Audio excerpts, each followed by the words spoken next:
All right, good morning, everyone. We'll get back on the record in docket number 230832. Do we have a read-in? We do. Good morning, Chairman Gillette. I do believe Mr. Danner has the information requested in read-in L. Okay. The full year 2023 antenna lease income amount is $2,076,603. 600 and what dollars? Three. Thank you. All right, then I think we're all caught up on read-ins. And I believe there's one other administrative issue that Mr. Dixon just wanted to make sure everyone was aware of. Please. I just wanted to make everyone aware that yesterday we did submit a WICA application, and I wanted to bring that up because usually our WICA applications have two pieces. One piece is requesting pre-approval or WICA eligibility determination for new projects. The other part relates to the surcharge. What was submitted yesterday does not affect the surcharge. We're not looking for any project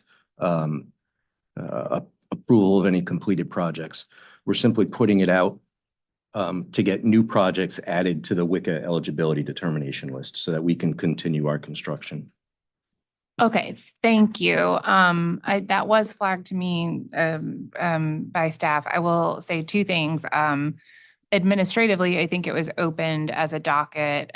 So it was immediately closed because we normally open those as WIs of the last rate case. So I think procedurally, we're trying to figure out how to appropriately characterize it. Secondly, and I don't think we're prepared for a discussion about this morning, but I do believe our staff is discussing legal precedent for whether it's possible for a company to file a SAFER when they're actively in for a rate case. So thank you for raising it. I appreciate it. Did see it. I haven't even had a chance to fill in my colleagues, so I'm definitely not prepared to address it this morning, but appreciate you flagging it for us. And I likewise just found out about it this morning. But we realize it's an interesting posture. And so that's why we wanted to at least raise it for purposes of this record. Okay, thank you. Appreciate the flag. I have nothing further. Okay, any other administrative matters? Okay, then I believe we are back to, this isn't right.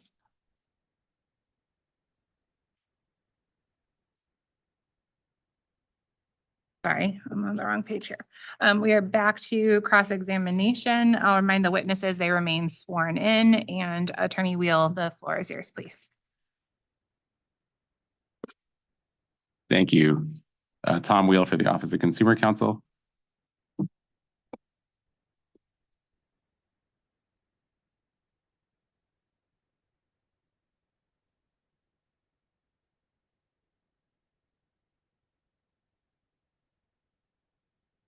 Just a question about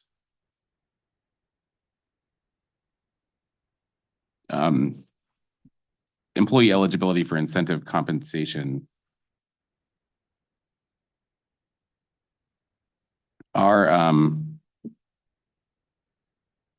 Just having an issue because I have a mistake in my notes as to the interrogatory reference.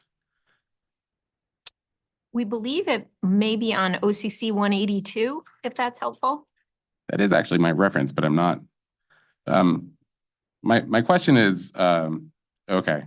The response here is just a clarification question. The response here references the count of eligible employees for the plan. And I think we also requested the number of eligible employees that did not receive incentive compensation payment. So does this reflect that no eligible employees did not receive incentive compensation payment? We did file a supplement for this one, which included non-eligible employees as a line item. Okay. Are the only employees that didn't receive incentive compensation those who are ineligible in that line item? That is correct. Okay, thank you. And the rationale for that is what I discussed yesterday. The structure under which we set our thresholds, targets, and maximums, such that we have an 80 or 90% chance of hitting threshold 50 to 60 target and a 7% of max. So on any given year, you will see that there is a payout. It will just flex to being very close to threshold, which we have been at often, and occasionally at target, and we have never met maximum. Okay, thank you. If an employee were to receive no incentive compensation, would they be below median level pay? That's not necessarily true. For the non-eligible employees in our chart, the most likely reason is that they are new hires, and so they haven't been here the time period to be eligible for the incentive comp plan. Okay, but if for those employees that haven't received incentive compensation, is their pay absent the incentive compensation put them below the median level pay? That's likely correct. Each individual person, we do a compensation analysis based on their knowledge, skills, and abilities to the market. So typically, if it's a new hire, somebody new in career, they will be below the market. We have a pay philosophy that puts our midpoint of our range at the 50th. So we say any new hire is coming in at the lower third of our pay range. So that's below market. So yes, the vast majority of those employees would be. Okay, thank you. I saw the chart in response to OCC 37. I have some more specific questions about that in a second, but I saw that there are performance scores on that chart, and I was just curious, for performance evaluation, are there other ratings other than that, those scores? Like, is there a satisfactory or unsatisfactory rating as part of performance evaluation?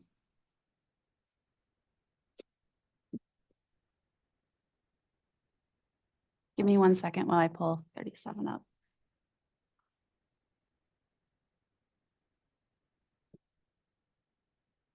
Oh, you know what? I'm sorry. I gave you the wrong number there. I do have questions about OCC 37, but just a moment.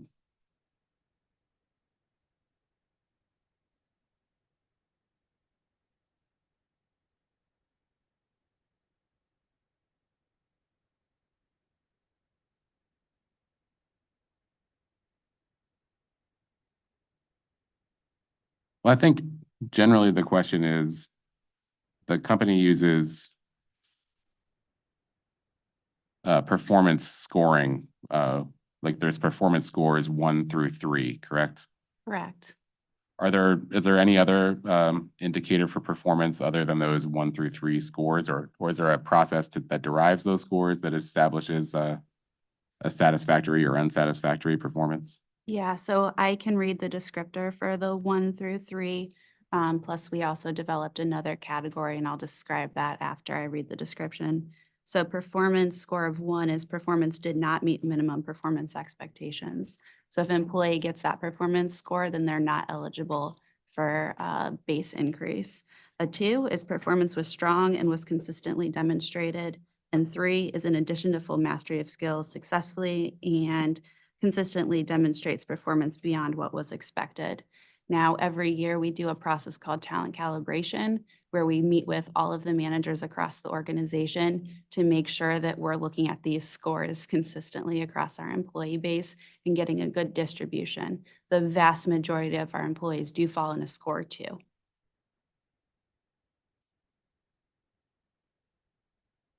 Okay. The other one that we have is called exceptional business impact. This was a performance score that we added about a year ago now. So this will be this was the second year that we had that score. This is really a recognition bonus for somebody that has gone above and beyond and had an exceptional business impact in that year. So it's another form of a variable compensation.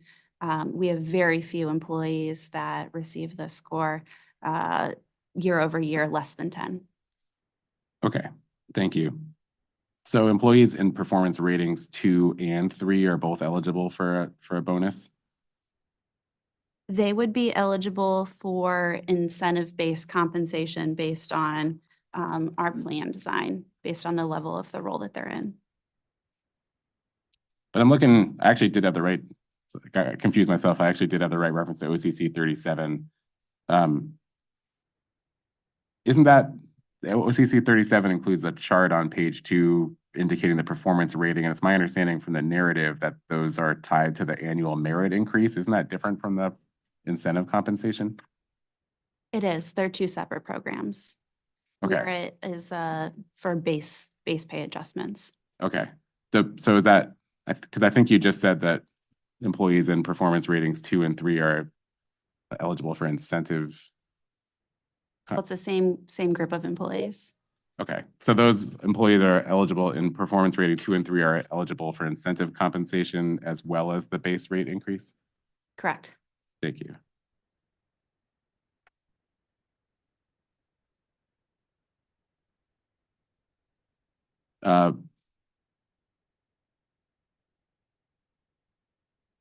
OCC 179 Exhibit 1 covers customer satisfaction payments. I think we talked briefly about those yesterday.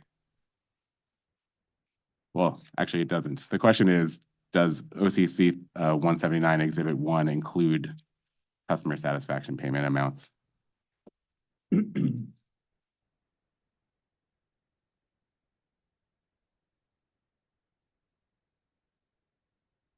Do not believe so.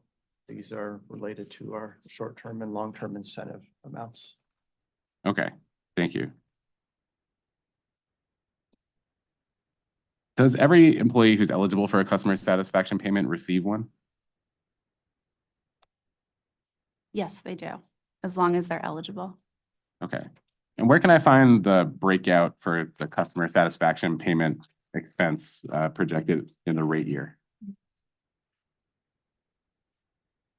It was provided in RRU 343.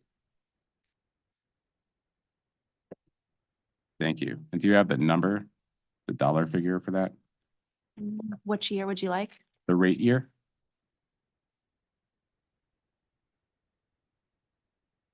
In 2022, we paid out 800. In 2023, we paid out 1,000.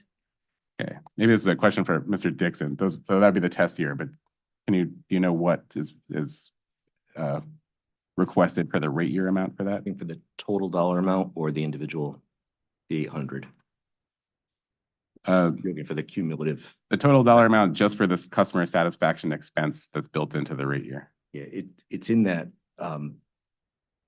variable column on Schedule 3.2, but it's with the LTI and the STI. So I can read that one in. It'll just take me a minute to look it up. Sure. Could I request that as a read-in, Chairman? Yes, and I think we're on M because we didn't actually. M is correct. Okay. So that was the rate year amount. Is that correct? Yes. It's the rate year amount, the breakout specifically for customer satisfaction payment in the rate year. Thank you. Going back to OCC 37 again, towards the bottom of page 1, the response notes that a highly paid employee who is not performing well may not receive any increase in compensation. And the next sentence says that for 22 and 23, the company budgeted 4% for raises.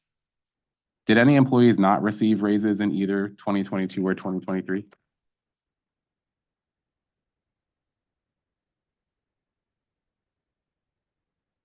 Yes, they did. Let me get that number for you. Thank you.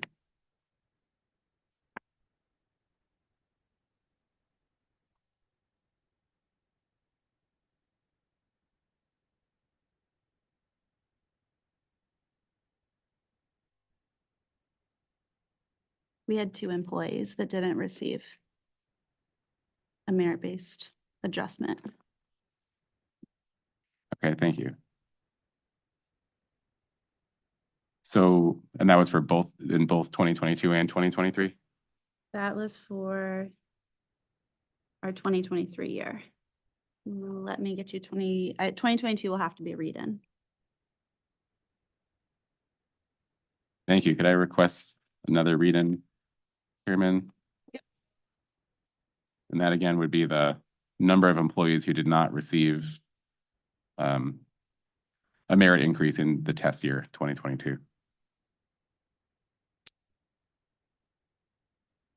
Very good. That's read in N. Thank you. OCC 37 again, on page 2, it says employees currently on a performance improvement plan or with a performance score of 1 are not eligible for a merit increase. I just want to make sure I understand. This is sort of just a follow-up of the question I already asked. The performance scoring of 1 through 3, you were saying before, that's used to measure, as it says here, eligibility for merit increases, but it's also, you were saying before, relevant to the incentive compensation? No, they're two separate programs. Okay, The merit score is just used for our merit matrix. The merit matrix is a combination of your performance score plus your position and range. So the whole idea of having it as a two-factor process is that it allows us to keep our compensation to the market. So the whole idea that, I'll use an example, if you're a high performer, but you're already paid well above the market, well, you're not going to get as high of a percentage increase as if you were a high-performing employee that's low to the market. So it's a way that we can retain, but also keep costs reasonable. okay. And you might have answered this before, but can you be on a performance improvement plan and have a performance rating higher than 1? No, you can't. Okay. And does having a performance rating of 1 mean that you are on a performance improvement plan? Not necessarily. Okay.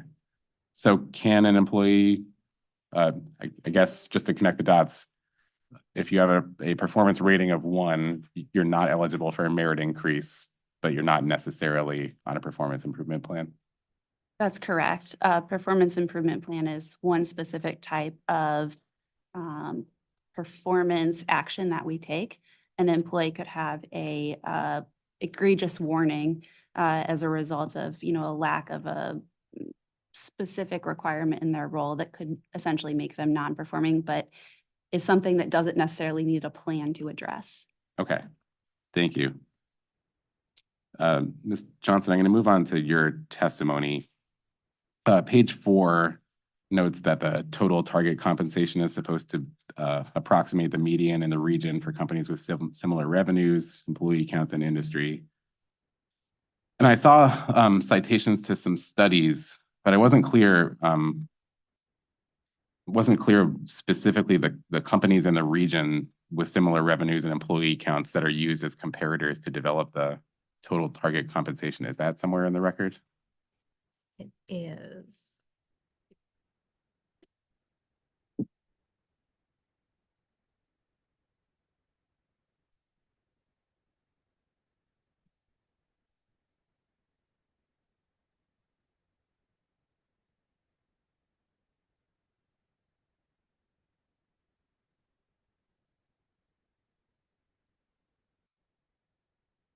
In my PFT at line 243 and 244, you will see a list of the survey titles that were used in those studies.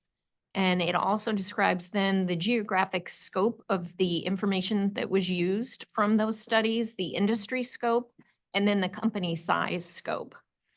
Okay, but it doesn't identify the companies themselves? It does not. However, if you go to the individual studies, they will show you the participants in the studies. Some of those are easier to get than others. For example, we could get the American Water Works, but it's very difficult to get the large survey sources, i.e. the, ERI, Comp Analyst, Willis Towers Watson, because they're constantly surveying companies. So they're the companies that they're using change out on a regular basis. Okay. I have some questions about certification pay. We issued interrogatory OCC 44. So I have some questions about that. My understanding from the testimony generally is that, certification pay, the idea is to incentivize eligible employees to achieve and maintain key certifications that are related to their roles and responsibilities. That is correct. So all the certifications that we have as part of our program are the ones that are directly related to operation of our water system. So it's our water distribution, water treatment, wastewater, CDL licenses, as well as our cross-connection program. Okay. And on page 8 of the testimony, it looks like with respect to distribution, water treatment, and wastewater treatment certifications, that the certification pay increases with each class type, right? That is correct. So it's kind of like an adder as certification, has higher level certifications are achieved. It's an adder to the compensation. That is correct. And DPH does classify each of our systems. And as a result, each system has a specific license requirement. So depending on if an operator is in a specific region, there'll be specific requirements around the number of licenses that we need to hold to operate that system. Okay. Thank you. And then same for a little different, but the same concept, it seems, for commercial driver's license classification, that there's a higher adder for a Class A CDL than Class B. That is correct. You can do more for Class A CDLs than you can Class Bs. So we pay for a higher premium. Yeah. My brother is actually a truck driver, so I'm familiar with the whole CDL thing. So in general, it seems like the certification pay program incentivizes employees to achieve the highest possible certification level as to each level area of would- certification. I would say so, because it's a benefit to our customers to have them have that knowledge base.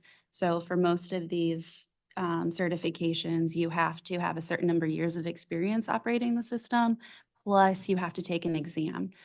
So that studying plus hands-on experience is really beneficial. Thank you. And I'm looking at the response to OCC 44 on page 2. So if you add up the employees within the distribution certifications, there's 47 employees with various certifications. Is that accurate? Yes, Okay. So all 47 of those employees can potentially work their way up to an 85-cent adder if they're able to achieve the level 4 distribution certification? no, but just for this specific one, because Connecticut does not have any Class 4 system, so none of our employees meet the time operating that system. If for whatever reason we were to ever have that opportunity, then yes, they would. So no, because of a very specific system limitation. I will just add that for all of these licenses, there are continuing education credits that are required, which is really another benefit to the customer. So the employees are continuing to learn about these systems and really goes into kind of our robust training. Thank you. So the fact that the company doesn't have any Class 4 systems, does that somehow prevent employees from gaining the Class 4 certification? Like, do they have to have practical access to a system like that in order to get the certification?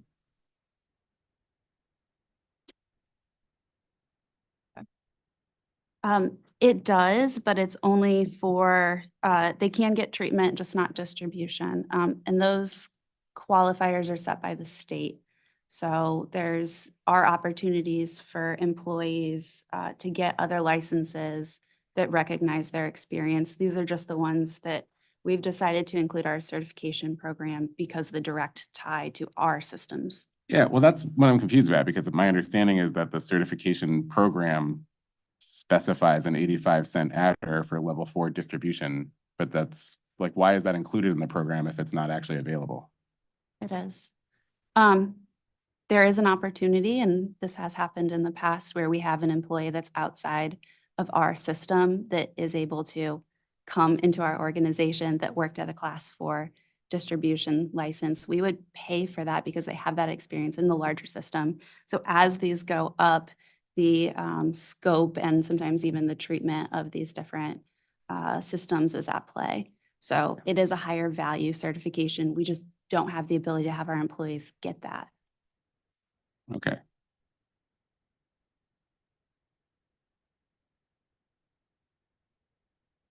So I understand the DPH requirements for I guess I'll ask you, my understanding of the DPH requirements is that, for instance, if the company has a class 3 distribution system, there need to be employees who are certified class 3 with a class 3 distribution certification working on that system, correct? That's correct. Is that every employee? Does the DPH requirement, No, it is not every employee. does DPH specify a number of employees who have to have that certification? I would have to check on that specifically. Okay. Could that be a read-in?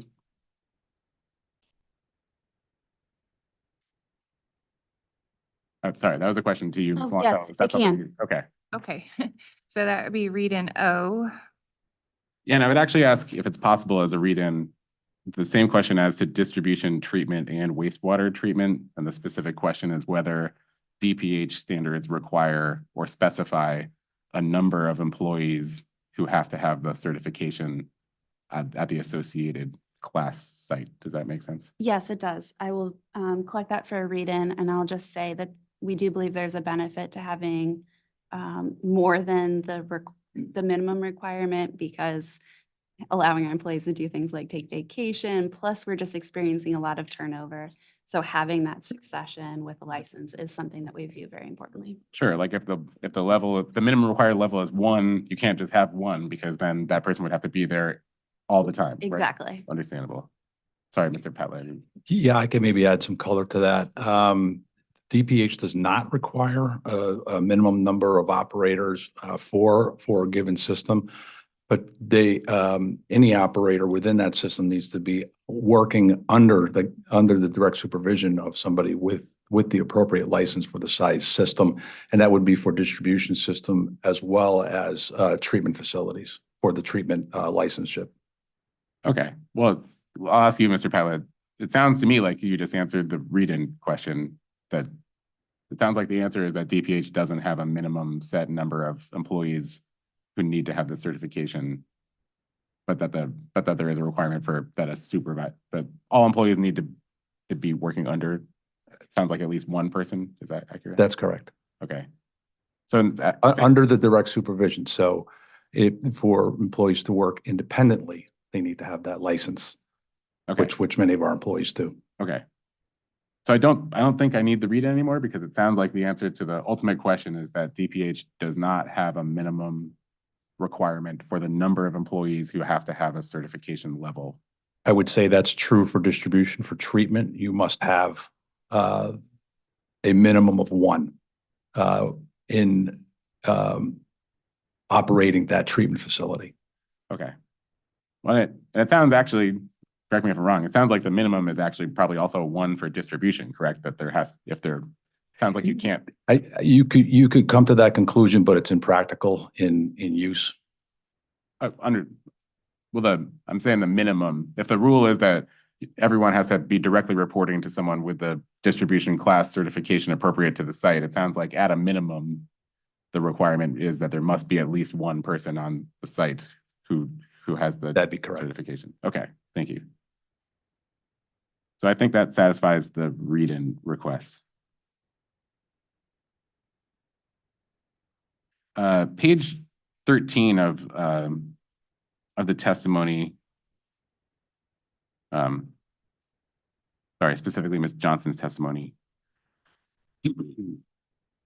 There's a graph labeled program efficiency versus industry benchmarks. It includes adjustment factors labeled age/gender, family size, geography, and plan value. I was just trying to understand how those adjustment factors work and what's driving that data.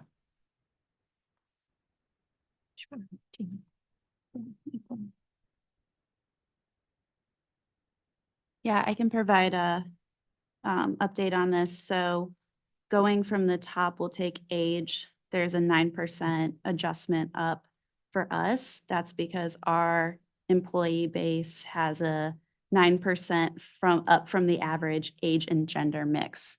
So higher risk. So for example, we have more women of childbearing age, and we have more individuals that are, 60 and over. going to the next column, family size, our family size from our population is 2% above the average. From a geographical perspective, where our employees live, 5% up from the average. And then our plan value, which is essentially how rich our plan is 9% up from the industry average. Okay, so these adjustments, I mean, the way I read this graph is that the industry benchmark shows $17,304 and that Connecticut unadjusted. And that Connecticut Water's number is $17,467. So it seems like absent the adjustments, the Connecticut Water program is less efficient than the unadjusted industry benchmark. Is that correct?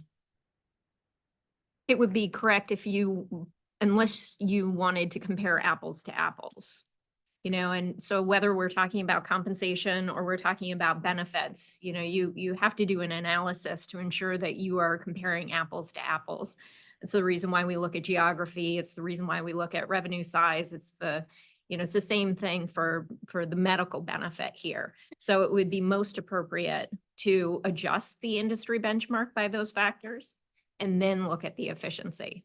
Okay, understood. But the answer to the question is that comparing the purple table on the far left of the testimony to the teal table on the far right, that the Connecticut Water Company figure would be less efficient than the unadjusted industry benchmark, correct?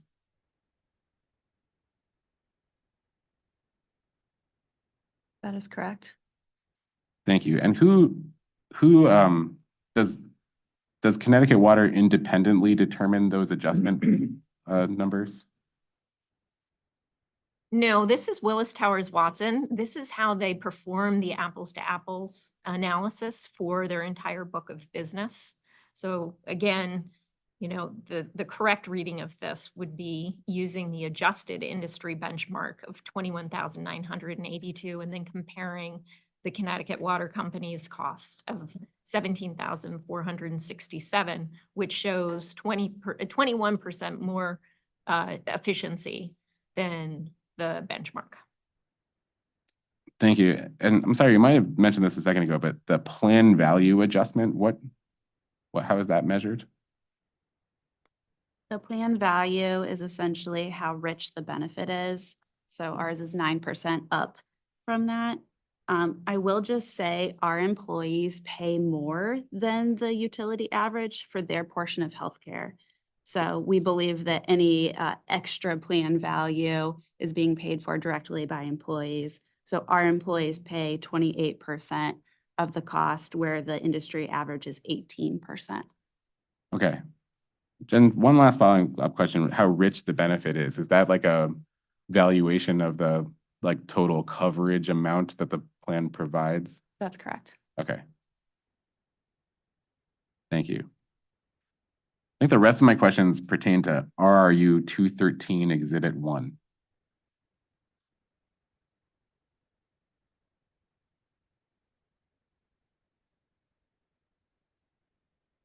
I'm looking at the 2022 tab at the bottom of that Excel spreadsheet. All these questions are just about how to interpret this spreadsheet. So line 22, column L, there's that 92% number. My understanding of that is that means that 92% of the Connecticut Water president's salary is allocated to Connecticut Water, the utility. Is that correct? That's correct. Okay.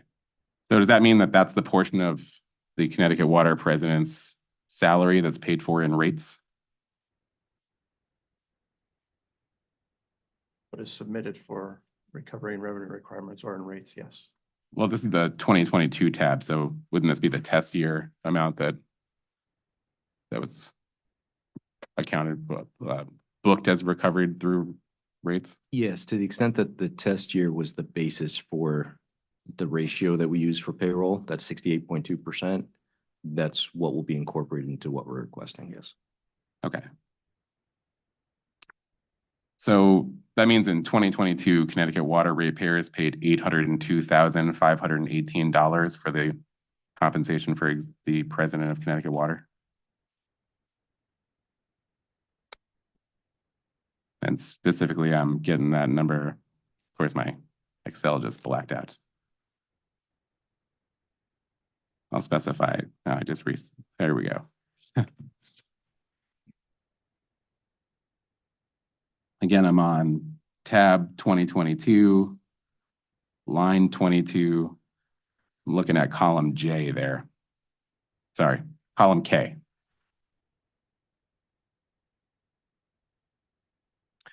Your question is that what Connecticut ratepayers paid? Yes. No. Okay. Connecticut ratepayers would have paid likely what these numbers were back in 2019. Okay. So the column saying amount of compensation charged to utility on this spreadsheet, what does that mean? It means the 92% of that would hit the expenses of CWC in 2022. My only point was that rates aren't based on 22, they were based on 2019. What customers are paying. Okay. But in 2022, the company recovered its allowed revenue requirement via rates, and it accounted for all of its expenses incurred in 2022. And at the end of all that, there was a overall operating income, and there was the adjustment for return on equity, correct? Well, I wouldn't agree that we recovered all our expenses. Is there not a revenue decoupling mechanism through the RAM? But there's a revenue decoupling, but it doesn't ensure that we earn our allowed return. Yeah, sorry. I might have said recovered expenses. I meant to say recovered the allowed revenue in 2022. We recovered the allowed revenue based on 2019 expenses. Okay, so in 2022, the company recovered the revenue that was allowed in the last rate case, correct? Correct. Okay, and then it used that revenue to pay expenses incurred, correct? Correct. And was that not enough money to pay the incurred expenses? Did the company have no net income in 2022?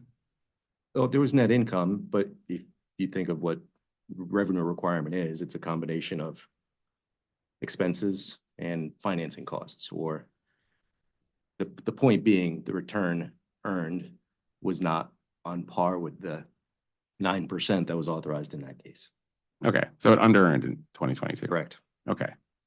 But absent the under-earning, Mr. Patlow was the president in 2022? Or is it Ms. Westbrook? Ms. Westbrook. Okay. So in 2022, Ms. Westbrook's total compensation was $872,302, correct? Yes. Okay.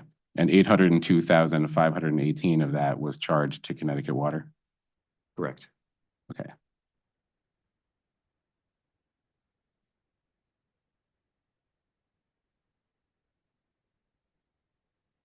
Another question about this spreadsheet. That same column, column L actually, it's labeled percentage of salary charged to utility. But that's not accurate, right? Because it's the percentage, doing the math here, that 92% that we're talking about appears to be the 92% of column J, which is total compensation. A better word would probably be compensation, yes. Okay.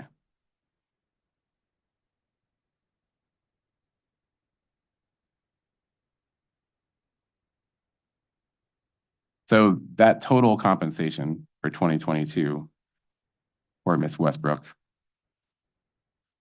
within that $872,000, there was, according to column E, $241,731 in stock awards. Yes. So that 92% of that portion of compensation was also charged to the utility? Yes. Okay. And I think we talked about this briefly yesterday, but those are stocks. Those are parent company stocks, San Jose Water stocks that are distributed to the president. That's accurate. So the utility, out of its books pays 92% of the value of those stocks? That's accurate. Thank you. There's also a tab. Gotta make these screens bigger on these laptops. There's also a tab, a column I labeled all other compensation. And again, sticking with line 22, Ms. Westbrook in 2022 was paid $85,754 in other compensation. What is that?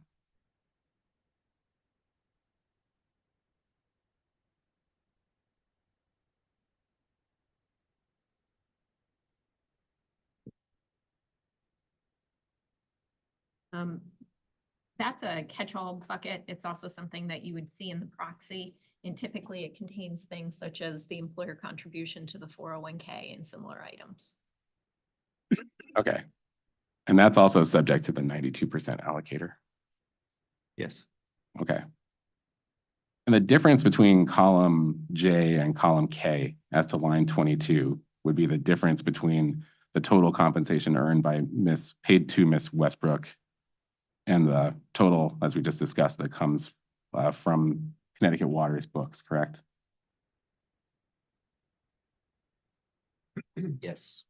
And the difference there would be $69,784. Yes. So who pays that?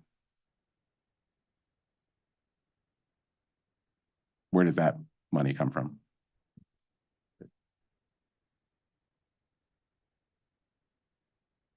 Ms. Westbrook was also the president of CTWS, so a portion of her salary is attributed to that role. Okay.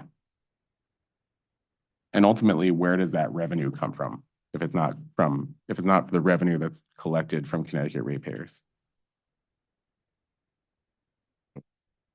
Primarily the main water company, so there are couple other smaller non-regulated subsidiaries in Newis and Chester Realty, but the main water company gets the majority of that remaining 8%. Okay, thank you. I saw the response to RRU 204 asked about how these allocations are derived, and generally it's my understanding that it's based on the Massachusetts formula. Is that accurate? That's correct. So how does that work? Like, could you just explain the rationale for 92% of the president's overall compensation being allocated to Connecticut Water? So the Massachusetts formula is used for Newis, which is and Newis and Chester Realty. The main water company is not Massachusetts formula based. It's an assessment on an employee by employee perspective, because there are a number of functions that the main water company has that stands on its own. And so it's really an assessment and a discussion, again, employee by employee, to determine what that allocation is to the main water company. Okay. And so what is the rationale for that, for the outcome as to the allocation to the president of Connecticut Water of 92%? So as mentioned, Ms. Westbrook was also the president of CTWS, which is the parent company to the Connecticut Water Company, the main water company, Newis and Chester Realty. The main water company also has its own president. So it was an assessment of, really a discussion with that individual to talk about the amount of time spent working with the main water company. And it's an item that is set at the beginning, similar to calculating the Massachusetts formula and allocating based on that for the upcoming year. It's a discussion of what the roles and responsibilities are and how much time is spent for the main water company as opposed to the remaining CTWS companies. Okay. Is there a rationale for using the same allocation as between base salary, incentive compensation, stock awards, and all other compensation? It really goes back to the total compensation and of discussion, and that all of those different aspects go into the total compensation and ultimately relate to the roles and responsibilities of that individual. Okay, thank you.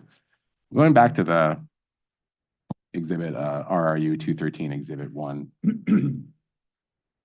Wanted to look at line 15, again in the 2022 tab. It's identifying the same kinds of information about the compensation for Eric Thornburg. That's the CEO of the San Jose Water Group, is that correct? Okay. SJW Group, yes. Okay, yes, sorry, SJW Group. Where's Mr. Thornburg's office located? San Jose, California. Okay. And I noticed on column L for Mr. Thornburg, again, that's line 15, the allocation there is 25.98%. So does that mean that that's the amount charged to Connecticut Water for Mr. Thornburg's total compensation? Yes. Okay. So the Connecticut Water Company is paying almost 26% of the total compensation for the CEO of SJW Group who sits in California. Yes. Okay.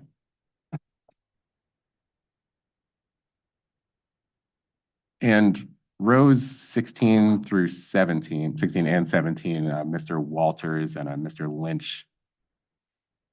Looks like those are also officers of the SJW Group, is that correct? That's correct. And where are their offices located? Andrew Walters is an employee of CWC, and Mr. Lynch was an employee of SJWC, which is San Jose Water Company. And where are their offices located? Mr. Walters is located in Connecticut, and Mr. Lynch was located in San Jose, California. Okay. Is Mr. Lynch no longer with the company? That's accurate. Okay. And all three of those first lines 15 through 17 have the same 25.98% allocation, is that correct? Yes.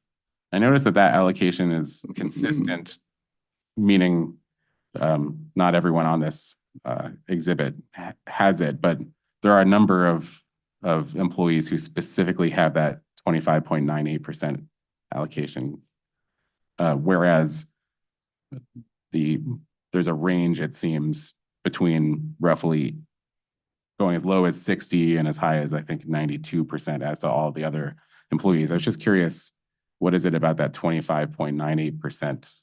Does that indicate anything particular about an employee? 25.98% is the Massachusetts formula percentage, so that applies to those group of employees that we had discussed yesterday, possibly the day before, that group of 28 individuals that are performing tasks on behalf of SJW Group. Anybody else listed on here is going to be subject to that discussion that we had about the president of CTWS, in that they are not performing the majority of our duties on behalf of SJW Group. So it's a discussion of how much time they may be spending on outside of the Connecticut Water Company. Okay. And similar question to what I had earlier, if Connecticut Water is covering 25.98% of those employees, who's covering the remainder? The remaining subsidiaries of SJW Group. Okay. And how many subsidiaries of SJW Group are there? There's an organizational chart. There are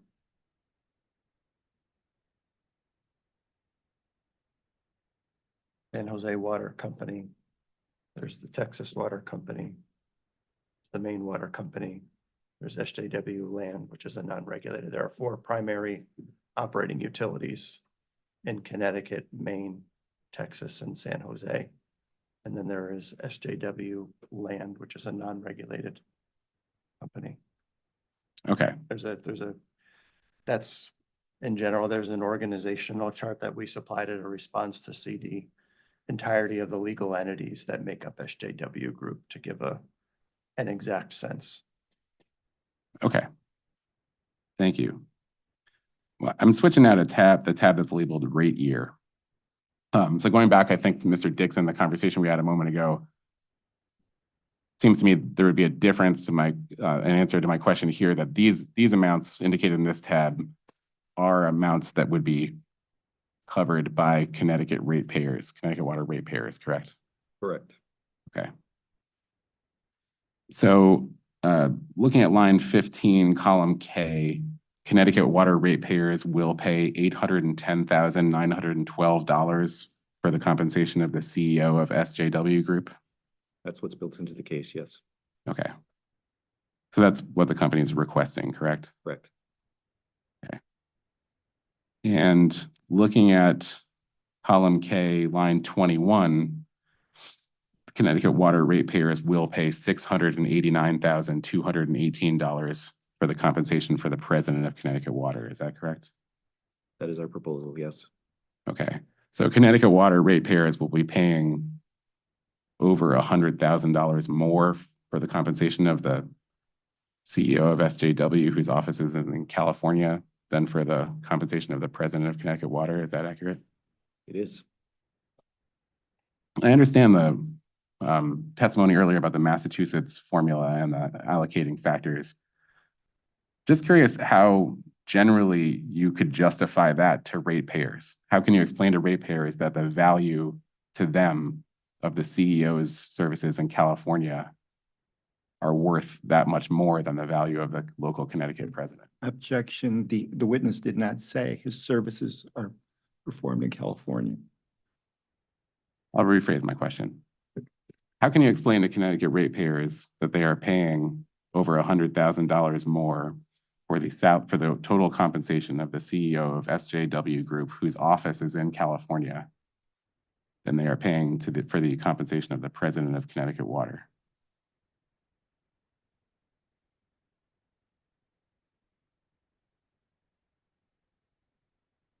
Overall, the value that the CEO brings to the organization really focuses on some of the things that we've talked about previously. The financial metrics, which really drive the performance of the company. He is out there every day making sure that we are driving programs to achieve our earnings, making sure that we have good capital budgets, that we're growing, that we have access to capital at a reasonable cost. And all of those things benefit our customers here in Connecticut. Thank you. Last couple of questions. Going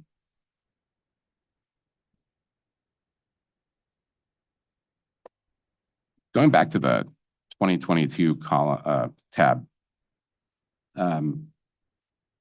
looking at line 33 of column K, that figure it's 4.6 million, 4,639,809. If I add that to the figure in line 45, the same column, 426,529, will that get me the total executive compensation charged to Connecticut Water in the test year?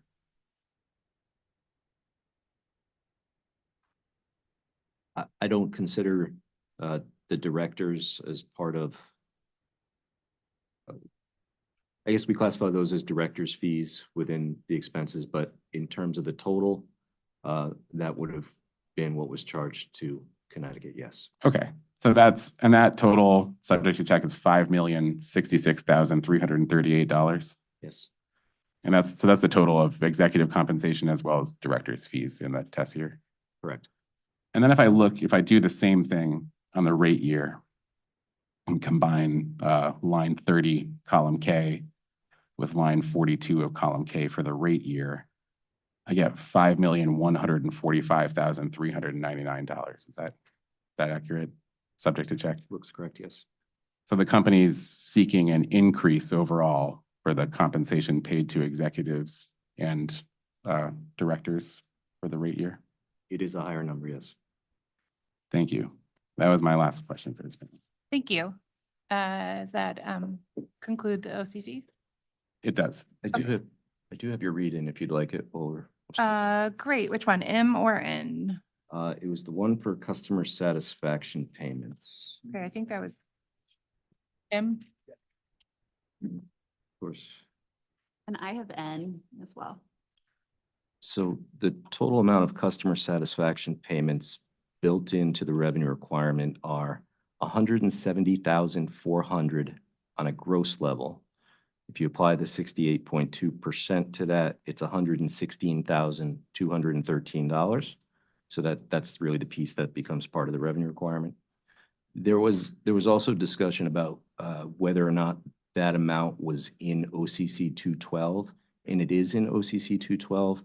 It's in the lines labeled cash incentive compensation, which is comprised of the customer satisfaction payments as well as the short-term incentive plan.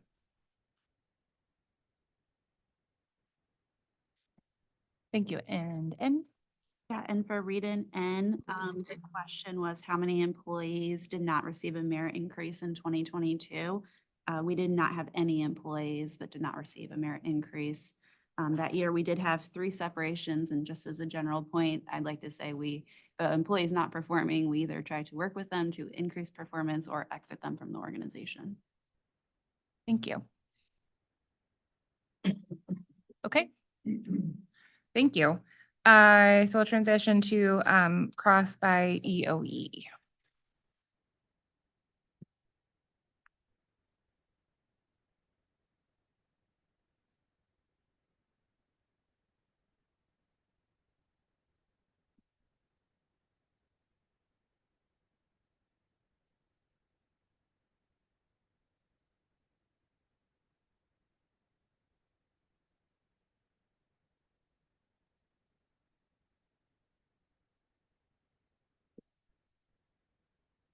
Good morning.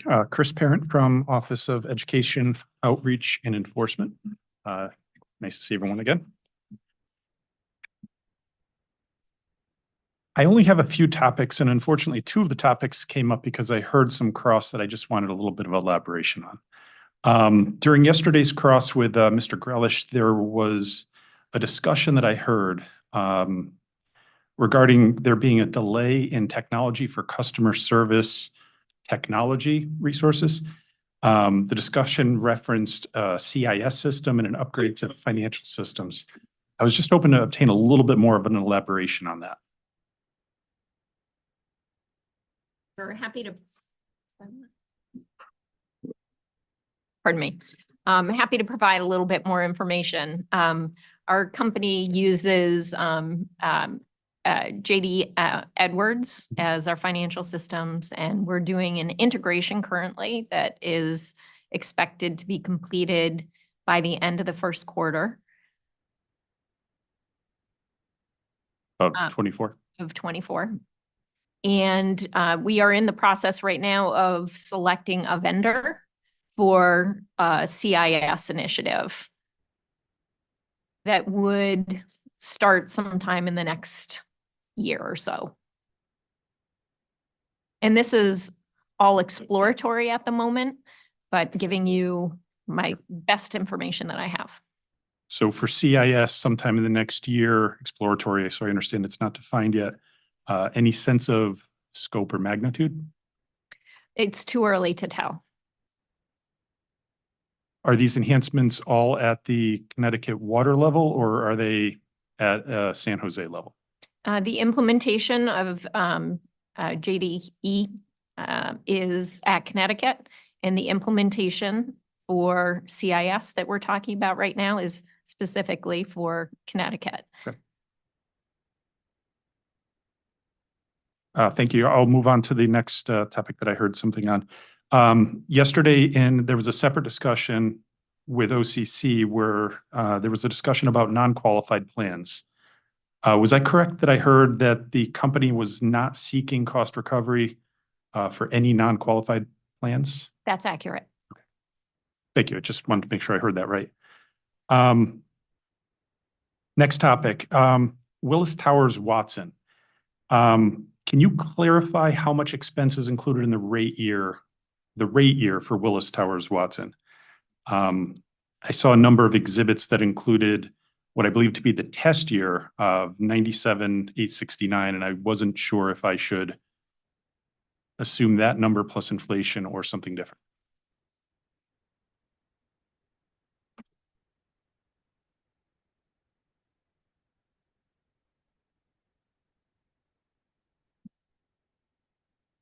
It is that number plus inflation, yes.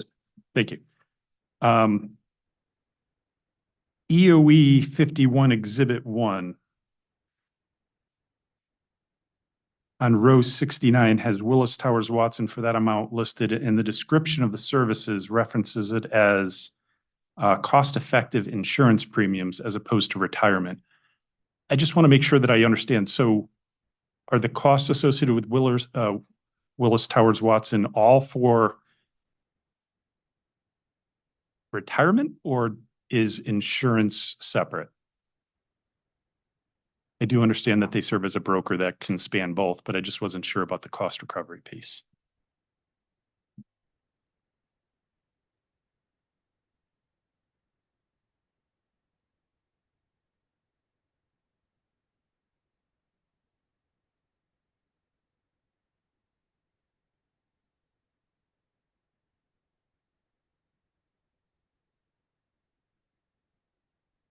So that in particular does have to do with both retirement plan services as well as health insurance and other insurance services. And we do plan to continue to use Willis Towers Watson into the future.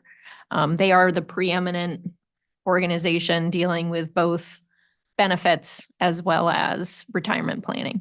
So is there, I might be getting ahead, but is there a breakdown of the 97,000 that would associate retirement versus insurance? And I might be getting ahead because my next question is tied to the statement of work that was provided, and the response to EOE 236 in the statement of work is EOE Exhibit 1 on EOE 81.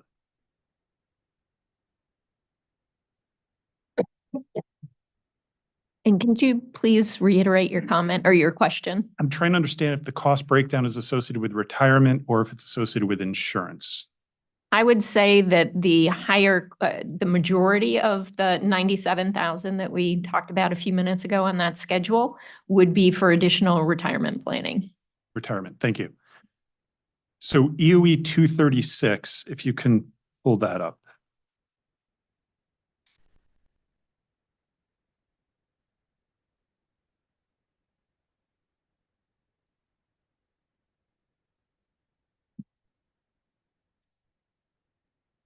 So if you're there. Yeah.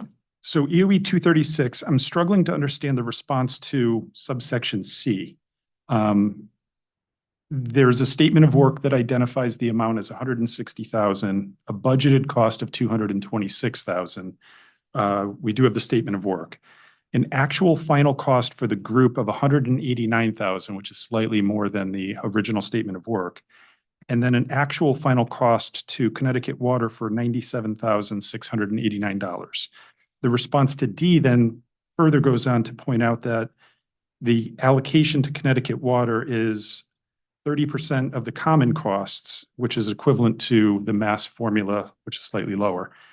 When I run the math on 97,000 over the cost of 189, it's not quite 30%. It's quite a bit higher. I actually believe that should be about $40,000 lower. If I did that right, I was trying to understand how this was calculated. I must be interpreting it wrong.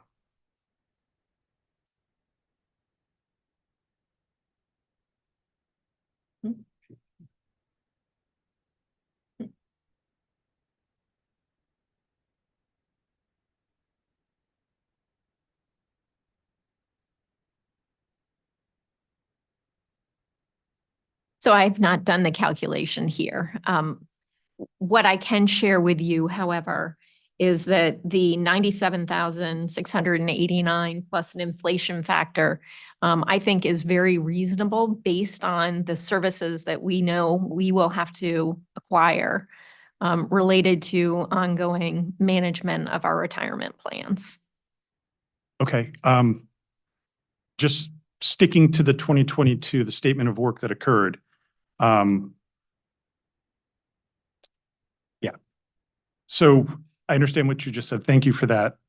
Taking this back to the statement of work, the statement of work that was included in EOE 81 Exhibit 1. I was trying to understand why the amount increased from the 160,000 to the 189. And it's my understanding, based on EOE 236, the response to C, that the increase was due to non-discrimination testing. Statement of work included non-discrimination testing, so I'm trying to understand what changed. So non-discrimination testing is a very involved process. When we initially engaged Willis Towers Watson, we went into the engagement thinking that we would need to have two alternatives if we determined that there was going to be a problem with the non-discrimination testing, i.e. that we would have to resolve through plan changes. And if you go through the actual document that shows the results, there were actually multiple scenarios that we needed to look at to be able to resolve the non-discrimination testing. That was outside of the original scope, and it accounts for the additional charge. And were those applicable to the Connecticut water plans or the San Jose plans? A portion of both. It's my understanding also that the Willis Towers Watson statement of work includes an analysis of the non-qualified plans. Limited, only to the extent that they related directly to the qualified retirement plans. And as such, there was no additional analysis needed. So that chart, there is no charge in the 189,000 related to the non-qualified plans. So does that mean the original statement of work of 160,000, which did reference non-qualified plans, to what was actually paid of 189 should have been higher? If it may have been higher, but this is, it's somewhat subjective. It may have been higher if they needed to do work for us on the non-qualified plan, but we did not need to do that work. Okay, so just for my own clarity, the work never occurred on the non-qualified, so there's no activity within the 189 that was allocated that's applicable to the non-qualified. Yes. Okay. And just closing the loop back again, the final cost paid for in total for the group was 189.9. Would you agree that the correct application of the Massachusetts formula using the 25.98% should be the amount that was allocated to Connecticut Water?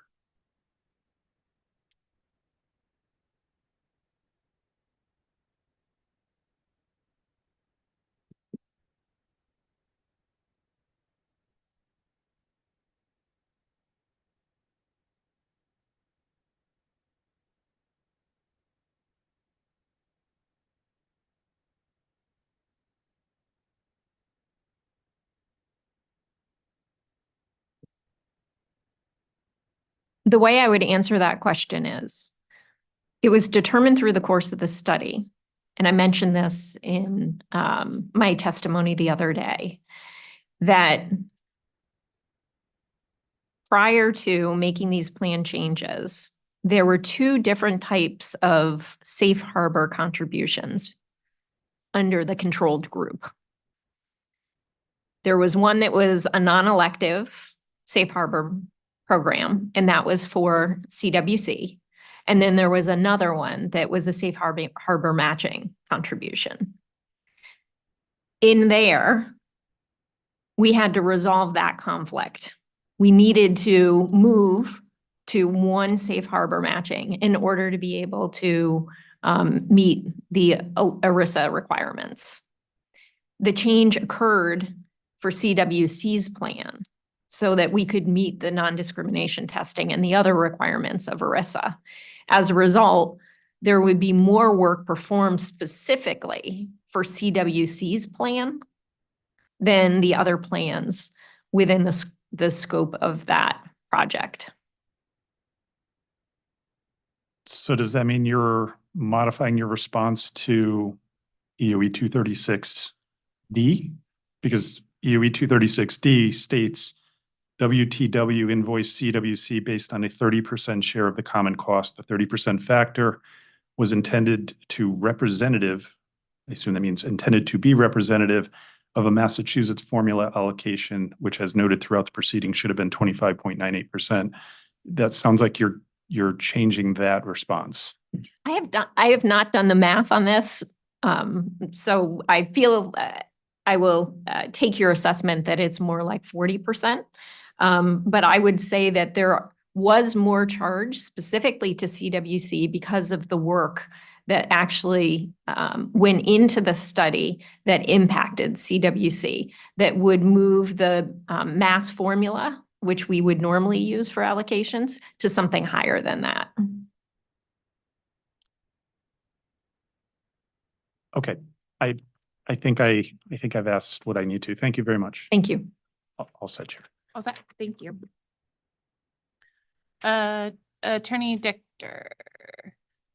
Attorney Wright. No questions. Thank you. Attorney Inoue. Thank you. Commissioner Karen.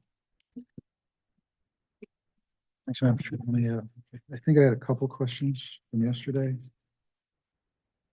One second.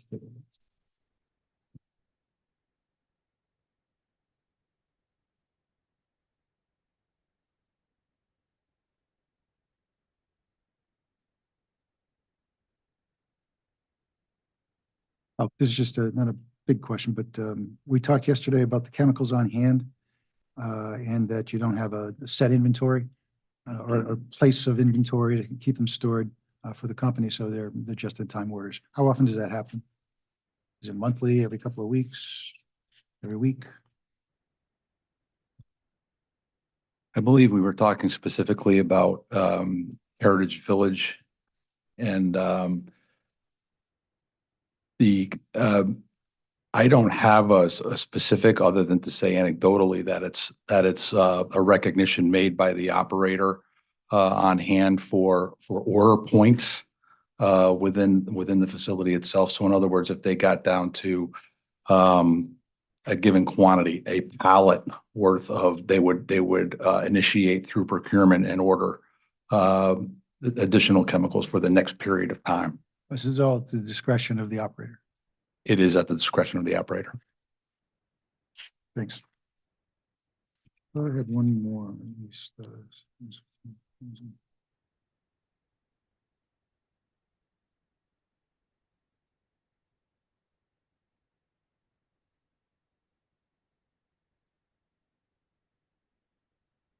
We were talking yesterday concerning IT costs, and it came up, and I think it was Ms. Johnson who talked about that you'd found savings over the course of 3 years of, and again, something in the neighborhood of 300,000 one year, 310 the next year, 289 the next year.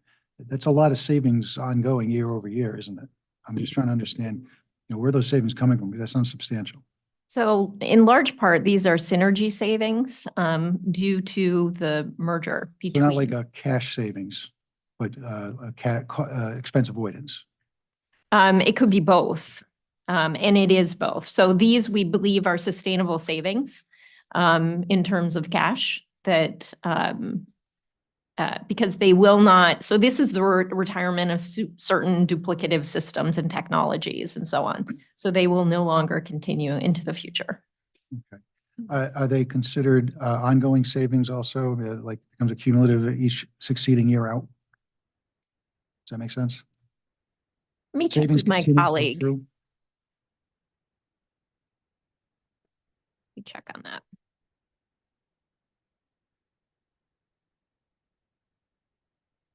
All right, so some of them are systems consolidations. So that's what I just talked about. Some of them are contract negotiations. So that will have benefits into the future. So yes, some of them will have benefits into the future. Thank you. Let's see. We were talking yesterday concerning the temporary meter readers, obviously using a temp service. And when you use those temp services, do you do the training of the meter readers? Is it done by Connecticut Water? Or are they trained? We provide training to those meter readers. All right, so you get a blank slate and you mark it up accordingly. Exactly. Okay. And what is the percentage? What is their percentage of the temps to full-time employees? The temp services about? I don't have an approximate percentage, just from very high would be a lot of times, as long as there's an opening, and I'll use that as a classification because so much of our work is regional based. So a temp meter reader might be hired in, let's say, our northern Connecticut region, but they live or they might be hired as a temp in northern, but the only opening might be available down in our shoreline region. So we can't hire them if they don't live within a geographic, essentially reportable area for our service. So sometimes our temps will stay with us for a year or more, waiting for a role to be hired. So that was my next question. Do you hire them as their contract comes up, or they finish their contract vis-a-vis the temp service? There is no set duration, so as long as they're meeting the requirements, we continue to employ them. And then when you have an opening, they come on as a permanent Connecticut Water employee? Correct, if they apply and are selected for the role as the best candidate. Okay. I think that's it for me. Oh, there's one more. Let's see. Nope, all set. Thank you, Madam Chairman. Thank you, Commissioner Karen. Mr. Vice Chairman. Yeah, just a very quick question. LCC was asking a lot about Mr. Thornburg and his responsibilities with the company. I'm just curious, how often does he physically come to the state of Connecticut?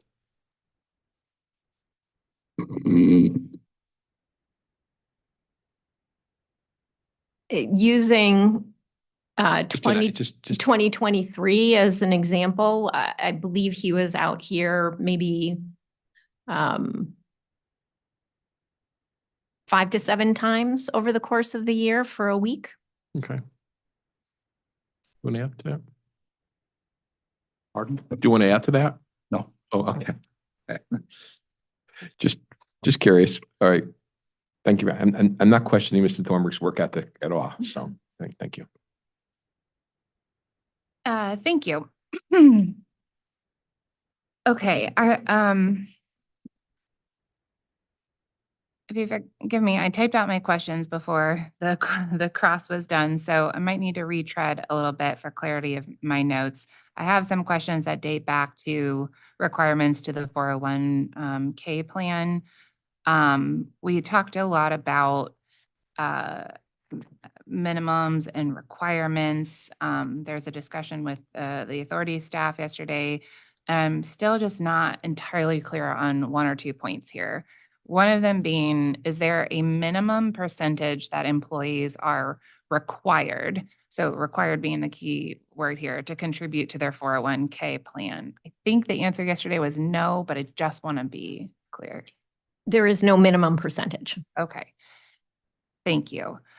And then I think we got to this point too yesterday, but to be clear again, is the recovery request, so the request for 401 contributions, 401k contributions that's baked into the company's revenue requirement, is it adjusted for vacancy rates? It is not, but when we do the lay file update, I offered that I would be making that adjustment. Thank you. That clarifies that for me. Thank you.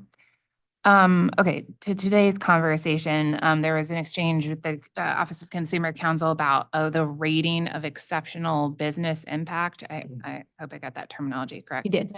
Okay, and there are 10 folks who received that rating. And was that rating received in the test year 2023? What was the 10 from, please? I said less than 10 Less for than 10. exceptional business impact. It can vary year over year. What it is an application process. So a supervisor has to submit an application that says, what is the business impact, and provide a justification for it. Then that is reviewed by HR as well as the local leadership to determine that year how many individuals should be given the award. I believe this year we had, I'd have to, subject to check, believe we had 6 to 8. 68. Okay. So when you were saying less than 10, does that refer to a cap that the company imposes on the number of folks that can receive that rating? That is correct. And we do it based on percentage of our full-time employees. Okay, which, 2 to 4% 2 is to really our 4%. target. Okay, thank you. And so, does the company track at all, the number of applications that are received each year versus, awards given? We do. Do you have, off the top of your head, or should I request it? You can request a late file exhibit so I can be accurate. Okay. I would appreciate that. And I think I'll just expand on that a little bit. I think what I'm looking for is a couple different components to that. So the exact number of awards and I want to get like a little bit of a baseline here. So if it's possible to know the exact number of awards in 2021, 2022, and 2023. I will just say we've only had the program for 2 years, so I can get you 2022 and 2023. I'm sorry. That would be great. And then if you can calculate, well, obviously that would be the calculation of employees. But the number of applications received in those 2 years, too, please. And then, yeah, let me just gather my notes here because I think my next couple of questions were about this, and it might be easier to collapse into one late file. I think collectively, I'm looking for the number of awards, the number of applications, the job categories that received it, and the total amount paid under that. Yes, I can do that. Thank you so much. Okay, let me just type this up quickly.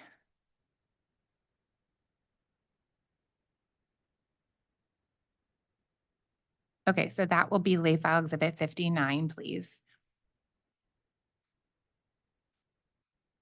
Okay. Another cleanup question for this morning, from this morning, about the licensing question.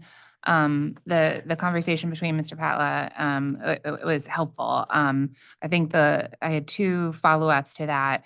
We were talking about 1 per site being kind of the de facto standard, if we want to call it that.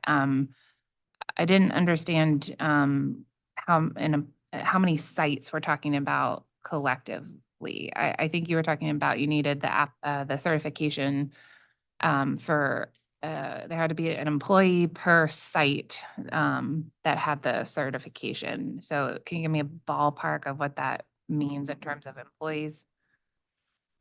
So for our class 4 water treatment plants, of which we have 5, we would need 5 class 4s minimum operating those plants. For class 2 or 3, now maybe it'd be helpful if I explained what went into it. The different classes for water treatment are determined by the complexity of the treatment processes in place at the facility. So at the class 4 plants where we do maintain full-time employment people operating those plants, one per each. Or other operators working under the direction of that person. Now, other operators do achieve that class 4 licenseship that may be working under an existing class 4. I'm feeling like I'm making this more confusing as it's coming out. I'm mostly following, I think, but so when you add up all of those different classes of treatment plants, is there a number there? All of our treatment plants would require some degree of licenseship to operate. We have 25 treatment plants, 5 of which are surface water, 20 of which are groundwater treatment plants, and they all require a degree of licenseship for operation. Okay, thank you. You touched on my second question in the response, which was, I was just looking for a little bit more clarity about what it means to be under the direct supervision, whether DPH has a definition for what constitutes under the direct supervision, or whether you all do. Is it like when you're getting a professional engineering license, like you have to work so many hours under a PE, like, is it like that? It's very similar, actually. So the licensed person in the facility needs to have direct knowledge of the activities of the unlicensed or under-licensed person, directing the activities of that person, and ultimately they are responsible for the activities of that person. Okay, so there's not a set number of hours per week they have to spend or, Not in on the water side. On the wastewater side, there are requirements for hours of residency in a facility by day. okay. Thank you. Great. Not that your explanation just now wasn't abundantly clear, but would it be possible to have a lay file that just lists the sites and the required certifications at each site, or is that already in the record? Yeah, OCC 44 Exhibit 1 has a list of the site plus the certification required for both treatment and distribution, along with the principal city served. Perfect. And is that through is it the test year? It was requested at the time of filing. Okay. Is there any known fluctuations to that list? Or any known updates to DPH certification Not requirements? that I'm aware of, it would really only be new system acquisitions. Yeah, there wouldn't be any fluctuation from this list. Okay, because there's been no new system acquisition since that was filed. Correct. Okay. All right, thank you. Then I'll strike the request for the late file.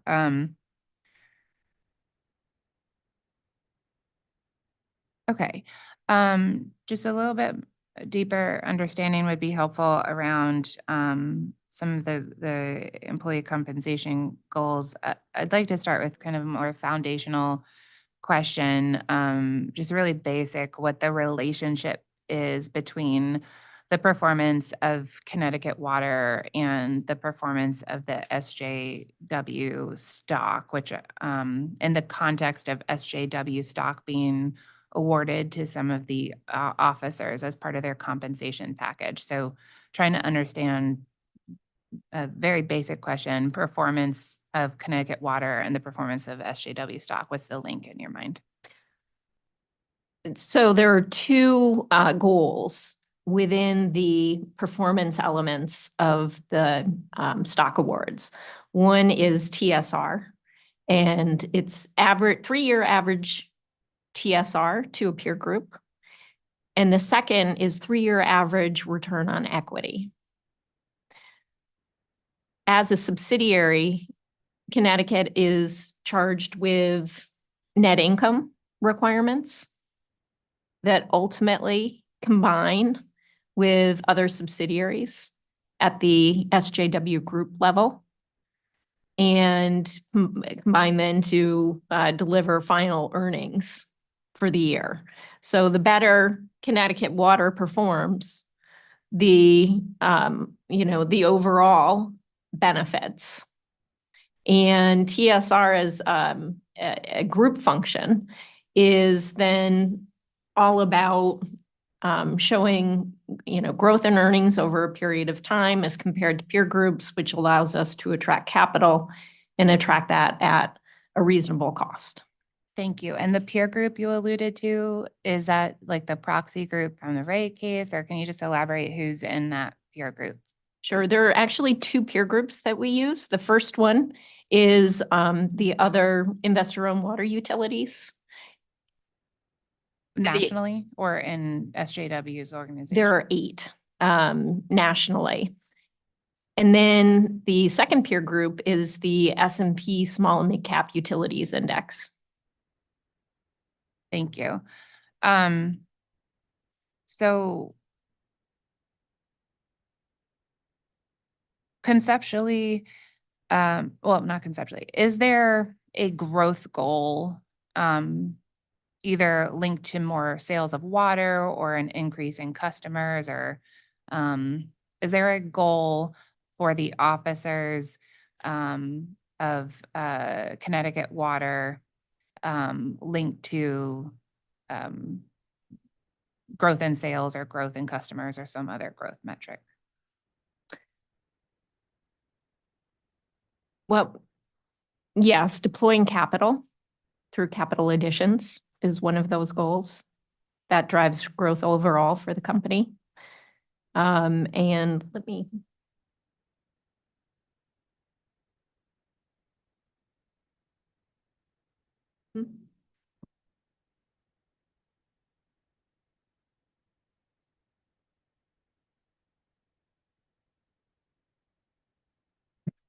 Yeah, I think overall the best way to talk about growth is through capital additions or other acquisitions that add to rate base. And so yes, the officers within Connecticut are charged with those goals. Thank you. And can you refresh my recollection? Is that specific growth goal a specific percentage of their goals for the year? Is that assuming there's a portfolio of goals that the officers have to achieve in order to demonstrate performance, is the growth goal a specific percentage of that portfolio? It is. And it is in my pre-file testimony.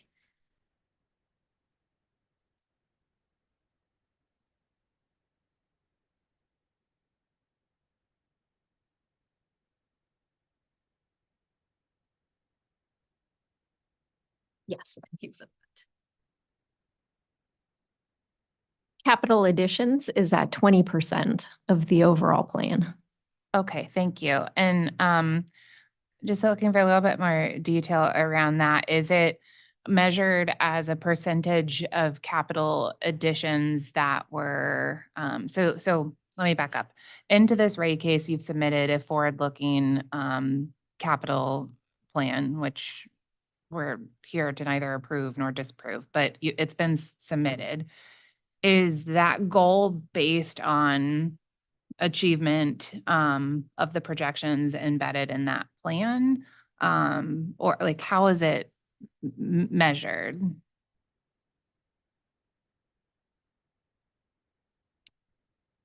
So we do a long-term plan in terms of, water planning, looking at infrastructure and what is going to be needed into the future. Like one of the things we talked about previously is PFAS treatment and so on, other drinking water treatment requirements. And so we build a long-term plan and then we budget to be able to meet that plan. And so our capital additions is a function, our goal is a function of that process. Okay, and that long-term plan is the same or different than the 5-year capital projections filed as part of the rate case? It's aligned with that plan. It's aligned. Thank you. Is there a component of it, of the goal, that is retrospective? And specifically what I'm getting at, is there a percentage of the goal that measures the level of capital additions that are approved to be transitioned into rate base through a rate case?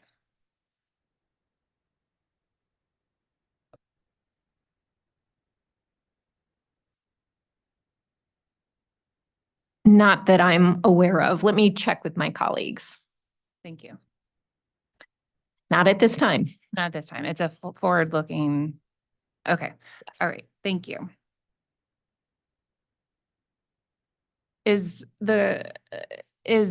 Are the officers' goals at all reflective of performance in a rate case? No. Thank you. Okay. Is there a governance document that discusses the interactions between SJW officers and Connecticut water officers? I believe there's a delegation of authority document. Okay, thank you. Besides the delegation of authority document, is there any governance or other policies or procedures that govern the normal interactions between SJW officers and Connecticut Water. And by that, I mean the number of times, to the Vice Chairman's question earlier, the number of times that SJW officers might visit Connecticut, the number of times a week you talk, anything that that memorializes what those interactions are expected to be during the course of a year. So first of all, the other governance that I'm aware of has to do with a special purpose entity. And that does have to do with, you know, the specific independent director that is assigned responsibility there. So that's another level of governance. And then to the latter part of your question, we have norms that drive the interactions between SJW group officers and Connecticut Water officers. You know, for example, we have executive leadership team meetings that occur once per week. For example, Mr. Patla, myself, Mr. Walters attend that with the other SJW group officers. We also have a national leadership team, which includes other individuals, and they meet on a monthly basis for interactions. We have conferences that occur between the officers of the different subsidiaries as well as the officers of SJW Group. So this would include, you know, the people I mentioned previously. That happens at least once per year. So we have norms. I don't have anything that I could refer to right now in terms of additional written governance. Thank you. And I think I understood this from earlier questions, but is it accurate to say that the SJW officers do not track their time in terms of how much time they spend on Connecticut Water operations specifically? Currently, that is correct. Okay. Thank you. And the response to the Vice Chairman's question earlier about the number of times Mr. Thornburg's in the state of Connecticut, whether that's 5 or 7 or whatever in a given year, are those are the costs of his travel billed to Connecticut ratepayers? No. Okay. Thank you. So in terms of the company's reliance on the Massachusetts formula, I was a little bit confused in the exchange earlier, Mr. Danner. It sounds like you do not, in fact, use the Massachusetts formula when it comes to Maine. Is that accurate? That's correct. Okay, so Maine directly allocates time is the corollary of that. It's a different percentage there. Individuals charge time on their timesheets on a week, so it's directly charged from a payroll perspective, but we do build in an expectation of what is going to happen, and it's primarily really related to some of these supervisory type functions. So in general, how much time is Mr. Patla, as an example, as in his capacity as president of CTWS, going to spend with related to Maine activities? And that's how that assumption is built, and then also how it's carried out from a day-to-day perspective in terms of charging time and sending it to the books and records of the Maine Water Company. Okay, thank you. So the setting of that assumption or the direct billing that occurs, is that done contemporaneously with the determination of the Massachusetts formula allocation to Connecticut ratepayers? The Massachusetts formula will really handle the SJW group, those selected individuals in terms of the not selected, but those determined individuals from the 28. And that's handled really on an annual basis in terms of thinking through the budget and then setting that expectation and then carrying that out during the year. That same time frame will be the time frame where we analyze those individuals that are charging time to the Maine Water Company and setting that. Okay, thank you. So just continuing the example from earlier, I think it was the president, and we were talking about the ratios of 92% to 8%. In that example, what happens if you've allocated 92% to Connecticut using the Massachusetts formula, but Maine direct bills for 10%? Since there are two different formulas or methodologies used, it feels at least theoretically possible that the company could be over recovering for expenditures being allocated under two different methodologies.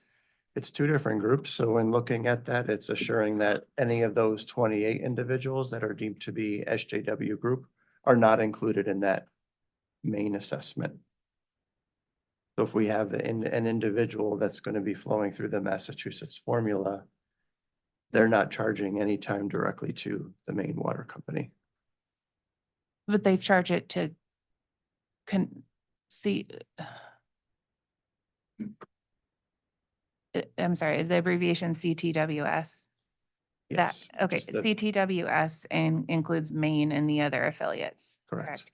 Okay, so in the example earlier, with the 92% and the 8%, I thought I had understood the 92% to be allocated to Connecticut using Massachusetts formula, and the remaining 8% was being assessed to CTWS, but then CTWS actually is billing its time using a direct allocation from Maine. So I'm sorry, I'm just I'm having trouble connecting the dots there. I may have mischaracterized that 92 and the 8.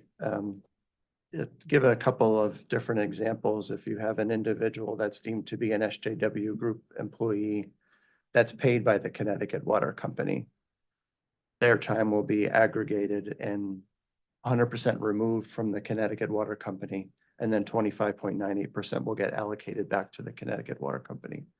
If for the instance of someone that is paid by the Connecticut Water Company that is not in that SJW group, that is performing duties on behalf of the Maine Water Company, we will allocate 8% of their time from the Connecticut Water Company to the Maine Water Company. There are no employees of CTWS, just like there are no employees of SJW Group. What we do from an accounting perspective is note where each individual is paid from and perform the allocations, whether it be a direct allocation or an 8% allocation to the Maine Water Company, which is outside of the Massachusetts formula, or whether it be an SJW group type of employee where it's fully aggregated and allocated out via the Massachusetts formula. Okay. I apologize, I'm not any closer to understanding. Like maybe if we can stick with this very specific example of the Connecticut Water president of the 92% to Connecticut Water and the 8% to Maine and the affiliates. How is the 8% being made up? Or how is the 8% being allocated to the subsidiaries? Via a time card charge. So the president of CTWS is paid by the Connecticut Water Company, and approximately 8% of that time is charged on the timesheets, the biweekly timesheets, and via accounting is charged to the Maine Water Company via an intercompany charge. So cash will be paid by the Connecticut Water Company, but there's an intercompany charge and then a reconciliation of that for that 8% of time. Okay, so for that 8% of time, the only way I can think to reconcile this in my head is that you've capped, like physically, the number of hours that the Connecticut president can spend on the affiliates. Because otherwise I don't understand the direct billing. It seems like there would be a clash when you try to reconcile them. Like, for example, what's 10% of the week is 4 hours. So just to use the round numbers. So let's say it was 90 and 10, and you've done the 10% allocated to Maine, but in fact, the Connecticut president spent 8 hours that week. So it seems like if you're actually direct billing from Maine, it would bill 8 hours to the Connecticut president's time. So I'm just like, there seems to be a very like irreconcilable like meetup of the Massachusetts formula and the direct allocation. Still an approximation in terms of determining what that percentage is. Very much so like the Massachusetts formula, that in totality for the year, under the Massachusetts formula, 25.98% of those activities are going to be allocated from the SJW group employees. We applied the same methodology when coming up with the 8%, that in totality for the year, the expectation is that approximately 8%. There is not a timekeeping of any individual, whether they be an SJW group designated individual or a CTWS designated individual. They're not keeping time and charging time as their time is incurred in terms of what they're spending on the main water company. It's an assessment that in totality, this is what the result is going, this is what the expectation is going to be for the year. And if there are any significant business changes, whether it be a change in the organization, adding new subsidiaries that are significant, then we'd make a change to those formulas during the year. But absent that, it's really an assessment of what that is going to be and to let that play out for the remainder of the year. Okay, thank you. Just a couple more questions here.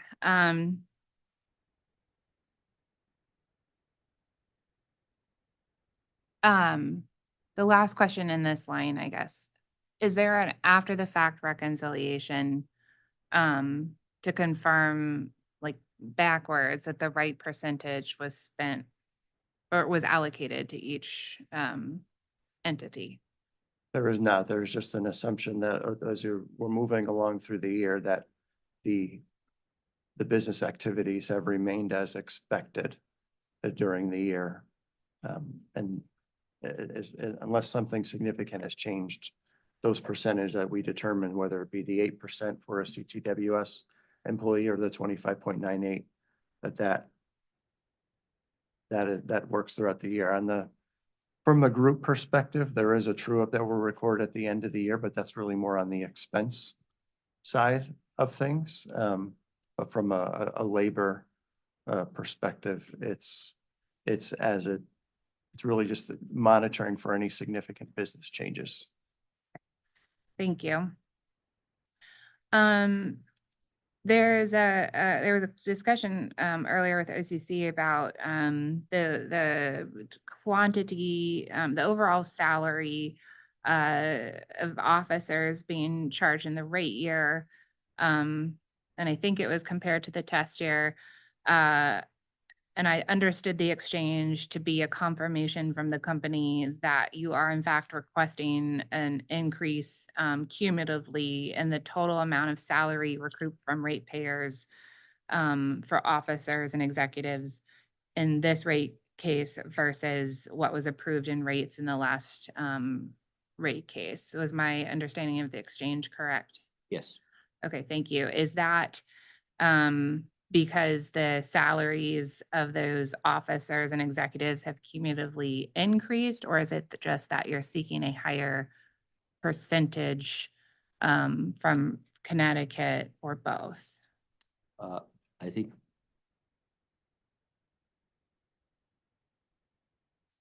I would say it's entirely driven by the increases to their compensation. I think when you look at the comparative percentages in each of those years of the specific exhibit that we had up, the percentages are consistent from year to year. So it's not that more is getting charged to Connecticut. It's that the overall level of compensation is higher. Okay, thank you. Have you done a comparison of like this rate case, last rate case, and then a pre-merger rate case in terms of the number, like the sheer number of officers and executives, and then also the total compensation being recouped? Like, trying to get at, did we used to collect the salaries of 5 executives and they totaled $1 million, and now we're collecting the salaries of 10 and they're cumulatively 10 million? Like, just directionally even? I haven't done a study, but I think, one of the important points is, effective with the merger, the structure is different. It's a different group of individuals. So if you say from merger forward, I think we're generally consistent with what the officers are. There may be one or two where one officer has taken the role of two, or we've added an additional officer, but for the most part, we're going to be consistent for the last few years. Consistent post-merger. Correct. Okay, thank you.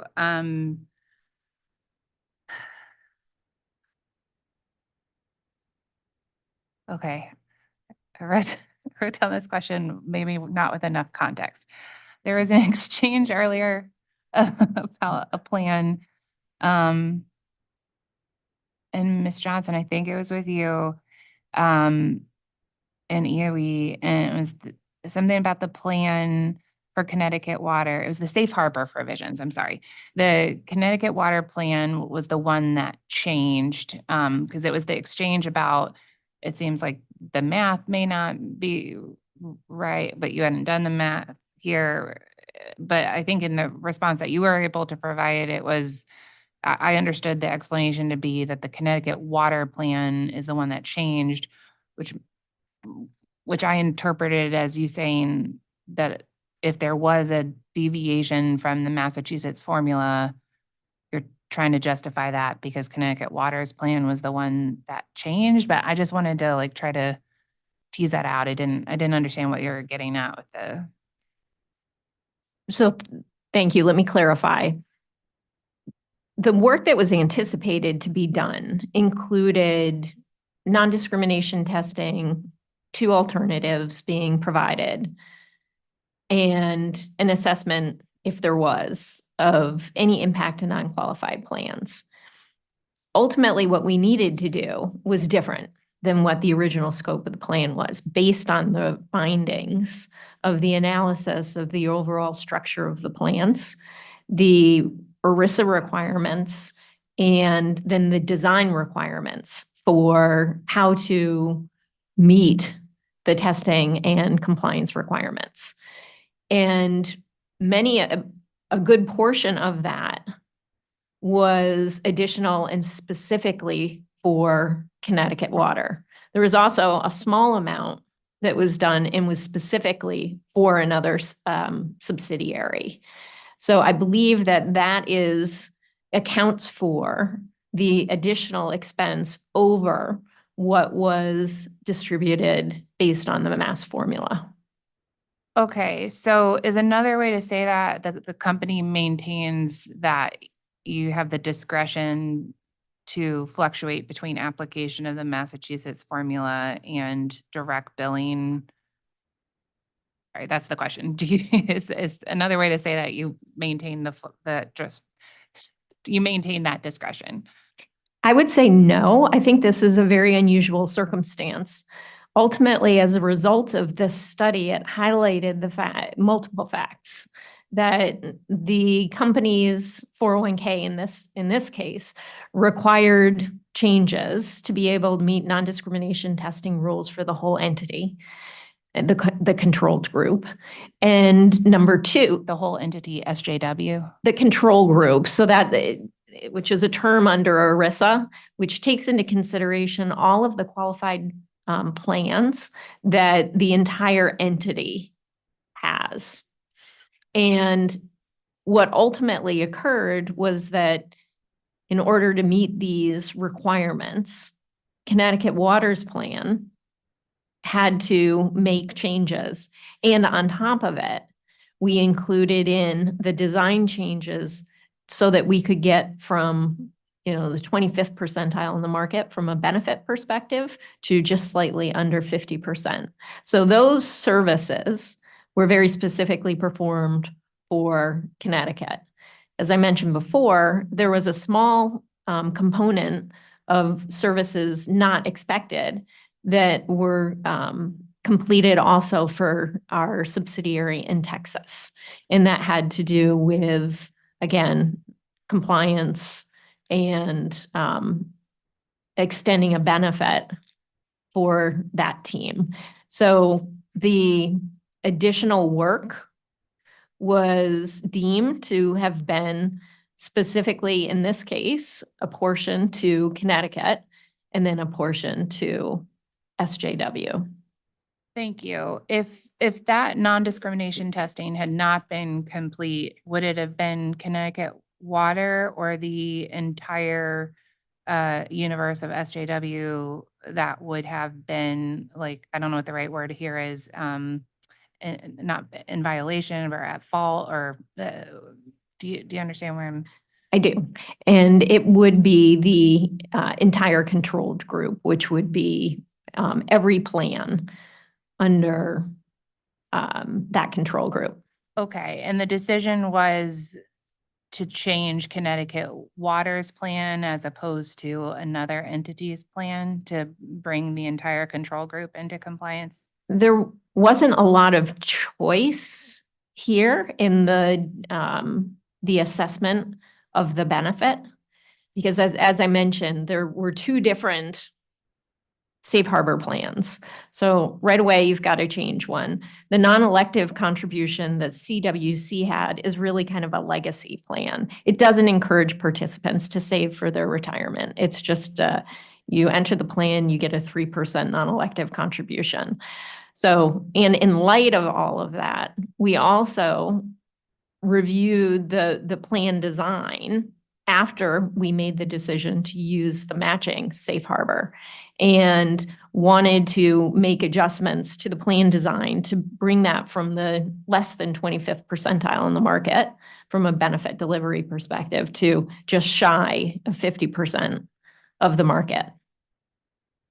Thank you. I think that was my last question. If you could just give me 1 second here.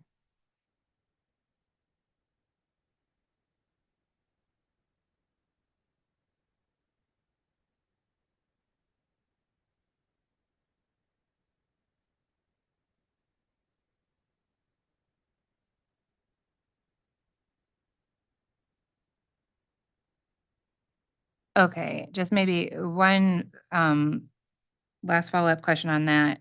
I'm trying to reconcile that with my notes from yesterday, which I thought there was an answer about non-pension eligible customers automatically getting 3% for just entering the plan, and trying to square that with your statement just a moment ago about the legacy plan.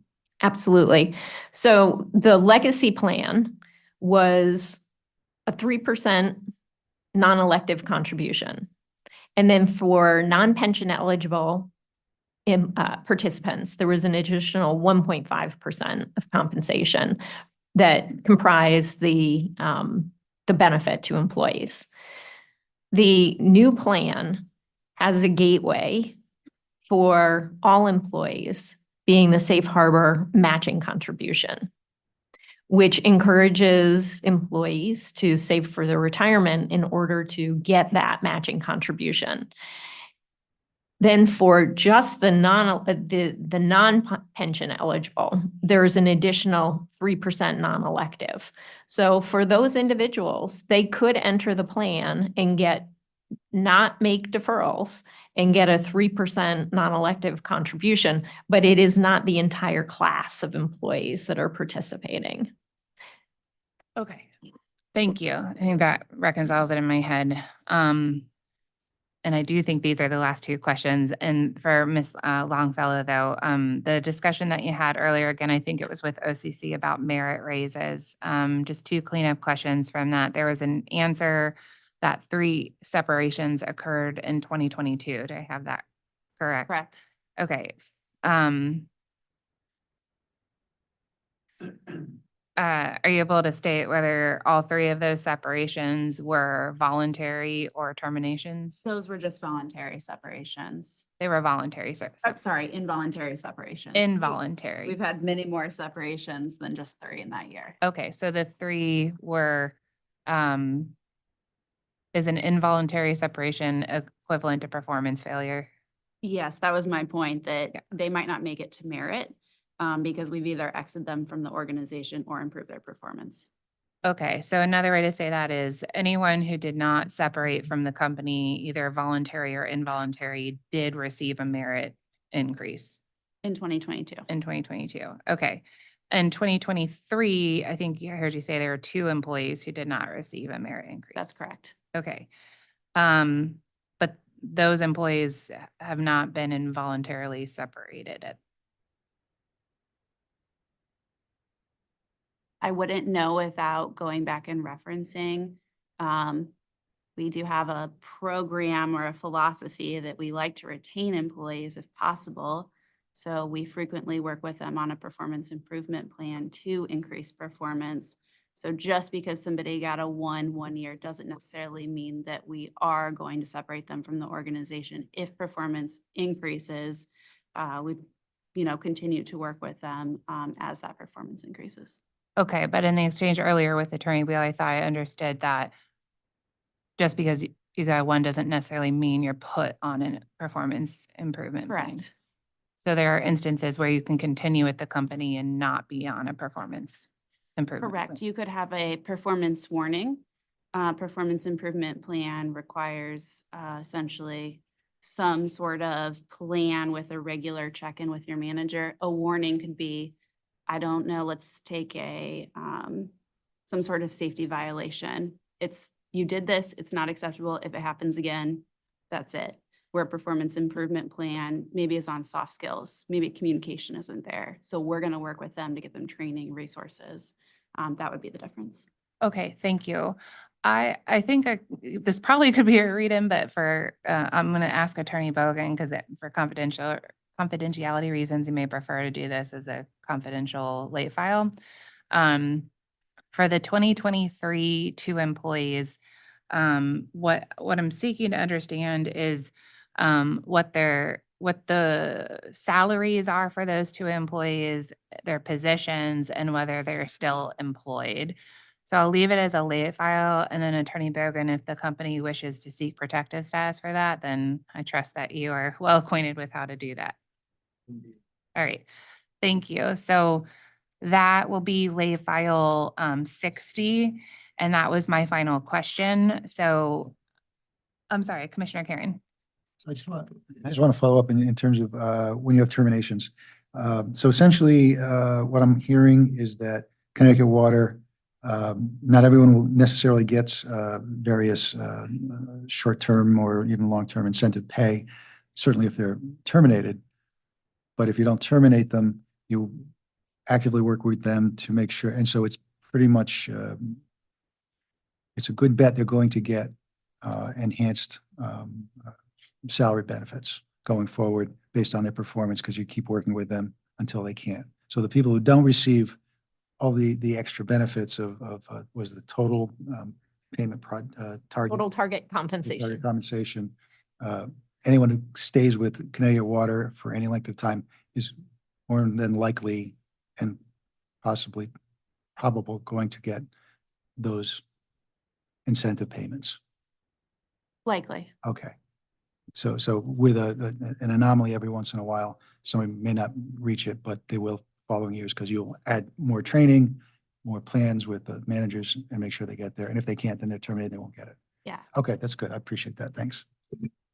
Thank you. With Thanks. that, I believe we're done. So for this panel, so Attorney Bogan, do you need a moment to consider redirect? I do, because I know I have a couple of questions from yesterday. I just want to chat regarding this morning. I don't need more than 5 minutes. Okay, so we'll recess for 5 minutes, then we'll do redirect, and then we'll take our lunch break. Okay, thanks.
All right, we can go back on the record. Attorney Bogan. We have no redirect.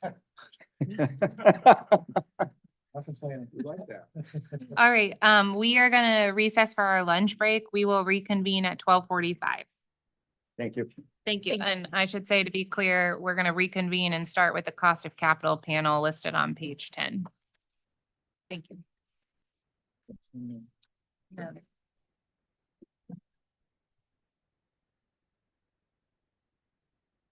Plug in there, one fellow. Going down. I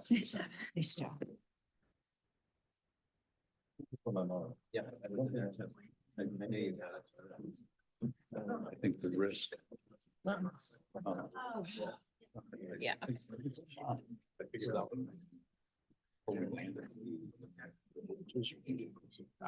Yeah. Me too. Me too, 100%.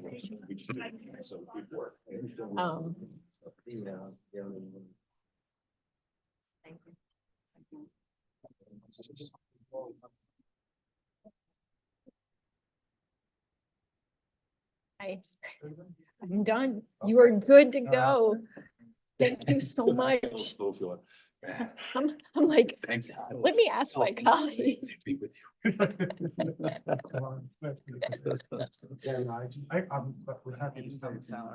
I think we're good. Their Crazy. cost of capital is next. Yeah. So you are good. Well, thank you so much. And it's Thanks. nice to see you. How you doing? Huh? How are you doing? Yeah. Good, you know, we finally got everything. That's good. So, What do you have for brothers and sisters? I have 3 brothers. Yeah. 2 of them live, 1 younger. Did you all work well together in this or? Oh, and this? Yeah, that's good. Yeah. 2 of them were out of state.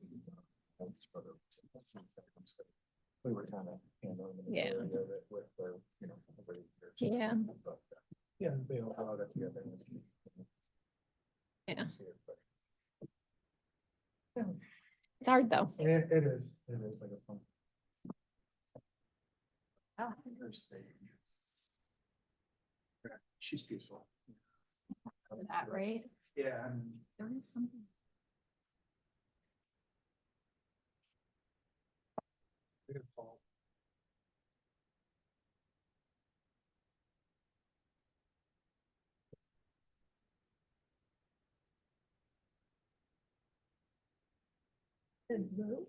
Well, she was in and out with.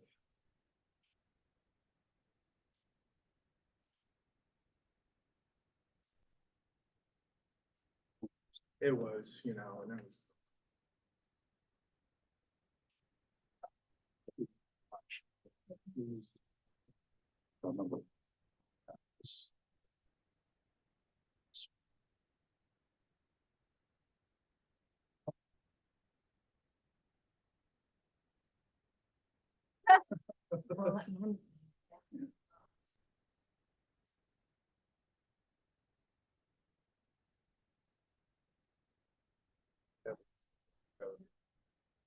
A lot of people don't get. No, I know. It was.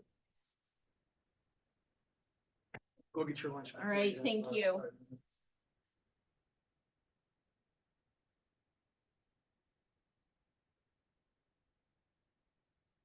Okay. One at a time.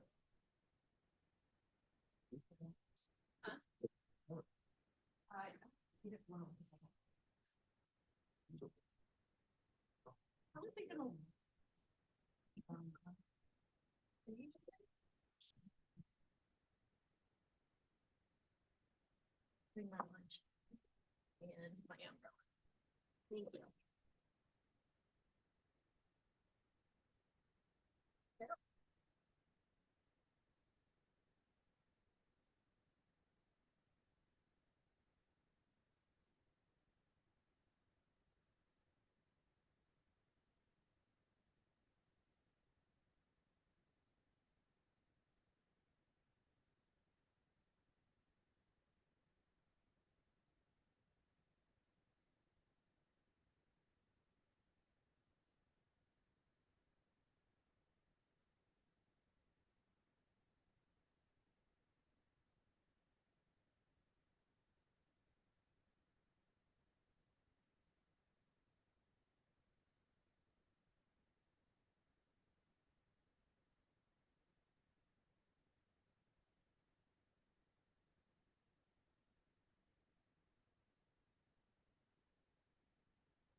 Okay, we can go back on the record.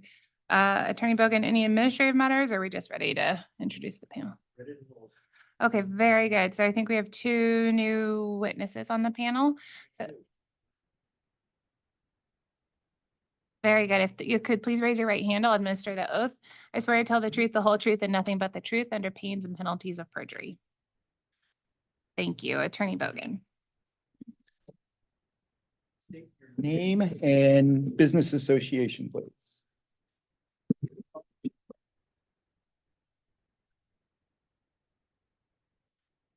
My name is Ann Bulkley. I'm a principal with the Brattle Group. And Ms. Bulkley, did you have occasion to file certain pre-filed testimony and accompanying exhibits in this proceeding? Yes, I did. Do you have any changes, additions, corrections to make to that testimony? I have one correction. Please. In my direct testimony at page 21, excuse me, line 4, there is an error reference shown, and that should reference figure 3 instead of the error note there.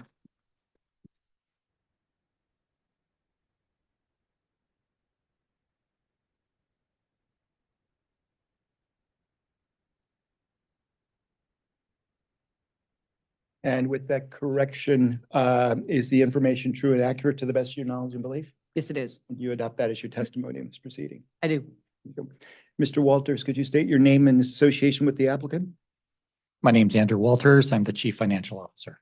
And Mr. Walters, you did not file pre-filed testimony, but I believe you did prepare or have prepared under your guidance responses to certain interrogatories. Is that correct? That is correct. Do you have any changes, corrections, additions to make to those responses? Not at this time. And is the information true and accurate to the best of your knowledge and belief? It is. And you adopt that as your testimony in this proceeding? I do. Panel is available. Thank you. We are going to begin cross-examination by the authority staff. And Mr. Vacalina, please.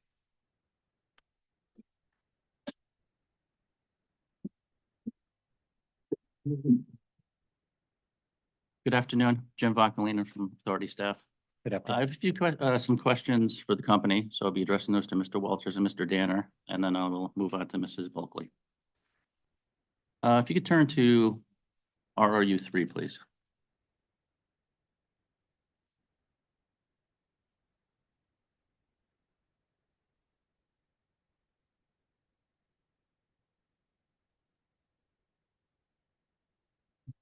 And referencing page 2 of 3, and it states there was a S&P raised the downgrade threshold of FFO to debt by 1%. Prior to raising the threshold, what was the downgrade threshold relevant to FFO to debt? 9%. 9? Yes.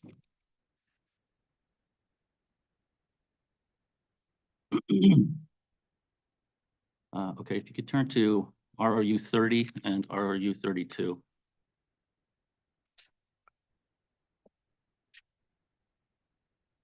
Okay. Okay. The company is currently rated A negative, correct? Correct. And it states that CWC is targeting FFO to debt ratio of 19%, which is the midpoint of the range of 15 to 23% for an A-rated subsidiary. Can I ask why the company is targeting the 19%? Yeah, that's an excellent question. So the A rating provides the financial flexibility, particularly in times of market dislocation. And in particular, if you look at the other ratings in FFO to debt that we have of our other subsidiaries, they're in the above 20% range.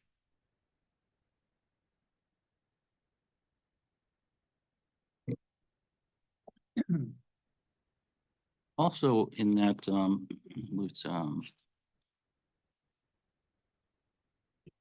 RU 30, it's mentioned that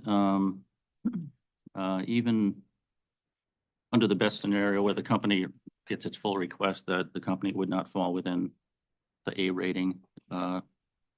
Is that correct? That's correct. However, if we were able to adopt Ms. Bulkley's equity layer that she suggests, we actually would have a ability to get to that level. Regarding the company's A negative rating, Mhm. is it possible to quantify the ratios, those core ratios from S&P that they dictate to maintain a negative rating? The core one that they focus on the most is the FFO to debt. Okay. And a negative rating, that would be 9%? No, not any longer. It's now 10% and potentially 11%. The outcome of this case will dictate the difference of between that 10 and 11. If they view the Connecticut regulatory environment to be more punitive than it has been in the past, then they will further take an action, which will include changing that FFO to debt percentage. Thank you. RRU 12.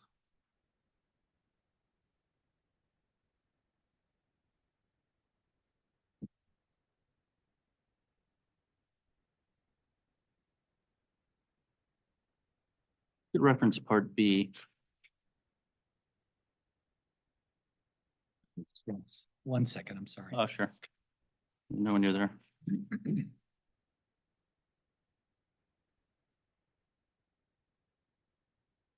Okay, please go ahead. Yeah. It states that indicates that 45 basis point increase to the common equity portion since the last rate case is driven by the actual financing activity of the company. Does this indicate that the company has not offered as much long-term debt since the 2020 rate case in order for the equity component to increase by the 0.5% or 5%? And can the company explain why it has not at least maintained common equity parity since the 2020 rate case? When you say common equity parity to what? Aligned with the common equity percentage in the last rate case. Sure. I think both of us can talk about this, but I would suggest that the reason that we have increased the equity percentage at the company is the market volatility. The equity layer actually provides the best buffer possible when you've got times of market dislocation. COVID created a bunch of dislocation in the market at the time. It also has continued on since then due to the economic volatility that's been out there. So that creates the desire for us to make sure that we have very strong operating companies, and we've therefore increased the equity percentages of the company. If you could turn to RRU 27, Exhibit 1.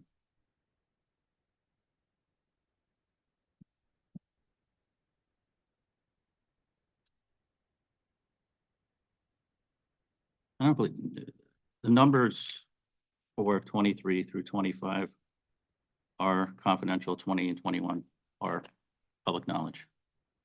Correct? Correct. Okay. Correct. Regarding 2021, can the company explain why it exceeded the 60% dividend payout threshold set by the authority in the CTWS San Jose merger agreement?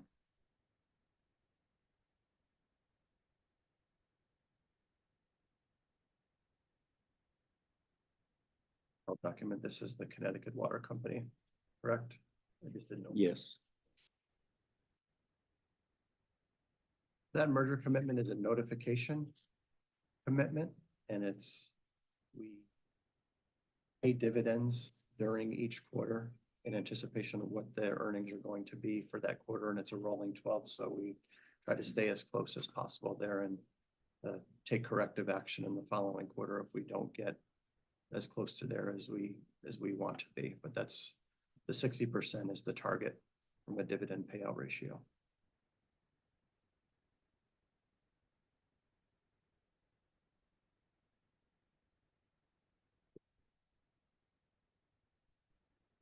It's looking at RU 27 did not provide the information for 20 and 21. It would be possible to provide that information such that the payout ratios are evident. I'm looking at RU 27. I don't see perhaps yours has does have the numbers included in there for 20 and 21. It does. Yes. Okay, was there a supplement to that? No? Okay. I'll least this is on our records. If there's something that's off, then please let us know. We'll go back and take a look. What I have for our U-27 doesn't have any information provided under 20 or 21. If I'm looking at the right thing, I do see the information for 20, 21, 22.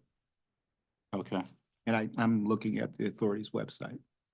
thank you. Thank you, Jim.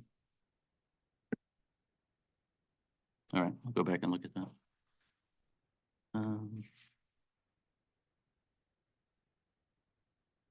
Regarding dividends paid up to the parent, is the company under obligation to the parent company to pay out any dividends? No, we're not under an obligation. It is our practice though. And investors expect that as part of their total return that they receive. I think you've answered this, Mr. Tanner, but the question is the company limited to 60% dividend payout ratio in any current year? You look at the subject to checking the exact wording of the merger commitment, it's 60%. It requires notification if there's going to be a dividend payout for a rolling 12-month in excess of 60%. But it does not preclude us from doing that. It really just requires notification. That said, that is 60% or just under is the target or the goal that we seek. In the event the company wants to increase its financial flexibility, for example, the FFO to debt ratio, would one way to do this be to curtail a dividend payout ratio to the parent company? That would, because it would increase obviously the capital, but it would curtail the cash flow that goes up to the group and therefore would create other issues from a financial perspective. Pardon me? Yeah, it would also increase the equity ratio, right? That's the same idea. And certainly from our perspective, that would be a desirable outcome, is to have a higher equity ratio.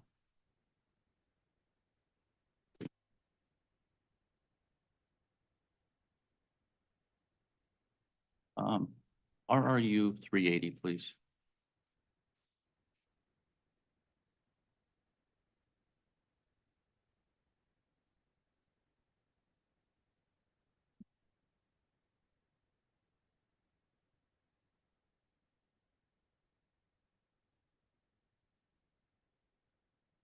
Okay, thank you. It mentions that equity issuances were identified in RRU 29. Our request is a late file exhibit of a summary which identifies the SJW Group equity offerings, then provides an annual breakdown of those funds provided to the operating companies. Okay, for which years? 2018 through 2023.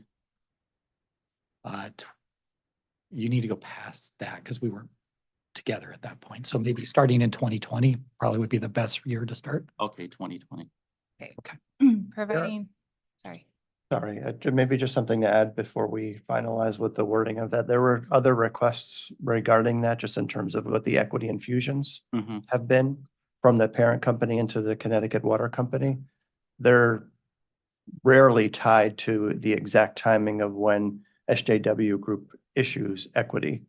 There's different timing involved, and SJW Group does not necessarily have to go out to the market and raise equity in order to make an equity infusion into any of its subsidiaries. So there's not necessarily a tie there. And I think in this response, we note what the external equity raises have been at the SJW Group level. And then there's another document. It does go from 2018 or 2020 through 2023, noting the equity issuances from the parent into the Connecticut Water Company. Okay. We could summarize the both together, but I thought it was just an important note that they're not necessarily tied together. If you could do that summary. Sure. Okay, so that will be late file exhibit 61. I got provide a summary and breakdown of, did you want the SJW equity infusions from 2020 to 2023? Is that Okay, okay, great. As well as our issuances. Oh, yes. As well as the ratios. Well, not ratios, but issuances. The issuances. Issuances. Yeah. Thank you. Okay, I'll turn to Ms. Bulkley now. Thank you. Thank you, Ms. Rosalina.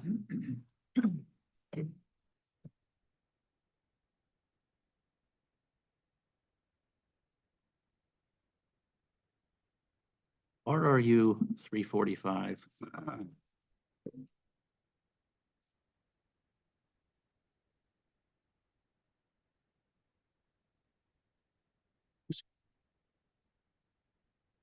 No one, you're there? Yep. Okay, just clarify for the record, EFFR, is that effective funds, effective federal funds rate? Yes. Okay. And over November through December, has it remained steady at 5.33%? Yes. Yes. I believe we did provide this update as well last week. That was requested here through January 12th. I believe that was filed last week. Thank you. Sure. Turn to ROU 365. I'm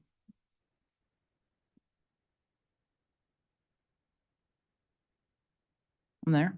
Okay. Have you included Eversource solely because it now owns Aquarian Water Company? In part because it owns Aquarian Water Company. So the intention was to expand the size of the proxy group, given the small number of water companies. And so in expanding that group, I looked at the value line, electric and natural gas universes as well, and considered the transmission and distribution companies in both of those groups meeting these criteria. And so Eversource met the criteria that we were focused on that are identified in this discovery response. Water being one of those criteria, the ownership of water. Can you just clarify what other criteria Eversource would have met other than being within the water operations? Oh, every one of the criteria listed here. So they would have paid a quarterly cash dividend. They would have been investment grade, covered by 2 industry analysts, had positive growth rates from 2 industry analysts, derived more than 70% of their operating income from regulated operations. And then they were not parties to mergers or transformative transactions. Okay. And they had generation ownership of less than 10%. So to make sure that we were focused on the transmission and distribution companies, we limited the generation ownership and of course, owned water operations. Those are the screens we relied on. Thank you. Are there other electric companies that own water utility services you considered but rejected? We considered all of the water companies, all of the electric companies in the value line universe. I think I provided in one of the discovery responses a matrix identifying all of the companies and what screens they met or failed. I have to go back and look and see exactly which response that was, but we did provide the screening matrix that shows all of the data we used for all of the companies, and then indicated sort of a working model indicating whether they failed or passed those screens. Okay. Excuse me. Somewhere. Perhaps we could do a read-in of that reference, please. Which discovery response? Yeah, I don't know exactly which one it is, but Give a keyword I can search. group. Okay, so we'll do a read in P. Provide the reference to the discovery response. Chairman, I think it's O. We were going to designate one as O, and I thought we retracted it. And we struck that, you're right. Oh, thank you.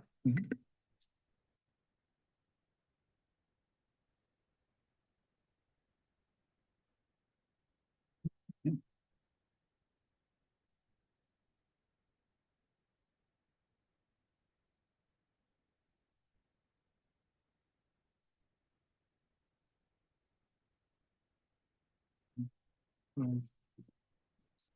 Yeah.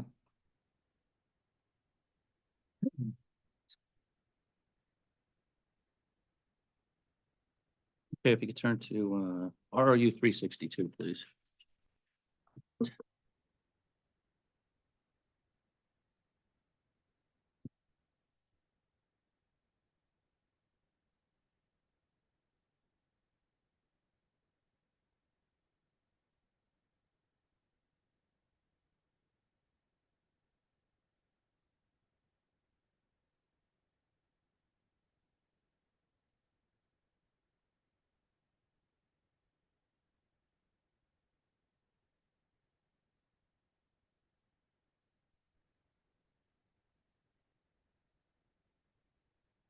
Which is it's 363? Sorry. Sorry.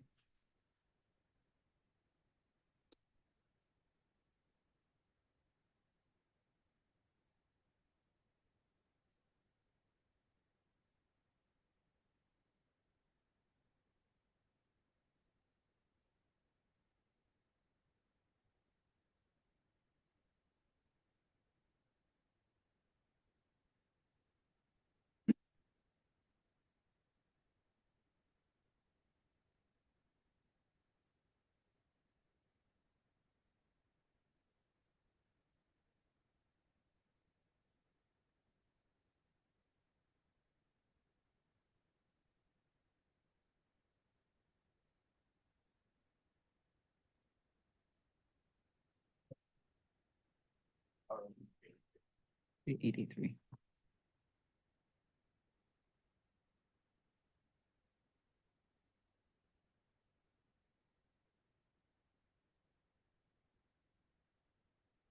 And there? It's 30-year treasury bonds. You update as a late file exhibit unless you have elsewhere, the table now for December 23rd and January 24th when available. Yes, we can. I don't believe we updated this particular exhibit or this response, so we can update that. Okay, thank you. Okay, so that's late file exhibit 62 to update the table in RU 383 for December 2023 and January 2024 balances.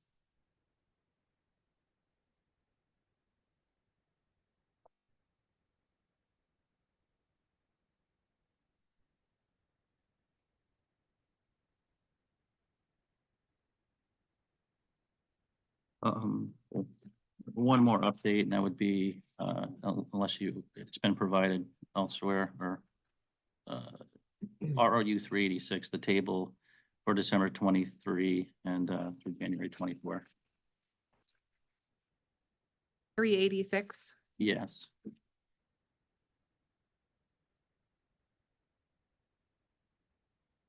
Okay, so that would be late file exhibit 63.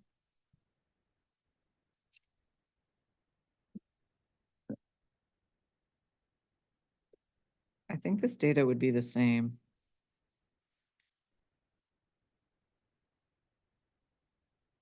Projected 30-year treasury bond yields, if I were to add, so if I'm looking at 383, near-term forecast that's being requested.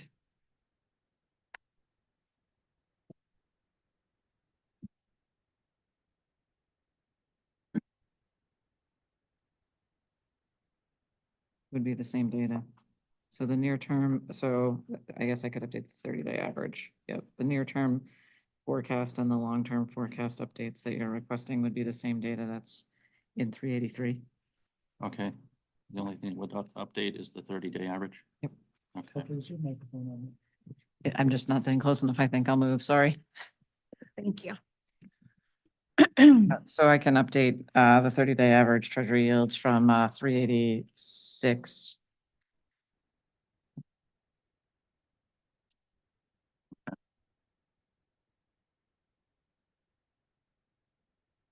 Well, I believe that was provided. There were several requests that were asked for updates through January 10th.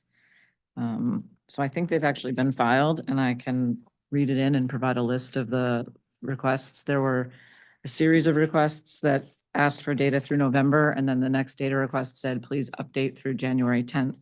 And the treasury bond yields were included in those. I don't recall exactly which question that was. But I can provide that, and we filed all of those last week. So I can provide the update to where that would be. Okay, do we want to do that similar to the, add that to the other reading? I believe it's already been filed, so. Okay, so, I'm sorry, Ms. Bulkley, was that specific to the late file exhibit request for 63 or 62 or both? It would be the late file request for 86. So it's the 30-year treasury bond yield. Okay, There, earlier in the data responses, I don't recall which one, there were a number of responses, but there was a series of requests that said, give us data through November, and then the next data request said, can you please update through January 10th? And, or maybe it was January 14th. In any event, we filed those updates last week. And Okay. so one of those data points would be the treasury bond yields okay. that are requested. So I think where we're at is we still want late file exhibit 62, which was the table in RRU 383. But we don't need late file exhibit 63, so I'm gonna scratch that and say that the read in O is now reference to the discovery response for the 30-year treasury yields and the earlier discovery response. So we have the same Exactly what I page. was going to suggest. Okay. Yeah. Thank you. Thank you.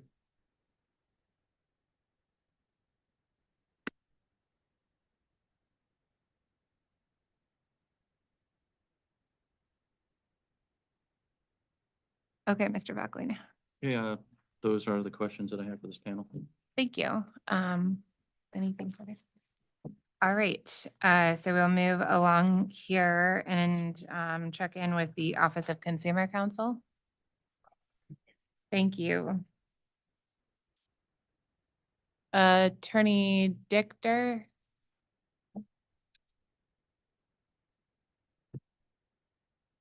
Attorney Wright. Thank you. Attorney Anaweji. Director Lopez.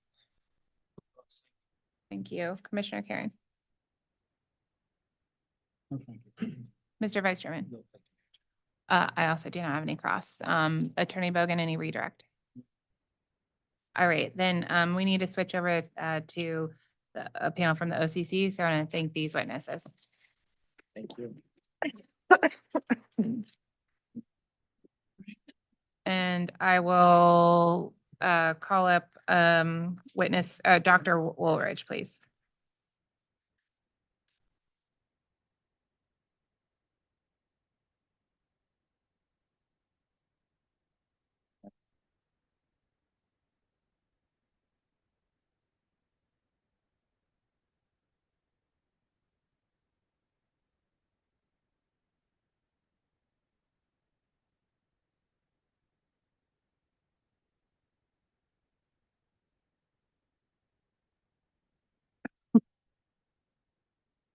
Awesome.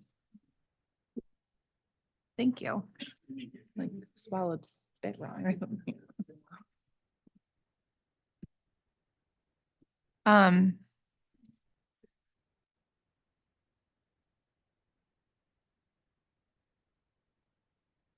All right, welcome, Dr. Woolridge. If I could swear you in, please, if you could raise your right hand. I swear to tell the truth, the whole truth, and nothing but the truth under pains and penalties of perjury. I do. Thank you, sir. Attorney Wheel. Thank you, Chairman. Just for clarification, Mr. Sobolewski is joining Dr. Woolridge not to testify, but just to assist with a laptop for discovery references. Okay.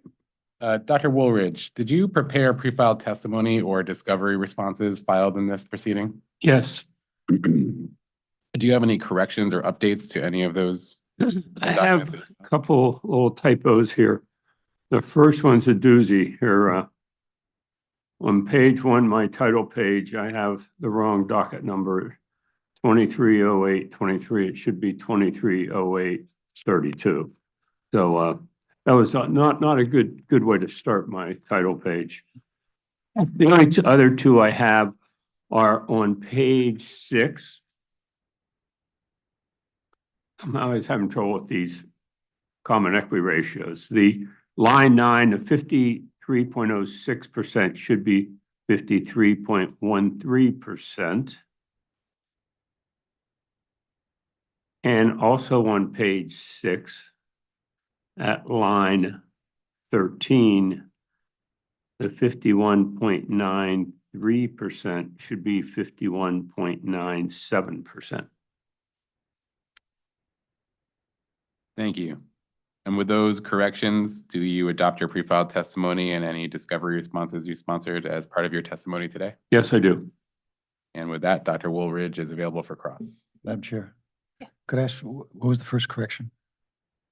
The first, not the first one, the one on page 6. The first one on page 6, first correction on page 6. Oh, the first one on page 6, sorry.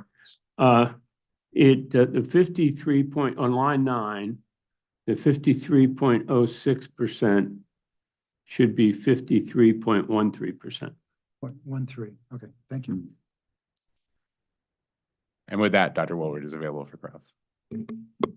Excellent. Thank you. Mr. Vocalina, please. Thank you. Thank you. Good afternoon. Good afternoon. I have questions and then several update requests. So I'll begin with the questions here. RRU 245B.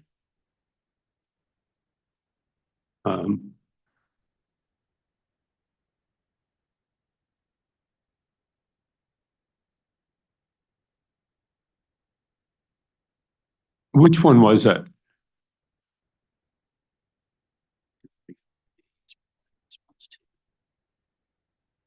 That was requesting the S&P Global Major Energy Rate Case decisions. It's just a clarifying question here that what was requested in RRU 245B was actually included in RRU 545, is that correct? Yeah. Can you confirm if there has been an update to the major rate case decision document through December 31st? It came out today. Did, okay. We can provide that. Please provide that as a Yes. late file exhibit. Yes. Okay, so that's gonna be late file exhibit 63, which I think is the first one directed to the OCC witnesses, and I'll mark it down as provide an update to RRU 545. Is that right? Probably there's a lot in there, I believe. So do we want to specifically reference the December 31st, 2023? Is that when it was updated? It just came out today. Yep. Right, today's update, what's today's date? 26, okay. Of the S&P Global Major Energy Rate Case decisions. Do I have that title correct? You have that, right, Sobi? I gave it. Chairman, I'm just curious if it needs to be classified as a late file, because I believe the interrogatory request asked for an ongoing update through the close of the hearing. So I'm Okay, so the company, I mean, the OCC is under an obligation to supplement. I believe so. Okay. Yes. I'm actually having trouble pulling up for some reason, the interrogatory, but that's my understanding of that we are under the obligation to continuously update. In fact, Dr. Woolridge sent me that this morning, but I have yet to file it in the. You have I it? apologize. I received it here in the hearing room. Okay, all right. No late file. We're clear that we need to supplement RRU 545, 245 or whatever. All right, thank you. Thank you. You turn to RRU 548, please.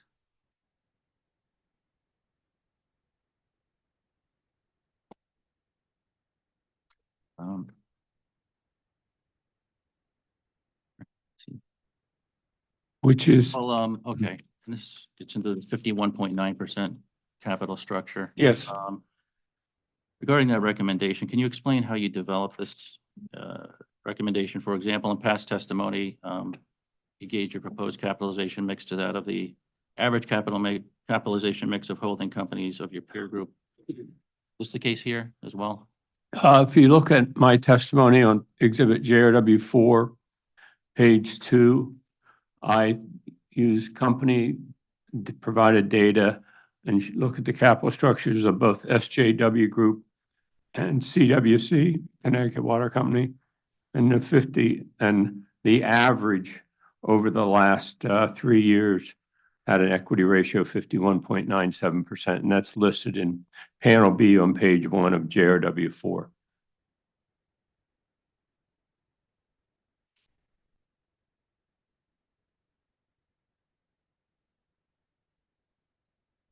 Couple of questions on RRU 549, please.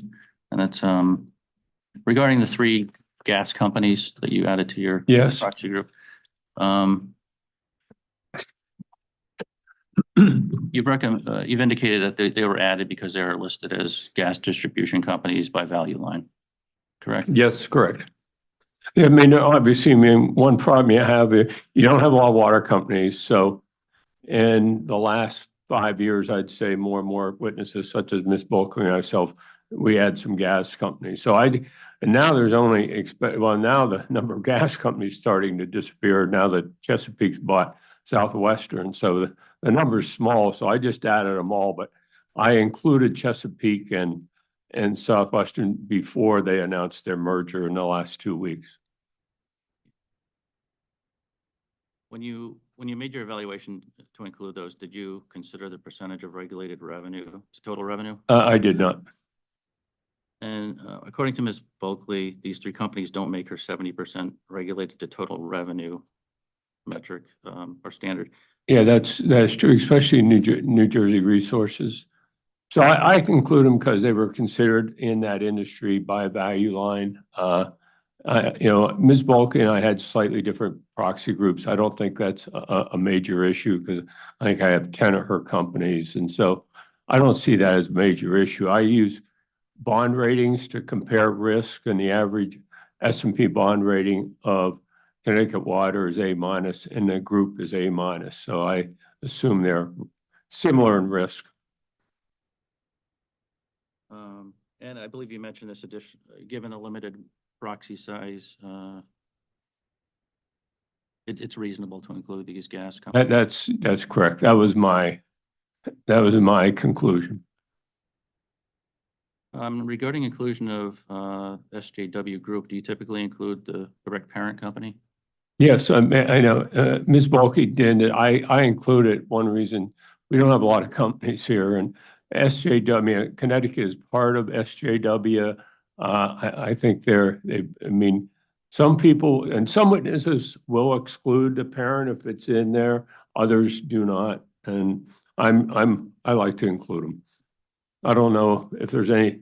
I don't know. I don't have an empirical basis for it, but there's just not a lot of water companies. The remainder of the questions are really updated data requests, so we may run into the same situation where the OCC was asked to provide ongoing updates to these. So if that's the case, just let me know. The first one was was related to RU 544, and it's the emergent bond record updated for December 2023. Okay, I don't have that yet. Do you have an estimated date that you? I don't know. It's kind of at the end of the year. Sometimes they can be a little late. Okay. So I'll update it when I can get it. Okay. We might want to put that as late file, just so we can make it a late file due February 5th. And if there isn't an update by then the response to late file is not available.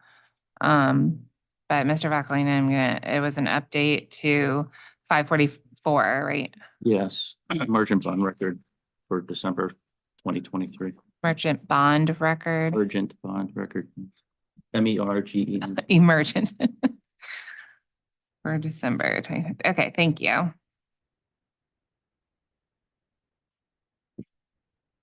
567, RU 567 Part C, and these were growth rates. You verify the date that these were extracted? Excuse me, I didn't hear. The date that they were extracted, the data in Part C of. Oh, I was asked to update them through January 12th. Okay. As it turns out, they were due January 12th. So I updated them through a couple of days before that. I forgot exactly what day. But it's all in the data. The individual days are listed and everything. I updated the stock prices, the growth rates, the betas, all those numbers. Okay. And I know you also requested the updated value line. A value line came out January 5th, and that was right when I was filing these. We did subsequently file the January 5th value lines, and none of the growth rates changed, so it really didn't change anything. Okay, that was my next question, so thank you. You've done this a few times. 567 Part H was the S&P issuer credit rating and Moody's issuer credit rating. Has that been filed as of January 12th? The S&P credit, let me check. I don't know. They haven't changed. But I'll check to see if we provided those. Just for clarification, I believe that was a 567G.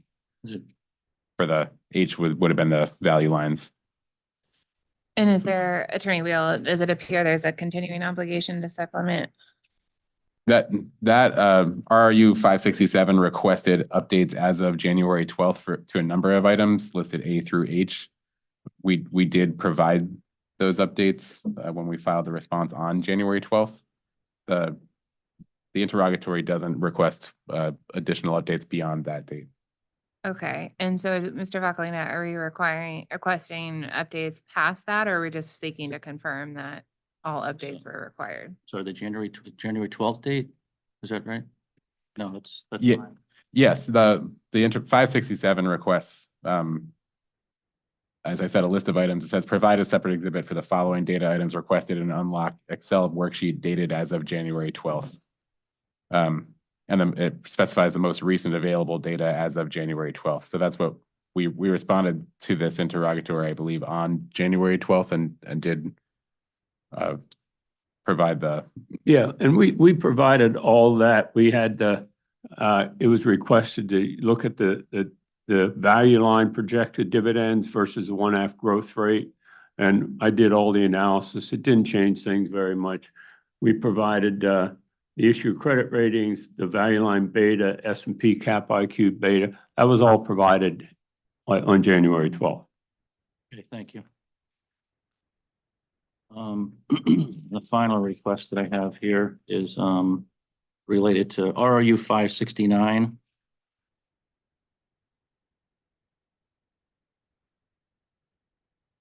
And similarly, this may have been updated through January 12th, but is it Treasury yields? 30-year constant maturity? Yes, they were provided. Those are also provided. Yes, we filed the response to RRU 569 on January 12th. I will also add, I believe off the top of my head, we filed a large amount of data responsive to several interrogatories. The data was too voluminous to upload via the website, so our paralegal communicated with authority staff, and we use a shared SharePoint system. It's my understanding there was some issue that had to be kind of followed up. So that might be I'm just explaining that because that might be the source of these questions, that I believe we ultimately made 2 submissions because there was sort of not all the data went through the first time. I think that may be the issue. 2 submissions into Lotus. Well, we directly shared via Microsoft SharePoint. We made a shared file that was sent to docket control because the amount of volume was it's hundreds or thousands of megabytes of data, so we weren't able to directly upload it ourselves. So we were instructed to share it, and authority staff would upload it to the system. But there was some, I can't recall the exact specifics. I think the authority staff member who normally does this wasn't available on January 12th. So there was an attempt to do it on January 12th that wasn't completely Successful. Okay. successful, but I believe it was successful as of January 13th. 15th. Yeah, Yes. that's right. Okay, Lotus has a file size cap, so that makes sense. So it is up, our docket control staff have uploaded it to the docket.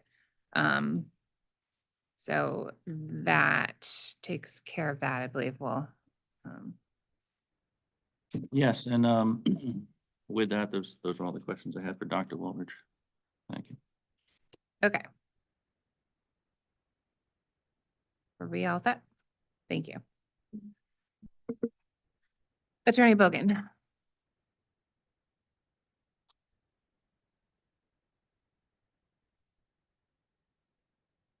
So Attorney Wheel, I think you walked out of that with only one LFE from me, 63. No questions? All right, Attorney Wright. We have no questions. Thank you, Chairman. Thank you. Attorney Anoiji. No, Director Lopez. Thank you. Any redirect? No, thank you. Okay. All right. Thank you, Dr. Woolridge. I'm sorry.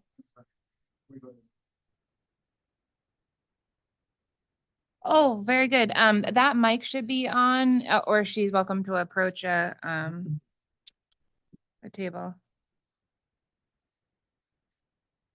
I think it's on. There you go. All right, the read-in under O, Ms. Bulkley, please. Yes, so the treasury bond yields that were requested were provided in RRU 391. The update was provided through January 12th. And there was a request for the matrix of value line electric utility proxy group screening that was provided in RRU 227.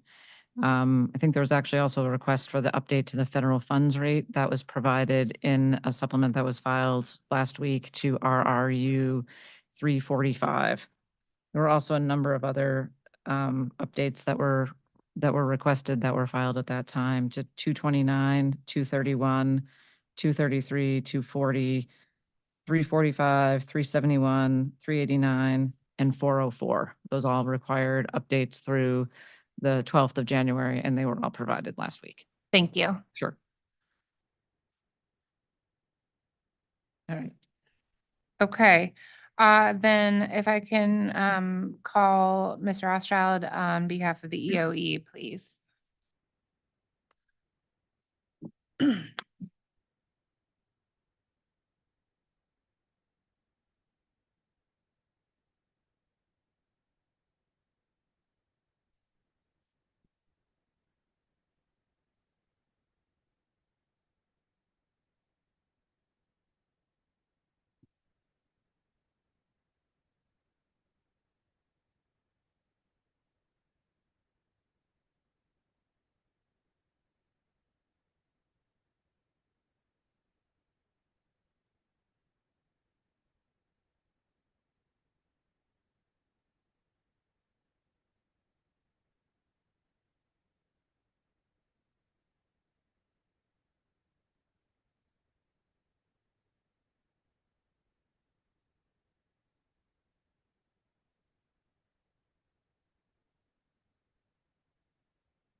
All right, Mr. Rothschild, can I swear you in? Could you please raise your right hand?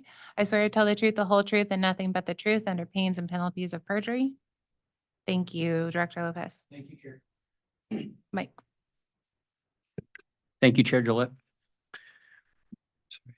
Good afternoon. Would you please state your name and position for the record? My name is Aaron Rothschild. I'm president of Rothschild Financial Consulting. Thank you.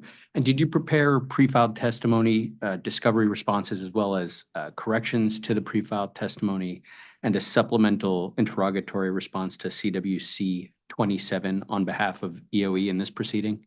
We did. Thank you. And do you have any more changes, corrections, or additions to your testimony? I do not. Is this information true and accurate to the best of your knowledge and belief? Yes, And do you adopt that as your sworn testimony in this proceeding? I do. Thank you. Mr. Rothschild is available for cross-examination. Thank you. Thank you. And we're actually, don't have any cross from authority staff, so Attorney Bogan is going to be first up. No cross. Attorney Wheel. Sorry, Attorney Wright. Okay, so we'll start there.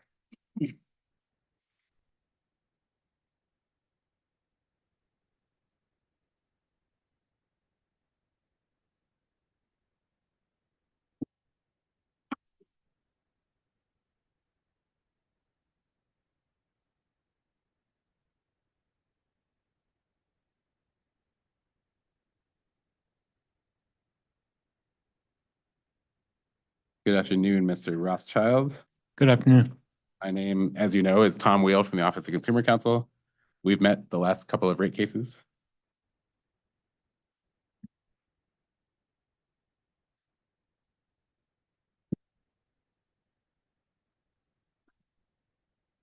I want to start with some kind of baseline questions about your analysis. I noticed that Ms. Bulkley's testimony uses the terms cost of equity, primarily seems to use the term cost of equity, except with regard to references to the return on equity that's being said in this case. And I noticed your testimony seems to draw a distinction between those two terms, but I was just hoping you could explain if there is a difference between the cost of equity and the return on equity. Yes, it's important to keep those separate because the return on equity is an accounting return. And the cost of equity is based on investors' expectations of return on the market price of equity. And in the case of water companies now in particular, it's important to make that distinction because the market price of their stocks is significantly higher than their book value, which means that just doing that simple math, the cost of equity is going to be lower than the return on equity. That's important. So if the cost of equity is lower than the allowed return on equity, what is that? Does that mean that what the company is collecting via the allowed return on equity exceeds the actual cost of equity? Yes, I believe that's what market data is showing, that investors have bid up the price of water companies in particular significantly because they're willing to accept lower returns on the market price than those authorized returns. Okay. And is there something wrong with a company collecting an authorized return on equity that's in excess of the actual cost of equity? Yes, I believe that's not consistent with regulatory principles and the guidelines from the U.S. Supreme Court that say that the return should be consistent with the returns that investors receive on other investments of corresponding risk. And you can't, as an investor, you can't receive those returns equal to those authorized returns because you have to pay a multiple of book value. Okay. In your testimony around page 101, there's some discussion about the market to book ratio. And you say you do not establish an ROE based on a constant return on book accounting return. It's set based on what investors expect in the market. Sorry, investors in the market expect that market to return. And you have an example of investing in an apartment with an expected return that's derived from the rent revenue. Can you kind of use that example, frame that example in terms of what's the company is requesting here in this rate case? Yes, sure. I don't know if I have to look specifically at that page because I can just talk about that in general.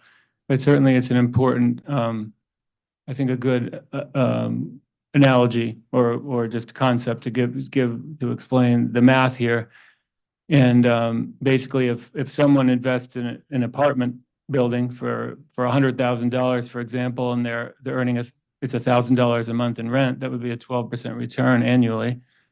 If then it went into the market and someone was willing to pay 3 times that, to $300,000, and was earning the same amount of rent, the $12,000 a year, they would be earning significantly less. And it would come out to 1/3 of that, or 4% return. So I think that kind of math is simple I think in the real estate example, and it does apply. The same type of mathematics is really related here. So I think it's very clear that the relevancy of the high market to book ratio is there.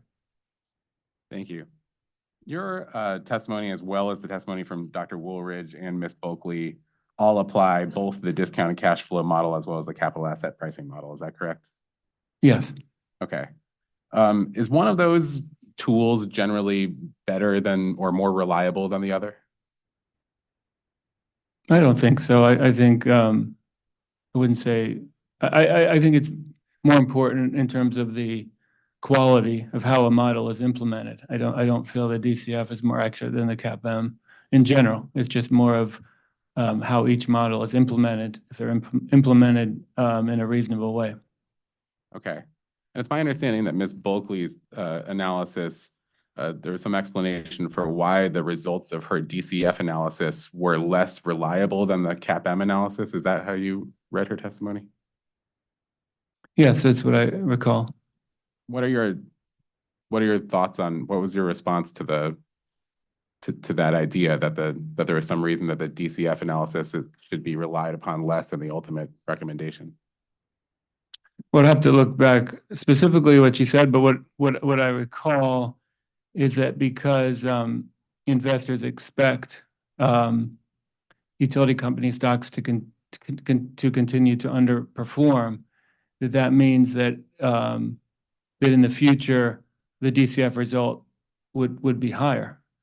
And I think that's certainly interesting, because when you do the math, it's really the opposite, that if investors really do consider the utility stocks to underperform in the future or decline, that what really matters is currently. And the DCF result actually would show then potentially be inflated, or should be a bit lower. So I don't think that her argument holds there based on that the DCF is understated. If anything, it would overstate. Thank you. So all three experts in this case performed both kinds of analyses, the DCF and the CAPM. And is it fair to say that generally the methodology is to perform each of these analyses and then sort of get a holistic view based on the outcome of each analysis to ultimately determine a recommended return on equity? Yes, I would say, I think it's a reasonable way to do that is consider the results of all the models and look at a holistic approach and come up with your recommendation. Yes. Okay. And in general, I won't ask you to do the math on a stand, but in general, if Ms. Bulkley hadn't discounted within her analysis the value, the importance, if she hadn't placed less emphasis on her DCF results, which way would her overall recommendation have gone, up or down? I'd have to look back at her numbers specifically, but I believe her DCF results were lower than her CAPM, but. Yes. Yeah. So if the DCF results are lower than the CAPM, if the DCF results weren't discounted, that would drive the overall recommendation downward. Is that correct? Yes, if greater emphasis was placed on the DCF, yes, that would drive the result, the recommendation down. Yeah. Thank you. A couple of questions about the CAPM.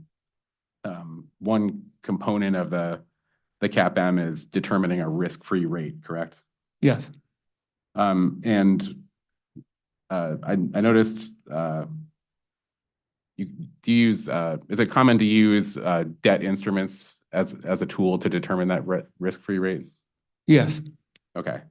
And I noticed that there was some criticism in Ms. Bulkley's rebuttal testimony to the fact that you use instruments other than long-term instruments such as 30-year bonds. Did you see that in the?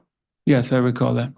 Okay. And my understanding of the criticism was essentially that because we're dealing with utilities here that have long-term assets with long-term depreciable lives, that we should be using long-term debt instruments to be setting the risk-free rate. Is that your understanding of the?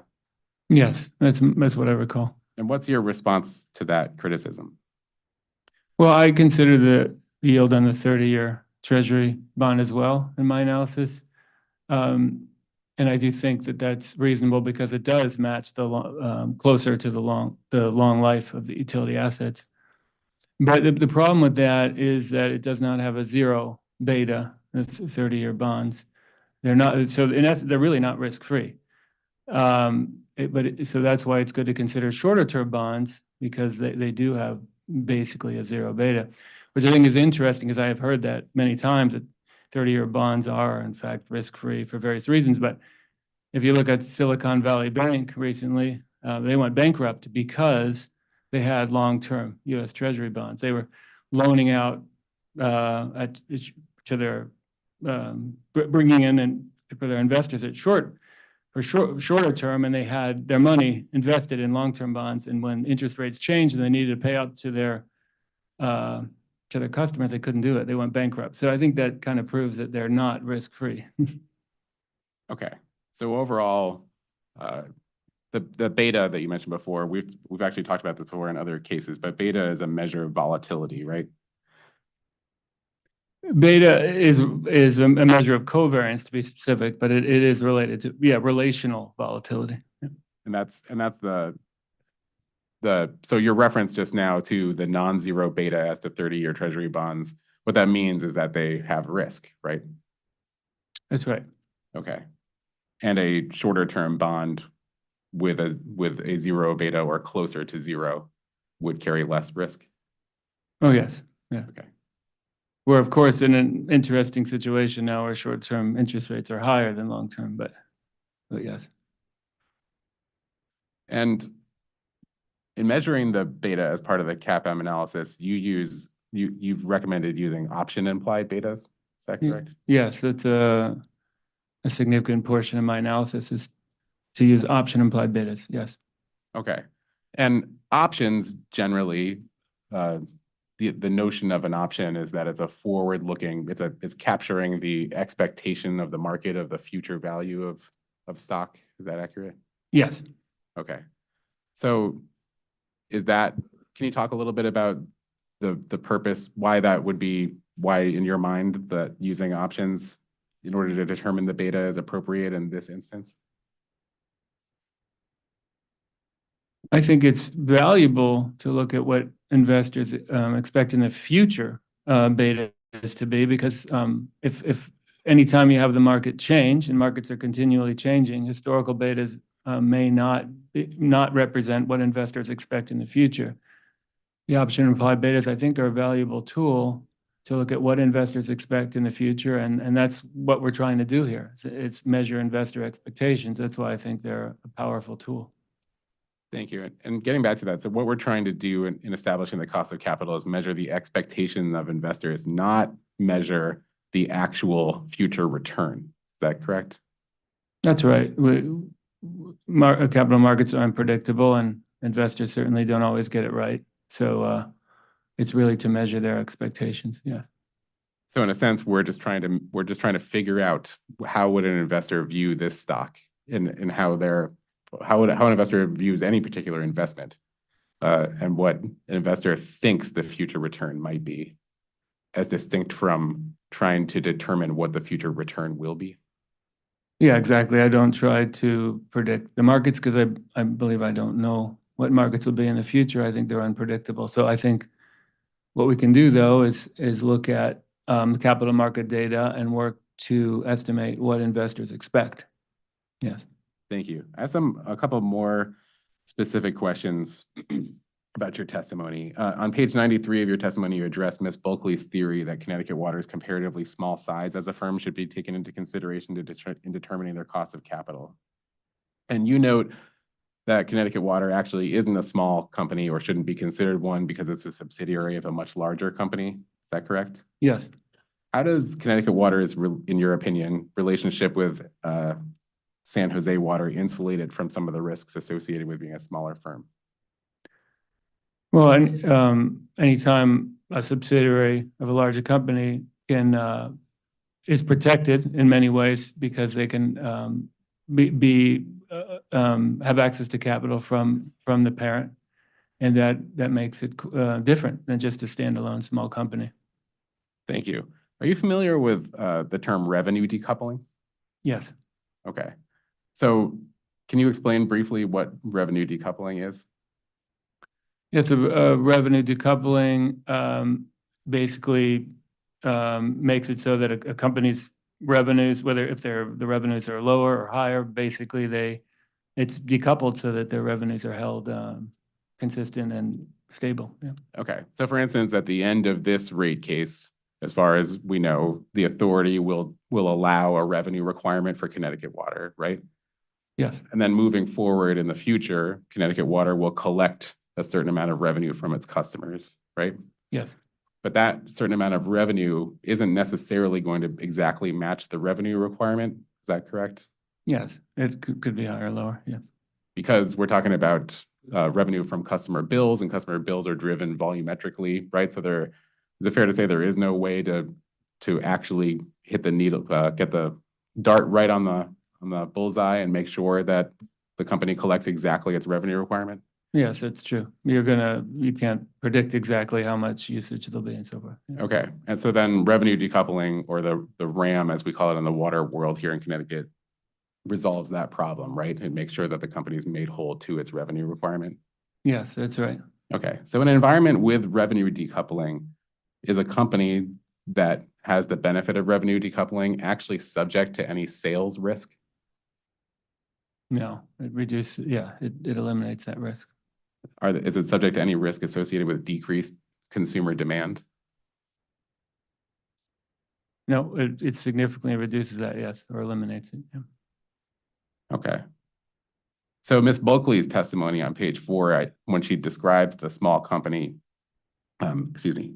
premium, she discusses the impact of weather variability, the loss of large customers to bypass opportunities, or the destruction of demand as a result of general macroeconomic conditions or fuel price volatility. In your opinion, in the presence of revenue decoupling, as we just discussed, are any of those risks, do any of those conditions present risks to Connecticut Water? No, as far as I understand, RAM, those do not present risks, no. Thank you. Ms. Bulkley also talks about capital expenditures for the company producing some amount of risk. Is that correct? Yes. I'm going to get to that in just a moment. Back to the size premium. I read on pages 65 through 66 of Ms. Bulkley's testimony that she attributes a 60 basis point value to that premium. Did you see that in her testimony? Yes. Okay. So does that mean, is it your understanding that means that 60 basis points of the company's total recommended ROE would be attributable to that proposed size premium?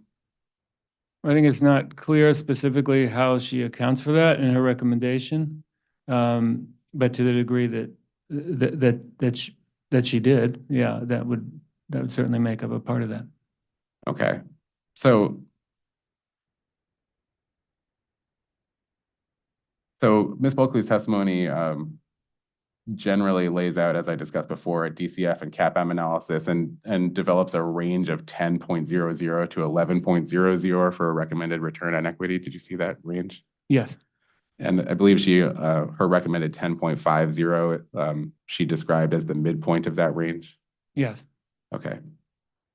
If there's a 60 basis point valuation assigned to the small company premium, wouldn't that, if you took 60 basis points away from 10.5, wouldn't that result in a figure below 10.0?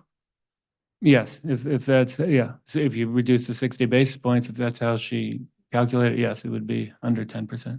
Okay. Is it your understanding of that 60 basis point valuation that Ms. Bulkley assigns to the small the small company adder premium, that if the authority were not to credit her theory with regard to the small company size, that it would be appropriate, the authority were to not credit the small company size premium, but were hypothetically to credit the entire remainder of Ms. Bulkley's testimony, would it be appropriate to adjust her recommended ROE by 60 basis points downwards? I think certainly from my reading of the testimony, like again, I said it wasn't completely clear how she accounted for that, but I certainly would understand that could be a reasonable interpretation of that. I mean, if we're considering those risks and it was included, yeah, it could be to take 60 basis points off could be reasonable. Thank you. I mentioned a minute ago the capital expenditure risk described by Ms. Bulkley, and you addressed that on page 95 of your testimony. Excuse me. And your testimony generally talks about how capital spending drives earnings. Is that correct? Yes, particularly for water companies now with market to book ratio so high, it's a significant growth opportunity for water companies to issue more equity if they're expanding, having capital expenditures. Yes. Okay. And as we just discussed, I think if a market to book ratio for is positive, be it over 1.0, which is the case for Connecticut Water, correct? Well, Connecticut Water doesn't have the publicly traded stock, but for SJW Corp, yes. Thank you. I apologize. Mm. So if a market to book ratio exceeds 1 for a firm like SJW, does that mean that every dollar invested in rate base results in an even greater increase in market value? Yes, it does, because it actually just acts as what's the opposite of dilution and acts as accretion. And that's why I have that term in my DCF model, what's called the SV term, is a growth from the sale of new common stock. And the higher that market to book ratio, the higher that is. So it is an opportunity for investors every time they issue that stock. There is what would be the opposite of dilution, which would be accretion, and it's a growth opportunity. Yes. Okay. So in your opinion, how does an investor view the potential for capital investments for a utility company in terms of the future value of that firm? As an opportunity, I believe that when investors are looking at utility stocks, all else equal, being able to grow rate base is very positive.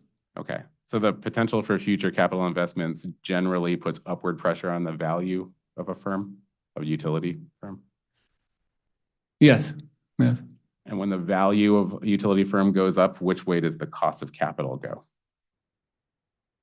Well, the math is interesting with the SV term because it becomes a certain self-fulfilling prophecy. All else equal, a higher stock price, you're going to have a lower cost of equity, but it's a strange situation where you have higher market to book ratios. In other words, I believe authorized ROEs that are too high has that growth component, so it can lead to additional growth. So it's a little bit complicated, but I would say ultimately it's leading to overcharging consumers. I think that's the critical piece.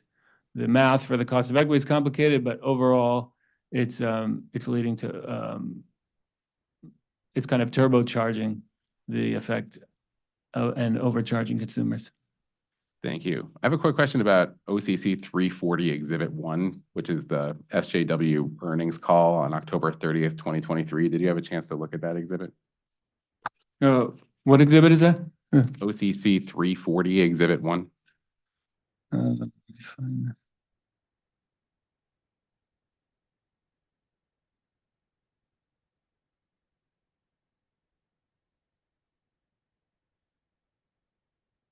I don't have that in front of me now, but maybe you could ask me a question and see if I recall. Okay.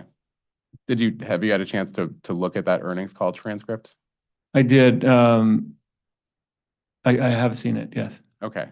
So in that earnings call transcript, when a company executive said approximately 2/3 of the requested rate increase with reference to this proceeding, approximately 2/3 of the requested rate increase is related to infrastructure investment. In your opinion, how would investors view that statement, as a positive or negative statement in terms of the value of SJW? From what I recall from reading that, it was a positive news. Yeah. Okay. And that statement was with regard to this very rate case, correct? Is that how you understood it? That's how I understood it, yeah. Okay. Thank you.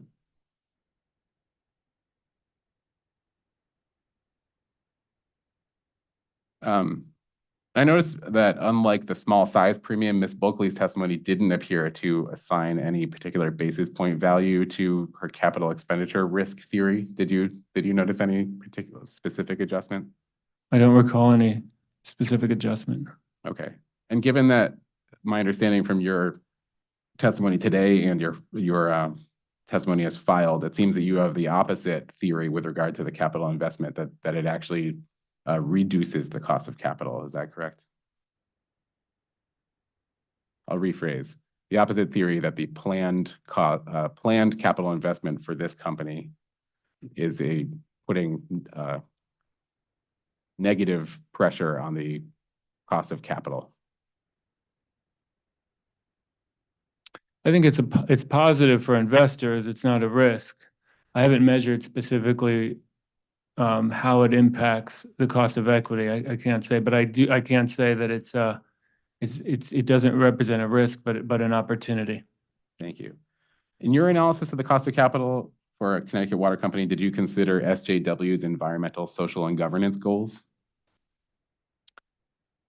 I'm aware of them in general. I didn't do a specific analysis, but Okay. Similar question to capital investment. In your opinion, do investors consider ESG goals when they consider investing in a company? yes, again, I didn't do a specific analysis, but I do know that at least in some cases, investors are attracted to companies with ESG goals and are willing to put in more capital because of that, yes. Okay. Do you know what an MSCI rating is? I don't offhand. No. Okay. During the earnings call I referenced a moment ago, Mr. Thornburg, the CEO of SJW, said, our rating from MSCI was recently boosted from A to triple B, sorry, to A from triple B, and our GRESB rates are, for public disclosure, of ESG are in the upper third of our peer group. What do you understand that statement to generally mean?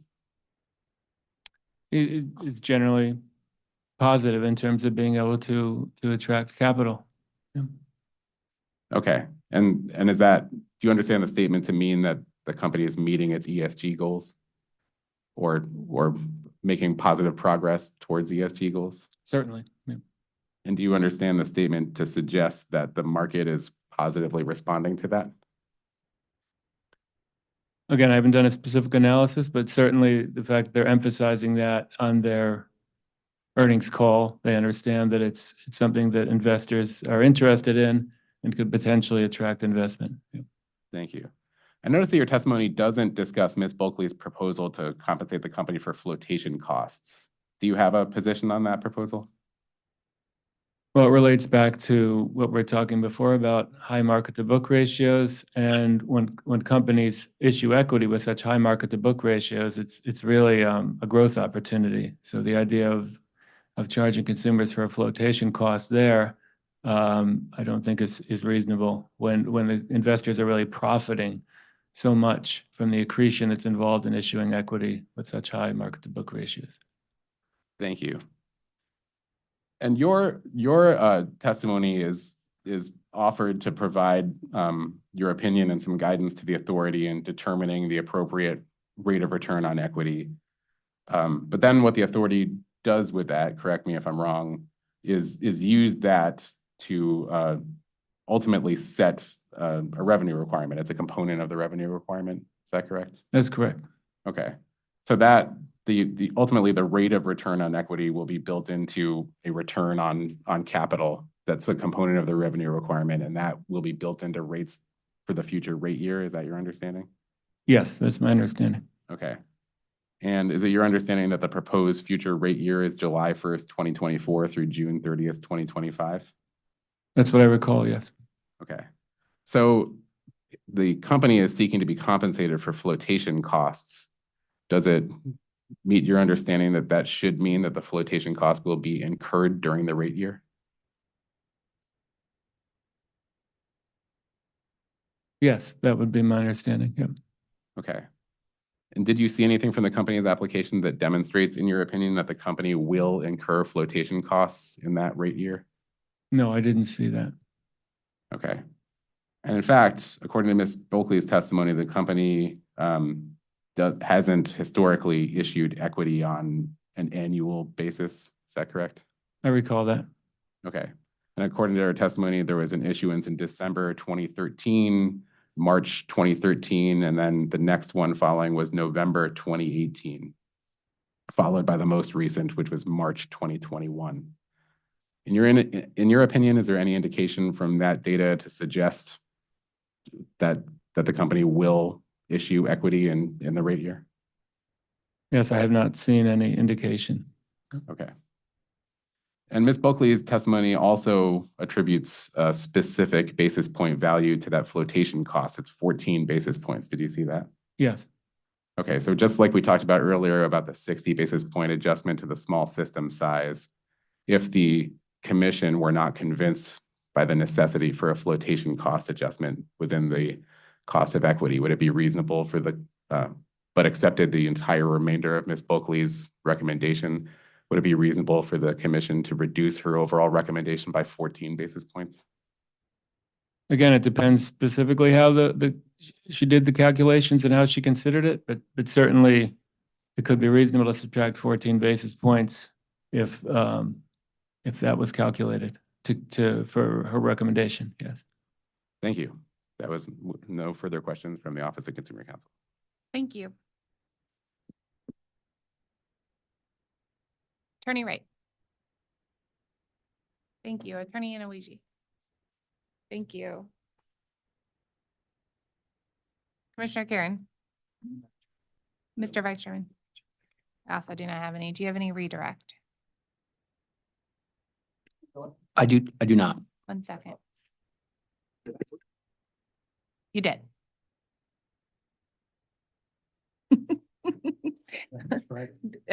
Attorney Bogan.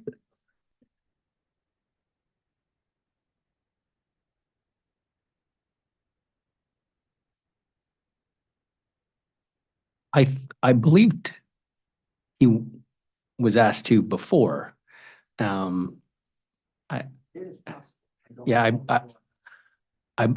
believe he was right after the authority, and Connecticut Water was asked to come. And from my recollection,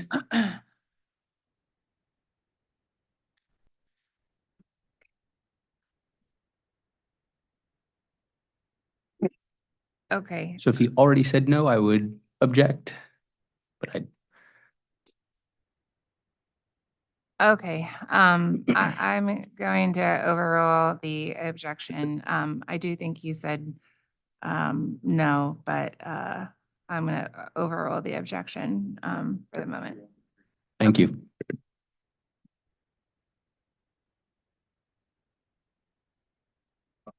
Good afternoon. Attorney Bogan, can you please check your mic? For the record, David Bogan on behalf of the applicant Connecticut Water. And as an aside, I worked with your father more years ago than I care to remember. I just want to make sure I understood a couple of things that I thought you might have said in your testimony. Did I understand you to say that there was zero risk associated with short-term instruments? I believe we were talking about short-term treasury bonds, and I was saying they have from my calculations, a zero beta. Okay. And you can tell me if my connection is wrong. Do you know the current rate for, say, a 2-year instrument? Could you accept subject to check? It's around 4.36%. Sounds right. And what about a 30-year instrument? I believe, subject to check, I believe I don't know offhand, it's similar, yeah. Yeah, I agree with you. I was going to say, would you accept subject to check? It's around 4.3%. Yes. How do those compare with the secured overnight financing rate? Yeah, they're over 5%. For the SOFR? Yes. That's correct. So if you use the short-term rate, that would actually increase the cost of capital of the company. That's right. It's one of the rare times that's true. Yeah. Now, I think I also understood some questioning from Attorney Wheel regarding Ms. Bulkley's use of both the DCF and the CAPM. You recall that questioning? I remember discussing those two models, yes. And I believe, because there was a lot to, as the chairman likes to say, unpack, that you said Ms. Bulkley discounted her DCF analysis. Is that a fair assessment of your testimony? I don't believe she specifically discounted it. I believe that she discussed why at this point it likely it could understate the cost of equity. Yeah. Again, would you accept, subject to check, that Ms. Bulkley's DCF analysis had a range of 10.15 to 11.46? I'll agree, subject to check. Yeah.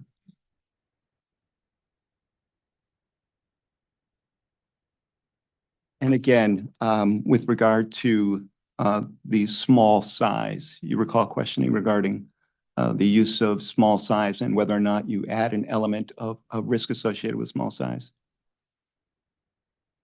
You mean in terms of the discussion with Attorney Wheel? Yes. Okay. Do you recall that at page 71 of Ms. Bulkley's testimony, she said she was not proposing a specific adjustment of her analysis for the risk associated with this factor? Yes, I do. That's why I said that I wasn't sure exactly how she accounted for that, and I do recall that she said she didn't make a specific adjustment for that. Yes. Does a lower return on equity impact the FFO to debt ratio negatively? All else equal, a lower authorized ROE would impact it, yes. Did you look at the impact of lower ROEs on the cost of debt? No, in terms of the credit, what I had responded was looking at how my capital structure recommendation would impact that.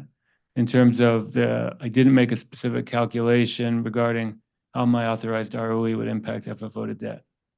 But you do agree that generally speaking, all things being equal, a lower ROE can negatively affect the cost of capital. It wouldn't necessarily lower the cost of it wouldn't necessarily impact the cost of capital, no. But haven't we seen that over the last 6 months for certain utilities in Connecticut? It's impacted their cost of capital? Yes. I don't know what are you referring to a specific source that talked about the change in their cost of capital? Let's talk generally. Over the last 6 months, have credit ratings improved? I haven't seen credit ratings improve in the last 6 months, no. Thank you.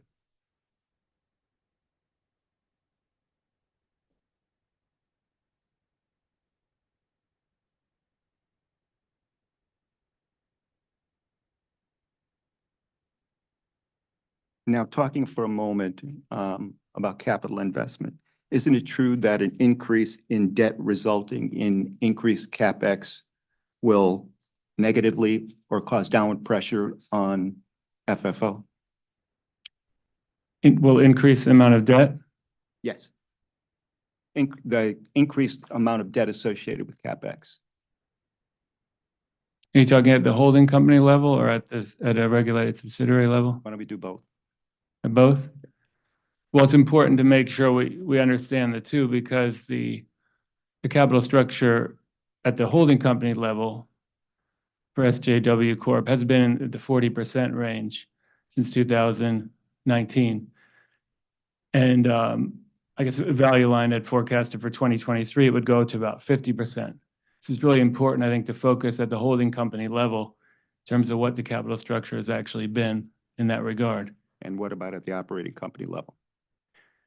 Well, what's common, as I've mentioned many times in my testimonies, is for the company to issue debt at the holding company level and inject it as equity at the regulated subsidiary level. So I think the focus should be on the holding company level to really understand the credit impacts. I appreciate that's what you think is important. My question was, isn't an increase in the debt associated with capital investment by the operating company going to negatively affect FFO? Again, many times credit rating agencies explain the relationship to the holding company and the regulated subsidiary. So it's important to consider that. All else equal, it will certainly have an impact for FFO to debt, but it's important to understand that credit rating agencies look at the whole picture and the link between the holding company and the regulated subsidiary. And the effect will be negative. I understand you think it's important to focus on something else, but you just said it will have an effect. I just want to understand, is that effect positive or negative? It may not necessarily be negative in terms of the impact of the credit rating, but all else equal, it will impact those credit ratios, absolutely. No, it wasn't the credit rating. I said the FFO. The FFO to debt, which is, yes, Okay. which is a focus of credit rating agencies, yeah. I have nothing further. Okay. Thank you. Did that change your mind about questions? No. Okay. Do you need a moment to consider redirect? Yes, if I may have just a moment, please. Yeah, I actually think it's a good time for a break. So let's break until 2:30. And we'll do redirect and then move into our next panel. Thank you, Chair Thank Gillette. you.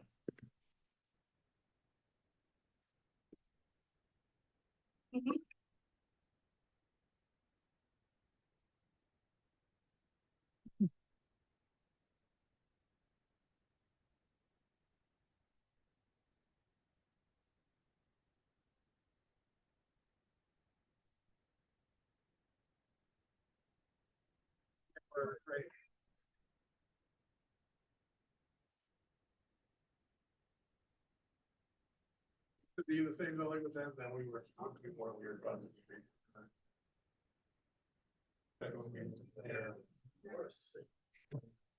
Years ago.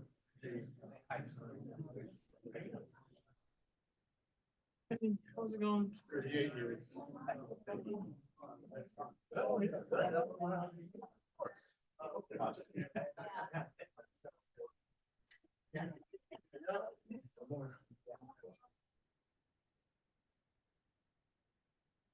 Yeah, I've been doing Connecticut water cases by just like 88, 87. Yeah.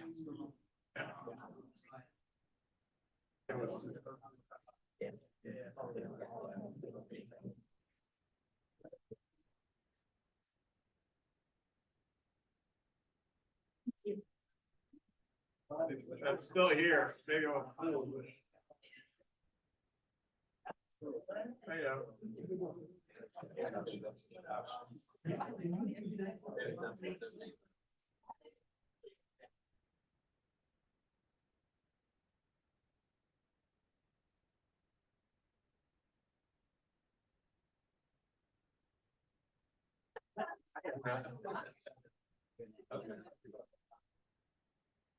You really have.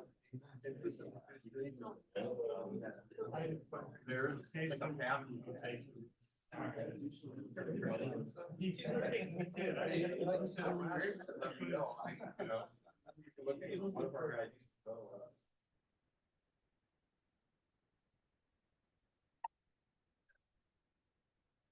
All right.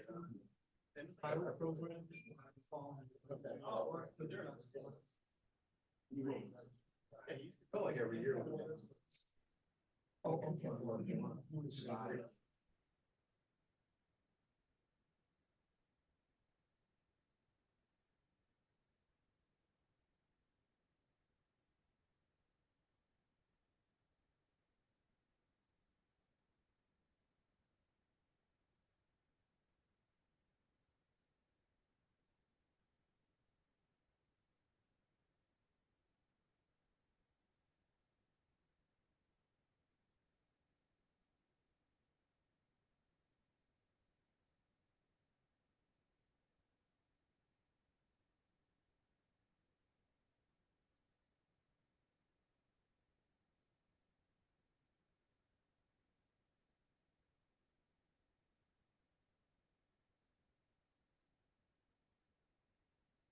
Not a lot of younger guys do it.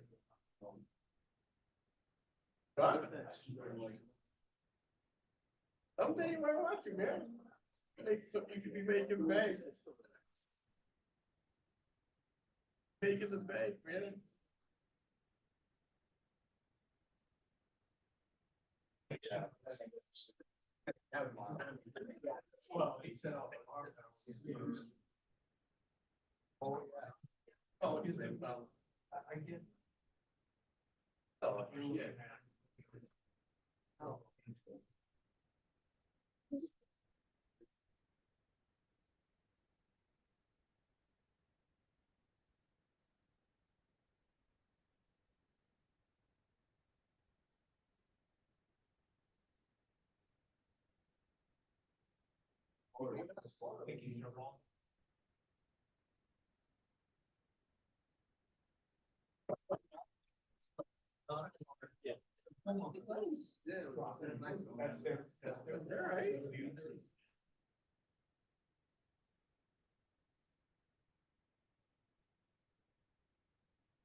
I'm looking forward to.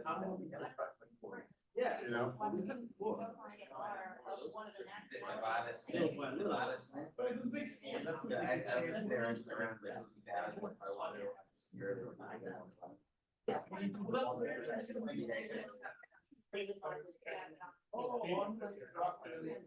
now you can find that in like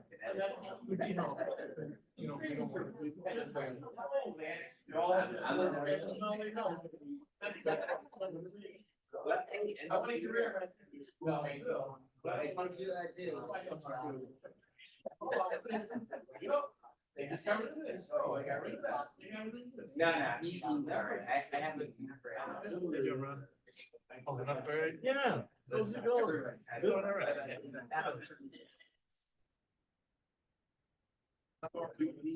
Well, we're gonna have enough Monday.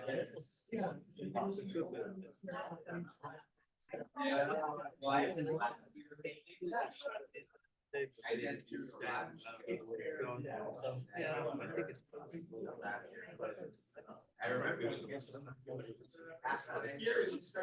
Well, I booked Thursday and Friday just. If you need the room. Thank you. Yes.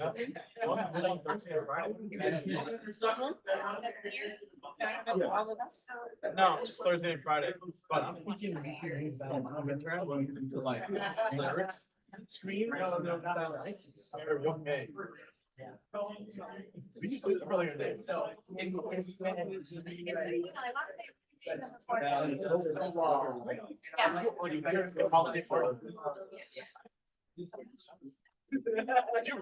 In this building. Yeah. The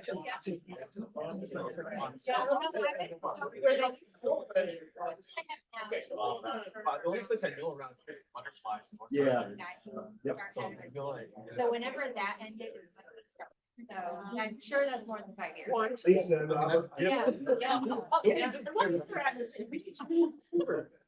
Actually, all during COVID, when we were on Zoom and everything, I on a lot of those videos. I'm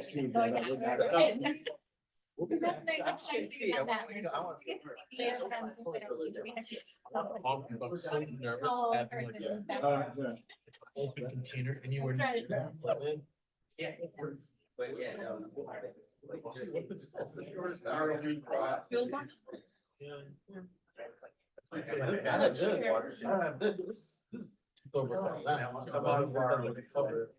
at least a day.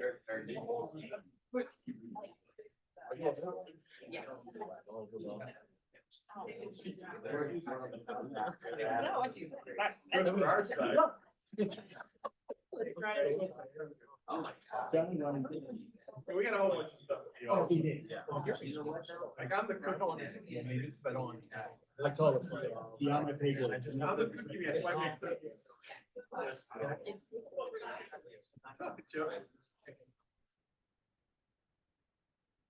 I thought it was gonna be kind of. This is like, you know what, this is like just like school all over again. You know what I mean?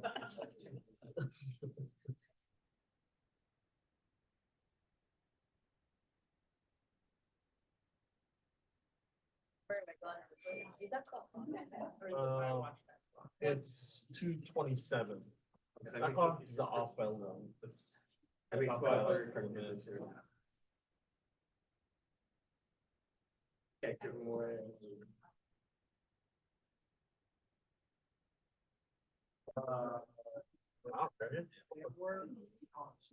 Here, you know what? You can sit there. If no one says anything, you can just move up. Or you can take this for 3 days. Yeah. It was like, I brought it to the office. We always have it off. I brought it until this is done. I'm not gonna lie. I 100% booked the flight to Thailand. You did? In February. 2 weeks, I'm leaving. Actually, I bought. Get all this. I'm gonna be on the beach somewhere. What? No. Bali? No, where's Bali? In Thailand. It's like 13. Well, It's cold. Oh, Bali's in India, right? That's my Christmas. Nice.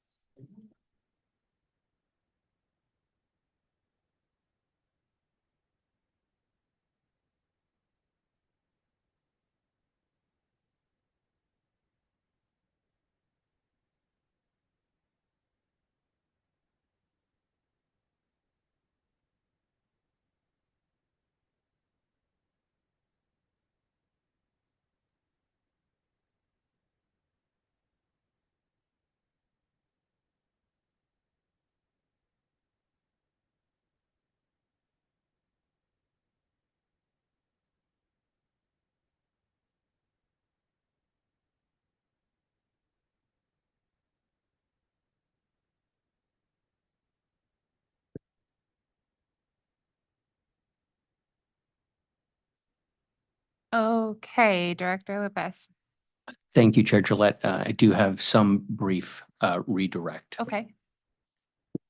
Mr. Rothschild, so in your conversation with Attorney Bogan, there was some conversation about FFO to debt ratios and the holding company versus the subsidiary.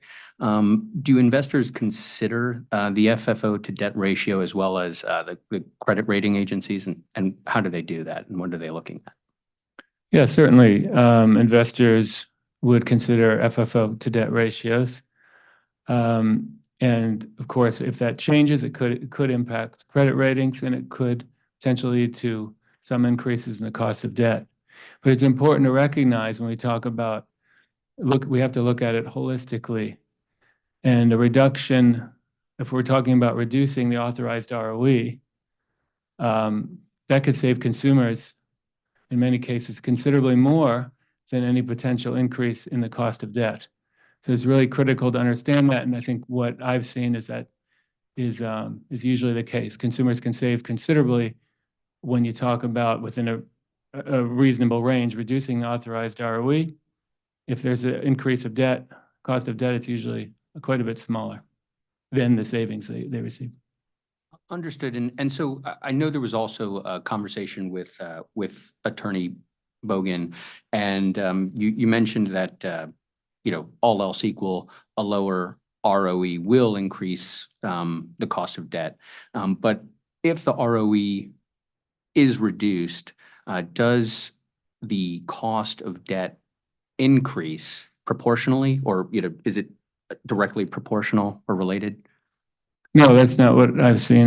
Usually it leads to, it's not proportional, usually leads to savings to consumers, a reduction in authorized ROE, or it has a greater benefit for consumers than the cost of the increase in cost of debt. And that's what we're trying to do here, is come up with an overall rate of return that leads to the lowest possible rates for consumers. Not too low, because then they can't raise money, but of course, as low as possible so they can raise the capital they need to provide safe and reliable service. Thank you. That is all I have. Thank you. Thank you, Mr. Rothschild. You're excused. Thank you. Okay, so we're going to move into the panel on page 13, which is our Customer Experience Water Ratepayer and Assistance Program panel. So I would call the company's witnesses to the table, and authority staff will begin cross-examination after we complete the opening and administrative matters.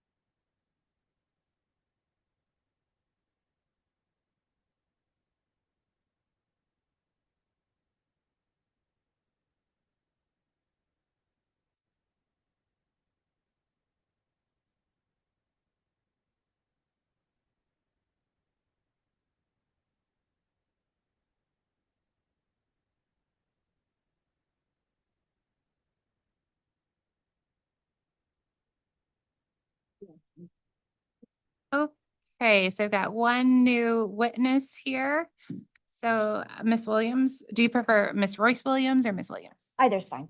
Okay, Ms. Williams, if you could please raise your right hand, I'll swear you in. I swear to tell the truth, the whole truth, and nothing but the truth under pains and penalties of perjury. I do. Thank you. And Attorney Bogan, when you're ready, please. I am ready. Good afternoon, Ms. Williams. Could you please state your full name and position with the applicant? Sure thing. I am Michelle Royce Williams. I'm the Vice President of Customer Service and Communications with Connecticut Water. And Ms. Williams, did you have occasion to submit certain pre-filed testimony along with accompanying exhibits in this proceeding on behalf of the company? I did. Do you have any changes, corrections, additions to make to that pre-filed testimony? I do not. Is it true and accurate to the best of your knowledge and belief? It is. And do you adopt that as your testimony in this proceeding? I do. And similarly, did you prepare or cause to be prepared under your supervision's responses to certain interrogatories propounded by the authority and other docket participants? I did. And do you have any changes, corrections, additions to make to those responses? I do not. Is the information contained therein true and accurate to the best of your knowledge and belief? It is. And do you adopt that as your testimony in this proceeding? I do. Thank you. The panel is available. Thank you. Okay, with that, we'll turn to authority staff, please. Thank you, Chairman. Good afternoon, panel. My name is Karima. I'm with Kira. Please turn to interrogatory response, CAE 1. And for the record, most of my questions will be coming from CAE, unless otherwise stated. Fantastic. Thank you. I am recently disconnected from the internet, so I'm just going to reconnect so I can pull that up. Okay, all set. All right. Can you explain why there was a steady increase in the number of liens and the total amounts of arrearages represented by those liens from 2018 through 2019, followed by the fluctuations until 2023? Let me open up the exhibit.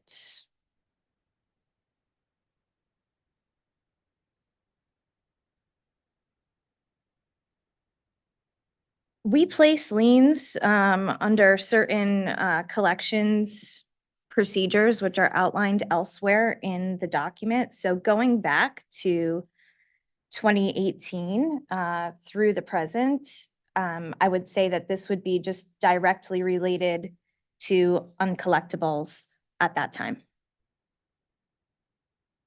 Okay, were there any procedural changes with respect to the arrearages and the liens during that period that could also have contributed to the? Well, there were changes during the pandemic, certainly. Speaking to pre-pandemic fluctuations in 2018 and 29, I'm not aware of any. The changes that you're mentioning for the pandemic what were they? Well, we had a moratorium on shuts, as you know, all regulated utilities did. We also were offering 24-month, no interest, no down payment, COVID payment plans for any customer who contacted us and wanted to set that up. So for a period of time in that peak pandemic period, effectively, collections were paused. Okay, thank you. Could you provide an overview of the historical development of the company's practice of placing lien on a customer's property? And if you can, any relevant statute or regulation or authority decision that authorizes this practice? That sounds like something that would probably be best with more research on my part than just recalling something and relaying it to you today. Would you be willing to accept that as late file? If I may, Chairman Gillette, I would suggest that as well, since Ms. McDonald has also asked for relevant statutes, which implicates essentially a legal opinion. Okay, so as a late file exhibit 60, which will be late file exhibit 64. And Ms. McDonald, if you just want to restate what you're looking for, please. All right, I just want an overview of the historical development of the company's practice of placing liens on a customer's property. Include any relevant statute, regulation, or authority decision that authorize this practice. Thank you. Late file exhibit 64. Bless you.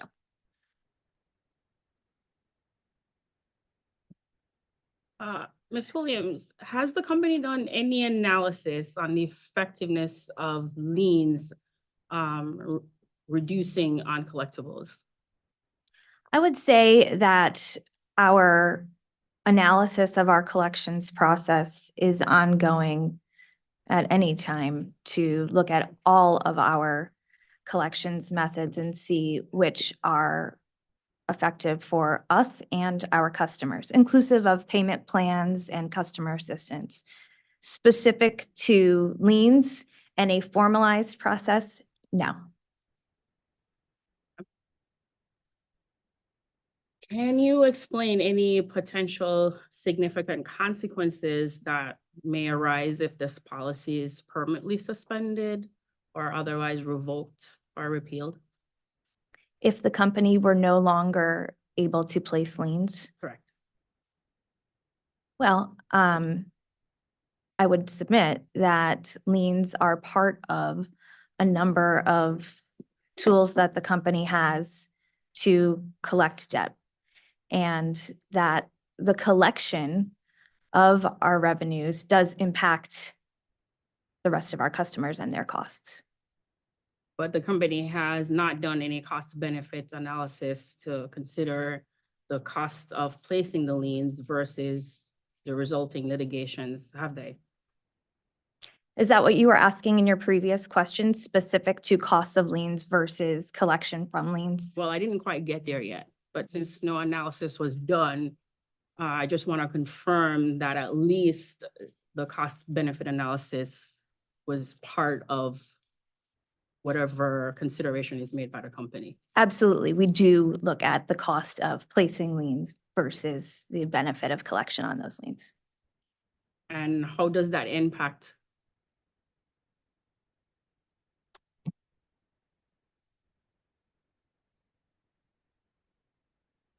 I'm sorry. Okay, based on what the company has found, how does that impact the reduction in uncollectibles? Based on the litigation versus placing the lien. I'll restate it. Is it effectively helping the company reduce uncollectibles? I would submit that yes, it is contributing to the reduction of uncollectibles. Can you confirm that the company's policy is that an overdue balance that exceeds $1,000 or 180 days triggers the letter of intent to place a lien?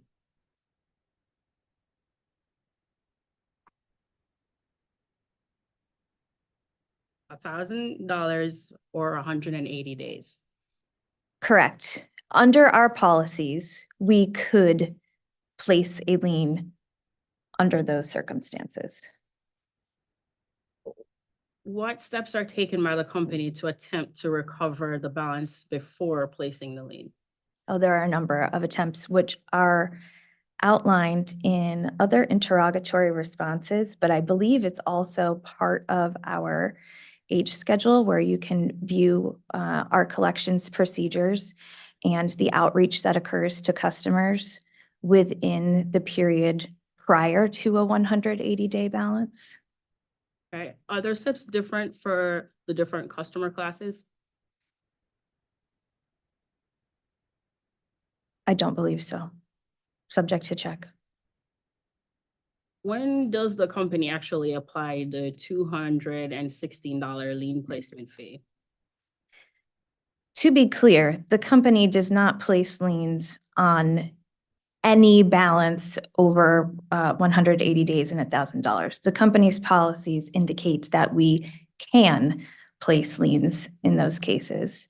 And I would have to refer to exhibits or provide you with extra information on how many those are on a given annual basis.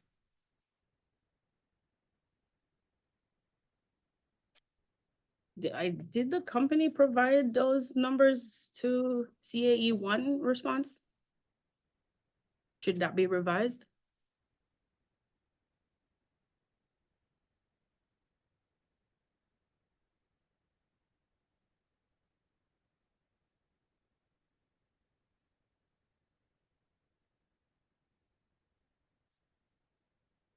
Right, that's what we're looking at. But of these 283 customers,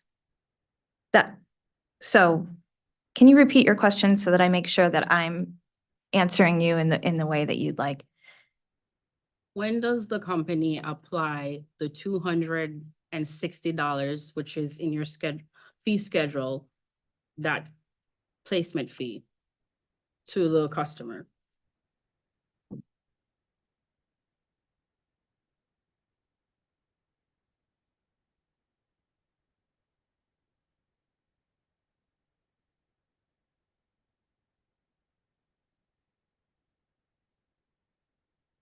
I'm going to confirm for you, and I can do that as a read-in, but I believe that it is at the time of the lien. It is the balance is applied to their account.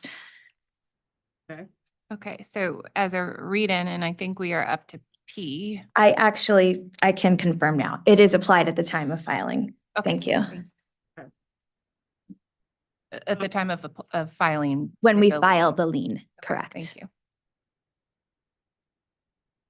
All right, so let's go right here. In the event of a customer payment, if the payment applied to the lien placement fee before the payment is applied to reduce the past due balance? Our collections policies indicate that regulated charges are the first in the hierarchy of collection. Thank you. CAE3, please. Mm-hmm. Can you confirm that as indicated in Exhibit 1 to that response, only 2 commercial customers received a $25 credit in 2022?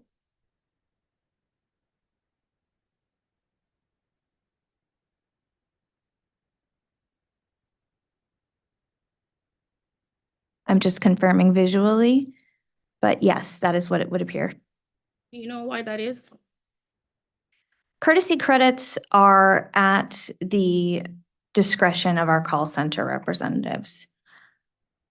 However, I would say that being over 90% residential customers in any list that we pull of data, overwhelmingly, if we look at customer class, there are going to be more residential customers simply because we have far more residential customers. But a customer courtesy credit like this would be applied if a customer called in and had some kind of issue, complaint, problem that could be resolved with a courtesy credit. Would you be able to explain if the commercial customers, if when they do call for those situations, receive a higher courtesy credit? No. Customer service representatives are authorized to provide a $25 courtesy credit. CAE 4 and 5, please.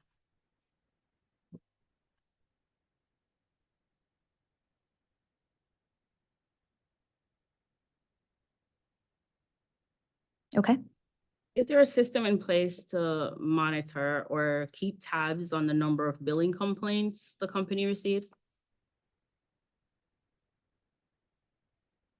We do have a procedure to keep track of complaints. I believe we did file complaints by type as part of this docket. Can you say, And yes, I can find that for you.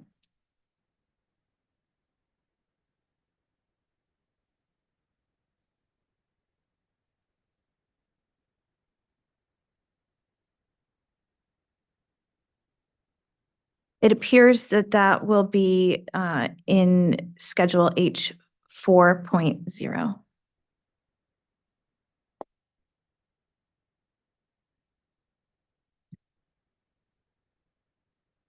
thank you. When a customer receives a notice of termination, how many days after does the company schedule a disconnection? Customers may be eligible for termination and the company may, let me back that up. First, I want to say that it is our preference to avoid termination when possible. And I speak for myself and the company when I say that, our customers are people, neighbors in our community, and termination is not ever something we seek out to do with enthusiasm. That said, when a customer meets our qualifications for termination, they will receive a letter. The full timeline is outlined in the docket, which I can pull up. But the company is also limited by the number of terminations that can be completed in one day. So what I'm saying is just because a customer is eligible for a termination does not mean a termination is imminent. And they will be called multiple times before the actual termination, between the time of termination notice and actual termination. Thank you.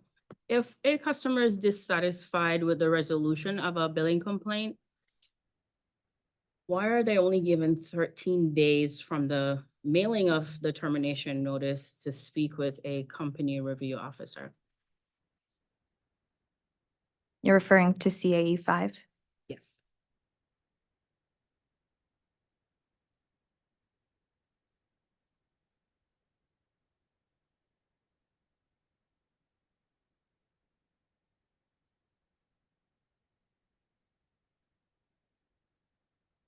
Can you repeat your question? I'm not seeing the 13-day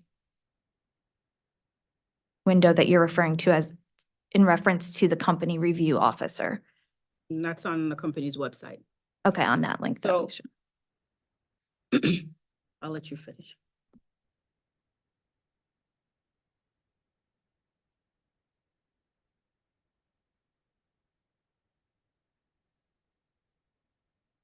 I see your reference.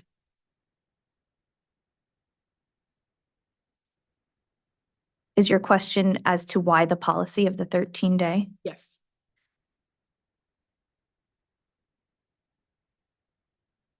I would say that those are the policies that have been set by the company and approved by the authority historically.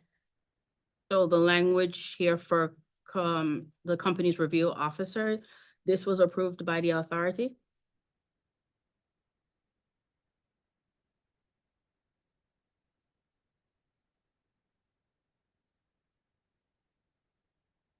That is my belief.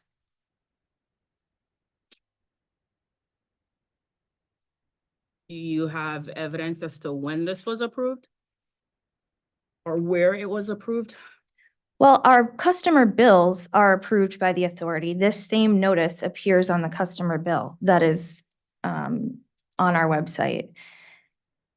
We have not changed our bills since the last, excuse me, I'll check on the changing of the bill language, but I don't recall recent change of bill language at all.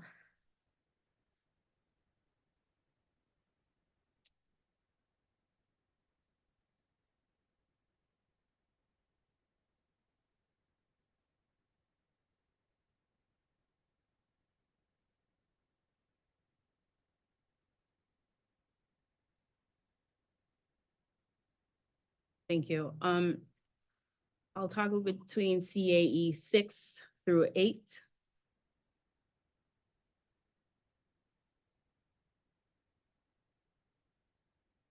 Can you confirm that customers enroll in assistance programs are subject to late payment charges? They are. How does the policy of imposing late payment charges to customers enrolled in these programs help customers to participate in the program and reduce their past due bills?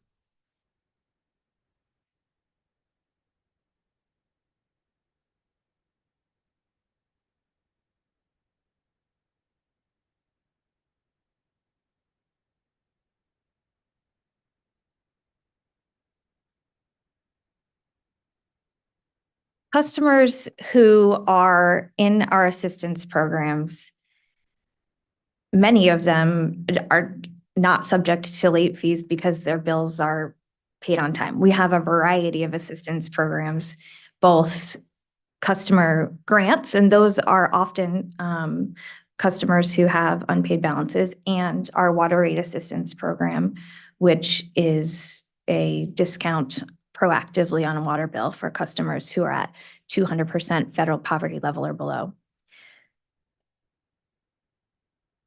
Outside of the customer assistance program requirements and qualifications, these customers are treated the same as all other customers, and the same rules and regulations apply to these customers as any customer.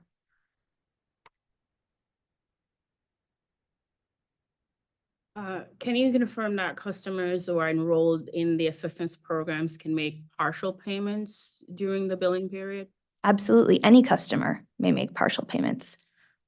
How are late charges assessed in this scenario? Is the charge calculated only for the missing partial payment or the entire past due balance? Well, what I would say is that typically a customer who is planning to make a partial payment would contact our office and set up a payment plan in partnership with our customer service representative. Any customer, regardless of income eligibility level, may set up a payment plan for up to 18 months as approved by the authority in an earlier docket. And often if a customer is interested in making a partial payment, they will call us. In fact, we do encourage them to make a payment plan if they call us for the purposes of providing a partial payment.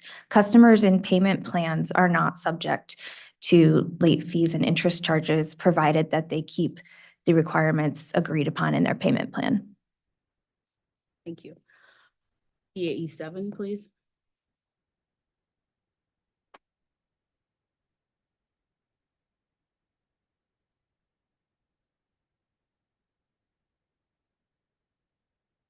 Can you confirm that our customers who is enrolled in the WRAP program must re-enroll if the customer moves within CWC jurisdiction? That is correct. Customers need to re-enroll in RAP following a period of 2 years or change of address. Why is this process necessary administratively for a customer to maintain benefits of the program?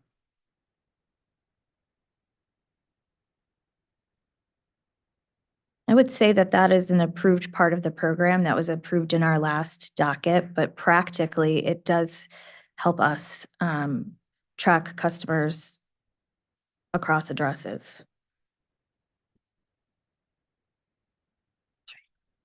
Yeah, my colleague is reminding me, the customer account is married to the service address.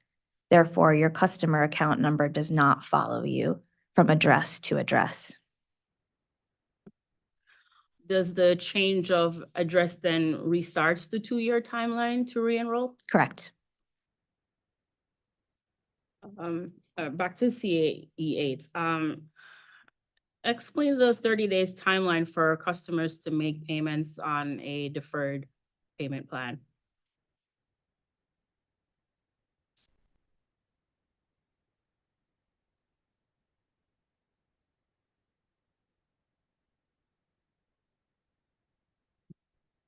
So when a customer calls in to set up a payment plan, they will often discuss their needs and preferences with our customer service representative in terms of how to customize the plan to best suit their needs and set them up for success. The first payment can be made at any time from that call to the next 30 days. We have, and most want to make a payment at the time of the phone call. Is the 30 days enough time for the customer to complete an application for an assistance program and receive an approval? If an application for an assistance program is pending, the customer service representative will note the account and pause any interest or late fees pending the results of the application for assistance. In calculating the deferred payment amount, does the company consider the customer's affordable amount? Yes. So can you confirm then the first payment is the amount the customers say they can pay and has agreed to pay? Typically, yes. The customer would agree to the payment plan in the terms they discuss on the phone. CAE 9, please.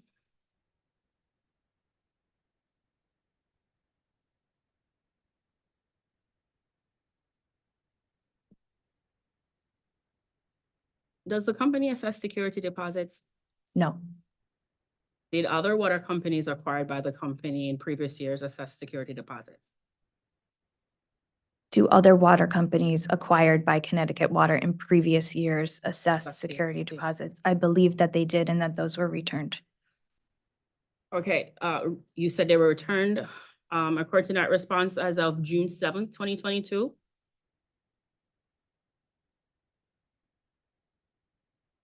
Can you confirm that? Yes, I see it. Mhm. Are you familiar with any dockets where the company has filed compliance related to disconnections, reconnections, and security deposits? Yes. Okay, so are you familiar with the compliance filing dated January 12th of 2024 in docket 200315, particular exhibit A3 tenant security? I do not have that in front of me, but I do have familiarity with what you're referencing. Yes. So in that filing, can you explain why it indicates that there were 4 tenants that paid security deposits in 2022 through to 2023?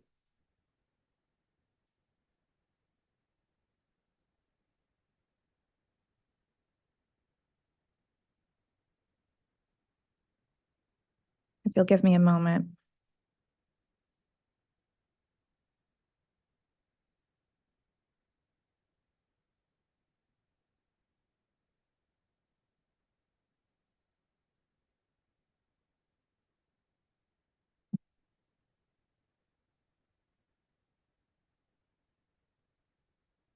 I'm going to pull up that filing. Okay. You referenced a date of January. January 12th, 12th. 2024. Thank Yes. you.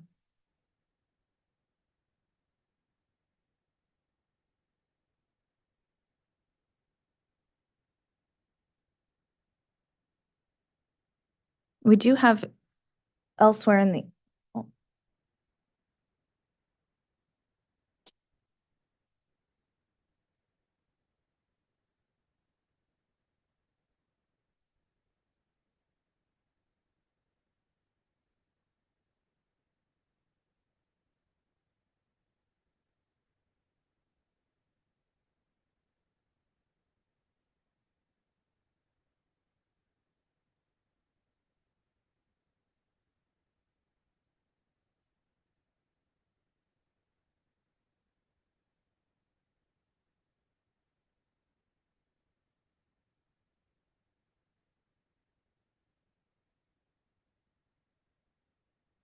would you be willing to point us to where in the filing you are seeing that? I don't have the filing in front of me, but I know it's exhibit A3. And at the bottom of your sheet, there is a key that indicates only tenant pays security deposits. And to the right column, and I'm doing this from memory, up top, it says tenants, security, and following through 2022 through 2023, there were 4 in total. There's also a tab for 2022. Thank you for patience while we just look at this.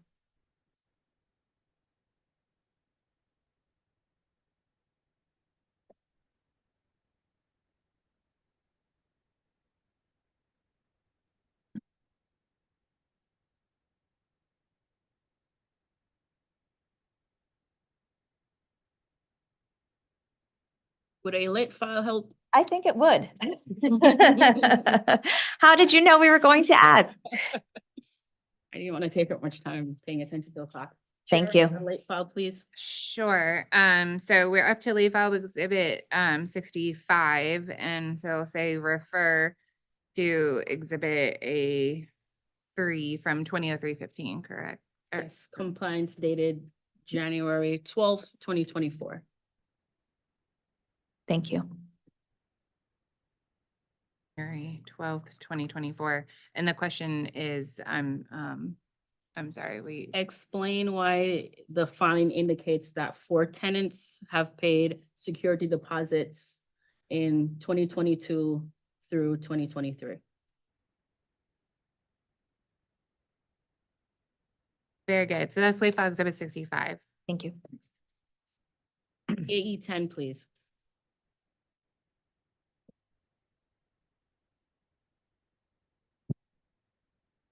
What criteria does the company use to define a very large leak?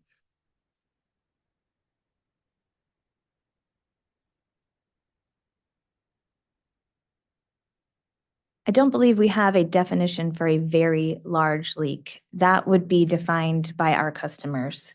What this response is referring to is our leak adjustment process, where over the lifetime of a customer's account, if they encounter a household leak, we will allow a one-time bill adjustment.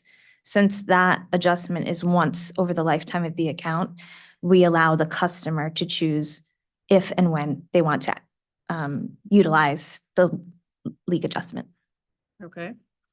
Are the customers with repeated leaks included in the list provided?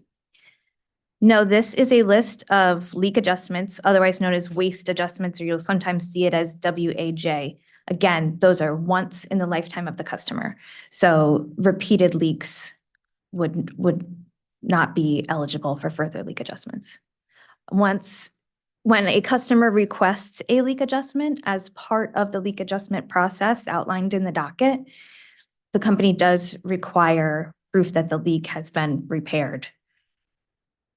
All right, so in the company's experience, does the company have any data which may suggest this one-time adjustment policy actually encourage customers to promptly respond to these leaks?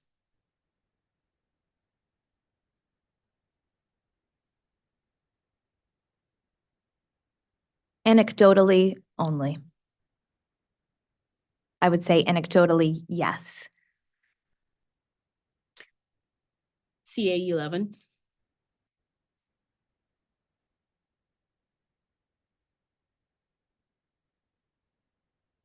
Could you provide more details or I'll say insights regarding the exhibit used in this response?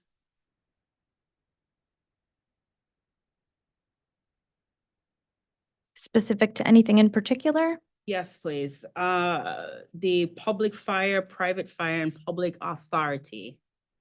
And also that marketing, that line for marketing.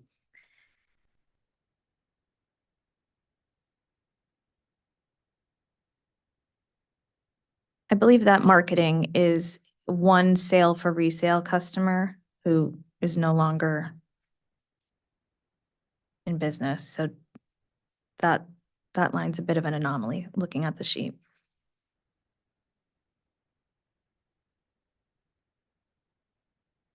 Just, can you repeat that response, please, for marketing?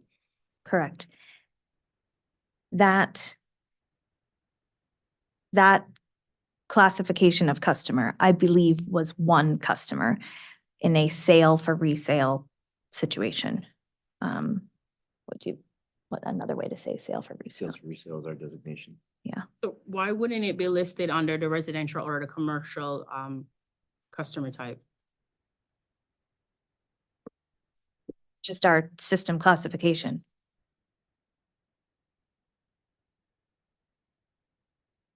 All right, for the public fire, private fire, and public authority, is the company actively seeking to recover these balances?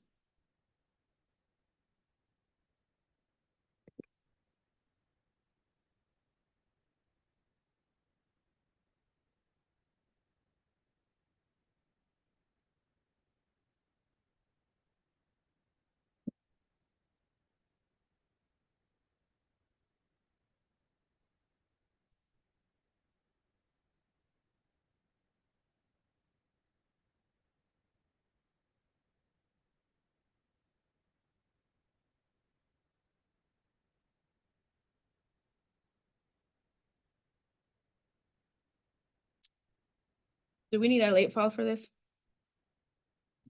I'm trying to understand your question better. Well, all right, maybe perhaps if we start this way. For these are listed as classes. Who is responsible for the collections for these customer classes? The company. The company. All right, is the company actively engaged in recovering the balances from these entities or customer classes? Yes. Can you explain any progress that's been made to recover these uncollectibles?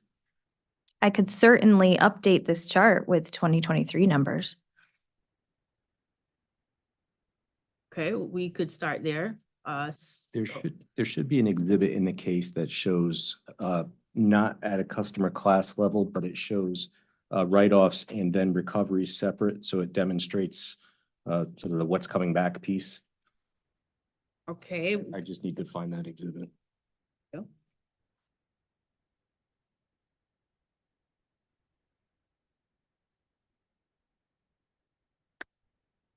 While Mr. Dixon finds that exhibit, can you tell me, Ms. Williams, help me understand the public fire, private fire, and public authority classes?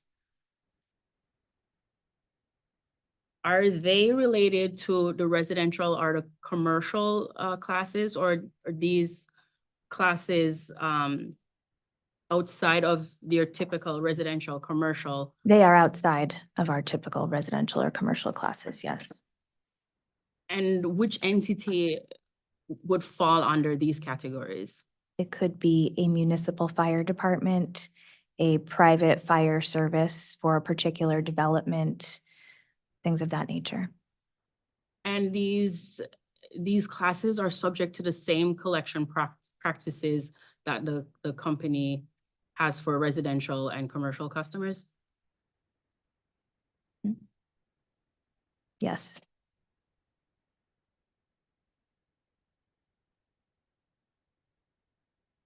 But before we move on, this will be a late file then to update with the 2023 numbers and perhaps direction to that exhibit to show the recovery. Yes, I just had it up and lost it, of course. OCC 358 Exhibit 1 shows write-offs and recoveries from 2018 through 2022. And there's a separate designation for hardship and non-hardship on there. But Thank you, Mr. Dixon. Yep. So, Chair, can I have a late file for CAE 11 update with 2023 figures, please? Yes, and that is late file exhibit 66.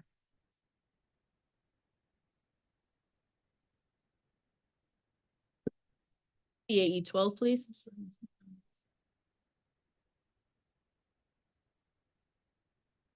No, Is that CAE 11? CAE 11.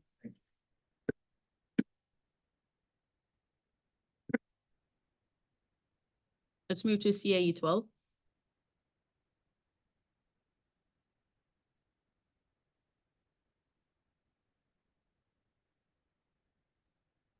What training programs beyond implicit bias training does the company offer to raise awareness about unconscious biases or foster a more inclusive and equitable environment? I do know that future training is underway with an additional company outside of Bias Sync. I would direct you to my colleague, Ms. Longfellow, as much of those trainings are company-wide and come through our HR department. Thank you. What types of employees are required to attend these training programs and how often are they required to attend? Speaking specifically to Bias Sync, those were monthly trainings, and we did have a 100% participation rate among call center employees. CA 13 and 14.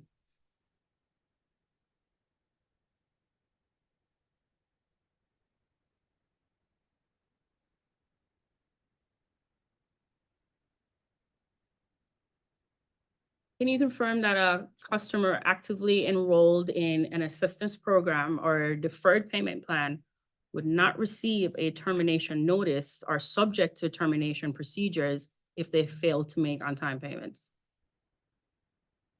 If a customer is in a payment plan which has defaulted, that customer may be subject to normal collections processes.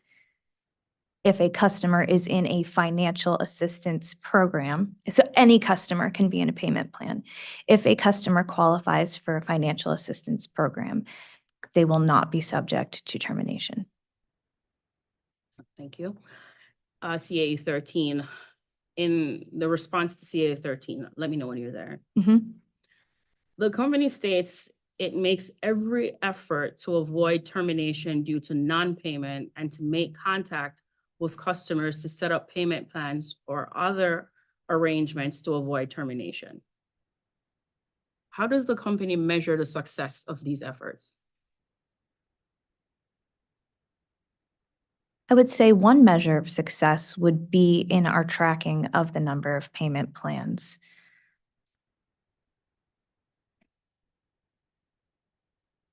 And their utilization, frankly. So in a compliance filing in docket 200315, there's an increase of service terminations from 2023, increasing by 156 compared to the previous year. Has the company done any analysis of whether the existing measures in place are sufficient? The increase from 2022 to 2023 is largely a result of the expiration of orders associated with the governor's emergency declaration for COVID-19. There were two particular things that influenced this. One, importantly, the moratorium on terminations. The company, and I could get the exact date, but it's probably part of that filing, did not resume terminations until a set date following the COVID-19 pandemic. Also in 2022, a lot of the 24-month no interest, no down payment, no late fee, 24-month COVID payment plans were coming on their 24-month expiration. Thank you. Can you confirm that a reminder notice is generated only when an outstanding balance is greater than $20 and remains unpaid 32 days after the initial bill? Confirmed. All right, so for example, would a reminder notice be generated if the balance is $20 or less, even if it's 2 months overdue? I believe that that $20 is the trigger for automatic notices. Okay.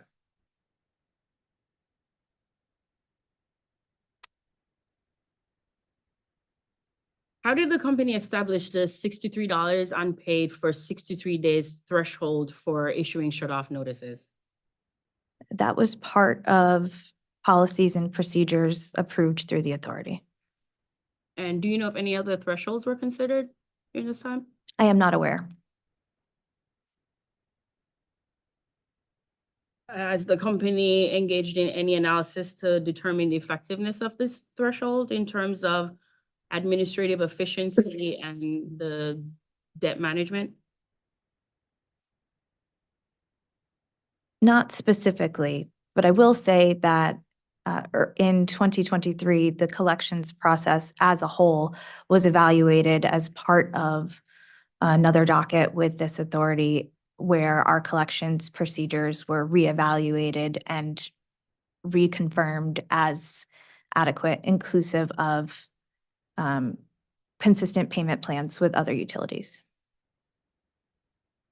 Okay, thank you. If the customer has made a partial payment, but still has an outstanding balance exceeding that $63 that is more than 63 days old, does the company still issue a shut-off notice? That customer would likely be enrolled in a payment plan, right, per our earlier discussion. CAE 15, please. I'll also be using OCC 373 and OCC 210 as examples. Let me know when you're there.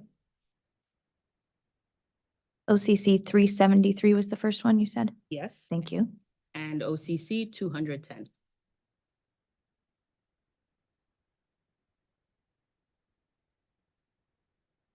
Okay. Can you confirm that the company's normal practice is to assess late fees to customers who are enrolled in the deferment plan but waived during the pandemic?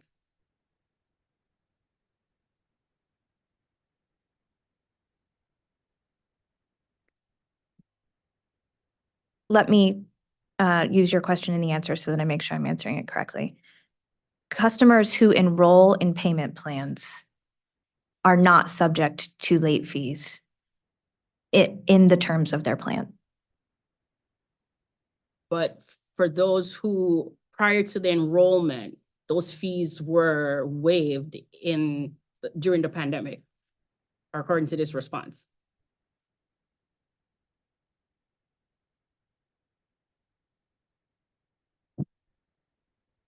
In CAE 15. Correct. And the company is back to their normal practice to assess these charges, right?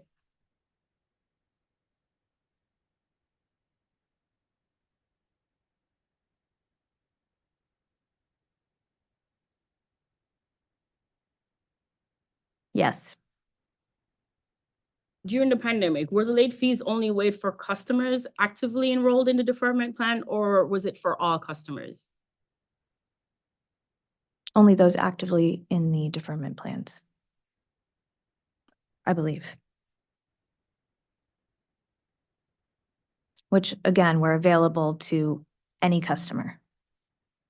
Based on directive in docket 200315, wasn't the company directed to waive all these fees for all customers during the pandemic?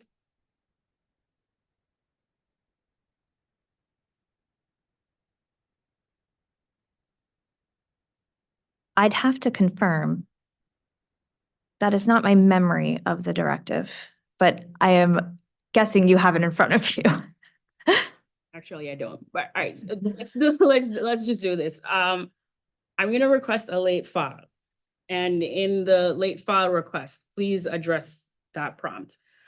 I would like an updated, collected, and billed amounts for 2023 based on the company's response to OCC 373.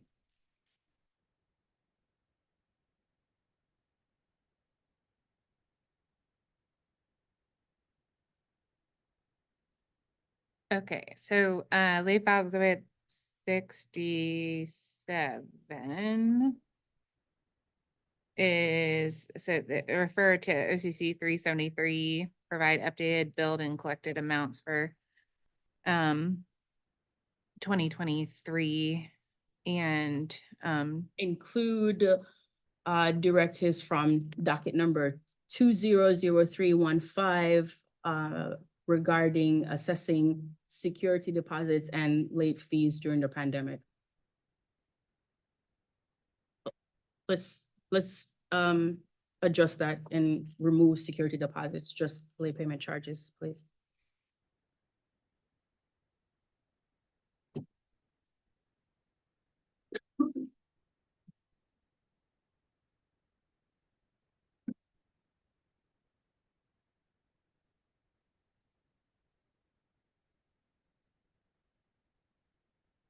okay.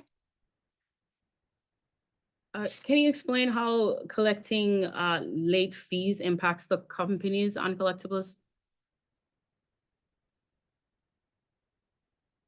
Well, it does account for some costs associated with collecting, I would imagine. That's pretty subjective. Yeah, from a customer perspective, it's incentive to pay to avoid a late fee. And from a company's objective or perspective? Well, from a company's perspective and for the benefit of other customers, on-time payments keep costs lower for everyone. Thank you. CAE 20?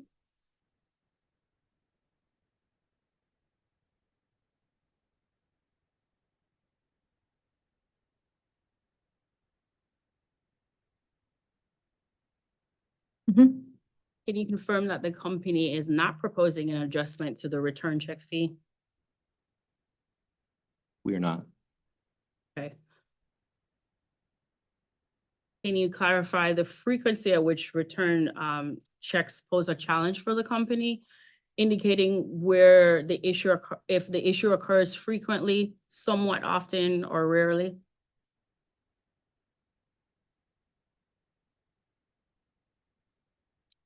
That's very subjective.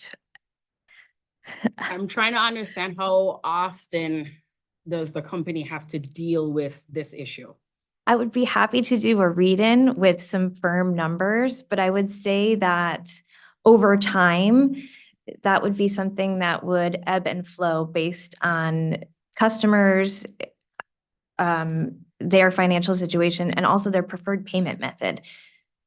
Okay, because what I'm getting at is I'd like an explanation of the administrative process of reversing the charges and rebilling, as the company stated in this response, and determine how that extra $11 help complete these processes. Okay, so let's go ahead and do this. We'll make late file exhibit 68, the company to provide an explanation of the administrative process for reversing charges. And then perhaps you can also include in there the number of checks returned for the past 5 calendar years. Was that? That's fine. Thank you, Chair. So for, what is that? 2019 through 2023? Yes. Okay.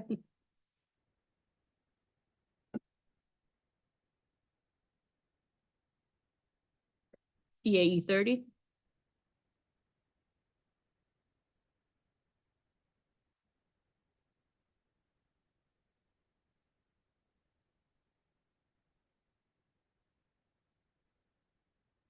The company stated in this response that it has periodically sent emails and/or paper mail communications to customers with balances exceeding 90 days overdue to educate these customers on financial assistance programs. And it goes on. What is meant by periodically in this response? Well, I would say first to point to the beginning of the response. Our educational efforts on all of our financial assistance programs are ongoing and appear on nearly every bill to all customers, regardless of their status and whether or not they have a balance due.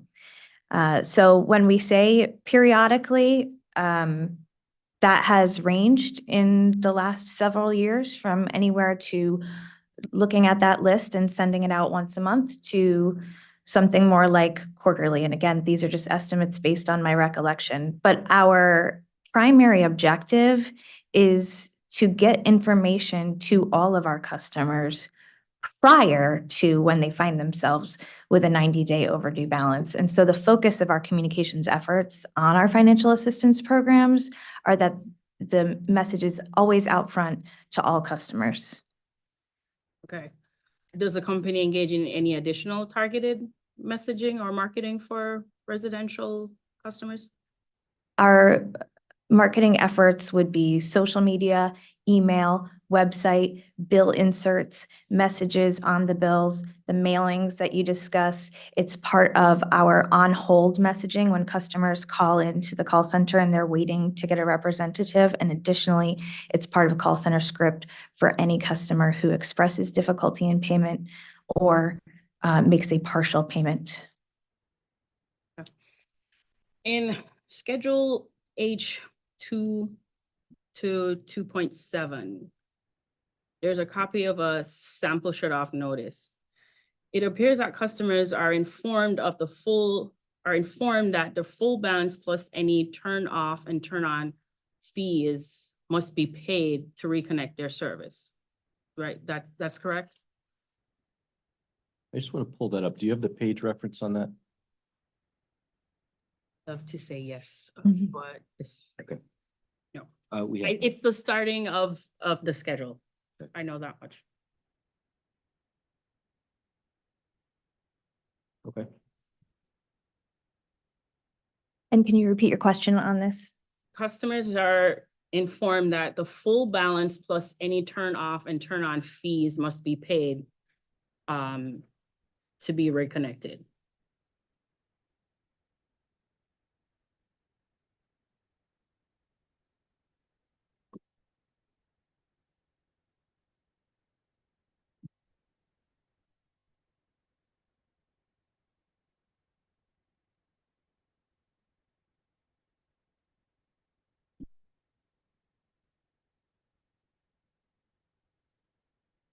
What I'm trying to find out is, are customers denied the resumption of service if they're unable to make this full payment, No, including absolutely the not. fees? I'm sorry. No, they are not denied turn on. They, in many cases do call in and make a partial payment and set up a payment plan. Okay, thank you. OCC 163.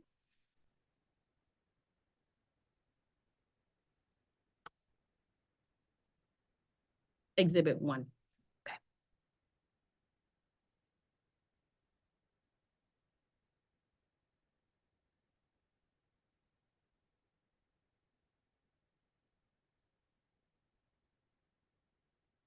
Explain how the company tracks the performance of the fee for free credit or debit card payment program.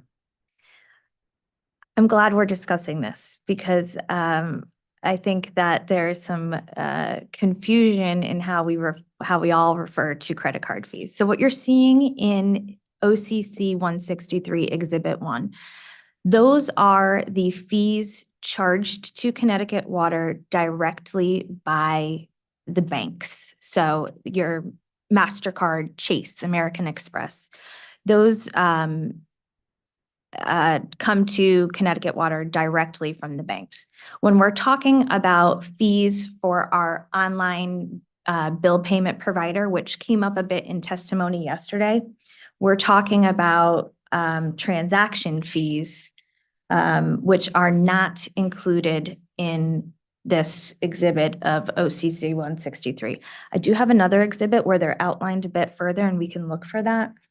But our transaction fees, which would be typically what it looks like from other dockets that other utilities are using as a measure of fee-free programs, ours are 75 cents per transaction, which is in the middle to low end of transaction fees that we've seen in the market.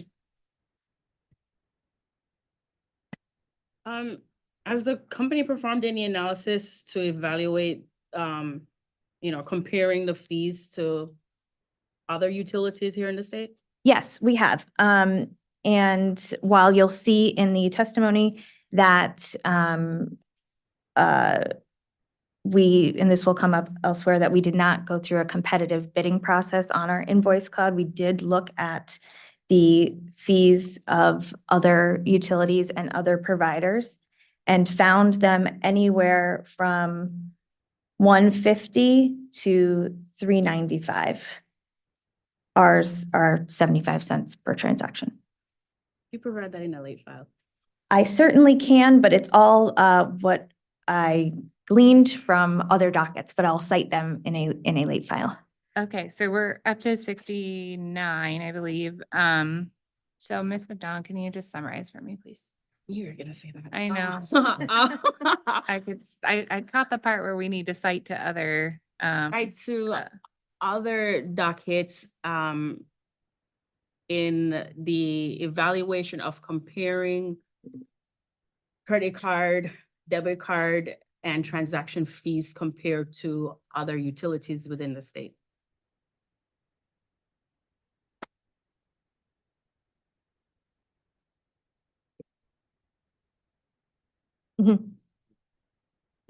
Okay, so, great. So that's, late file exhibit 69. All right, my next few questions are not related to a interrogatory response. Let's discuss performance metrics. Are you aware that the authority is required in the rate case by statute 16-18 subsection AB? I look at my attorneys to make sure I have that correct. To consider the implementation of financial performance-based activities, incentives, and penalties and performance-based metrics. I would say I am loosely aware of the idea, but not to the specifics. Okay. All right. So are you aware then in docket number 220701, the authority tied, which is Aquarian's last rate case. The authority tied Aquarian's recovery of the portion of the officer compensation expenses and the management fee expenses to the achievement of these affordability metrics and to appropriately motivate the executives to develop, and implement programs that are meaningful and have a direct benefit to low-income customers. I said a lot, I know. I am familiar with the decision regarding the implementation of a low-income assistance program for Aquarian customers. So then are you familiar with the performance metrics discussed in that docket? I am not.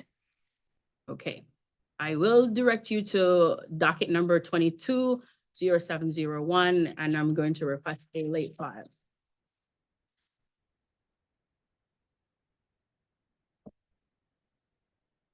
Okay. All right, I'll go slowly, Chair, and please stop me when necessary.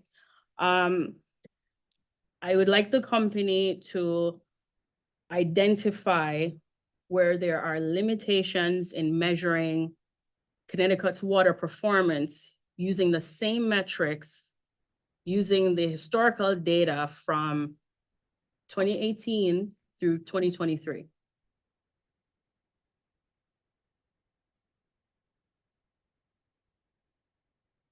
I will also request that if there are alternative metrics that the company provides calculation corresponding with those metrics which are demonstrably impractical or unfeasible for the company.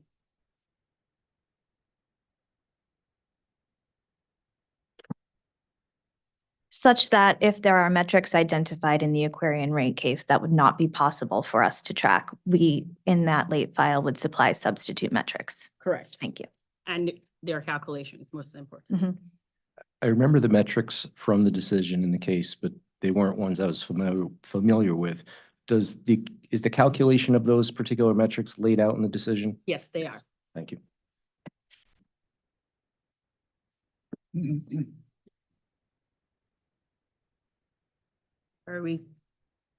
Is it okay to move on?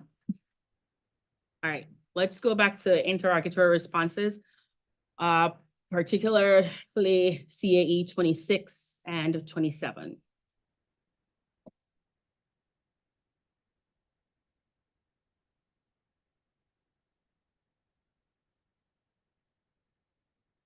I'm there. Is the company currently engaged in any diversity, equity, and inclusion initiatives to date that are ratepayer funded?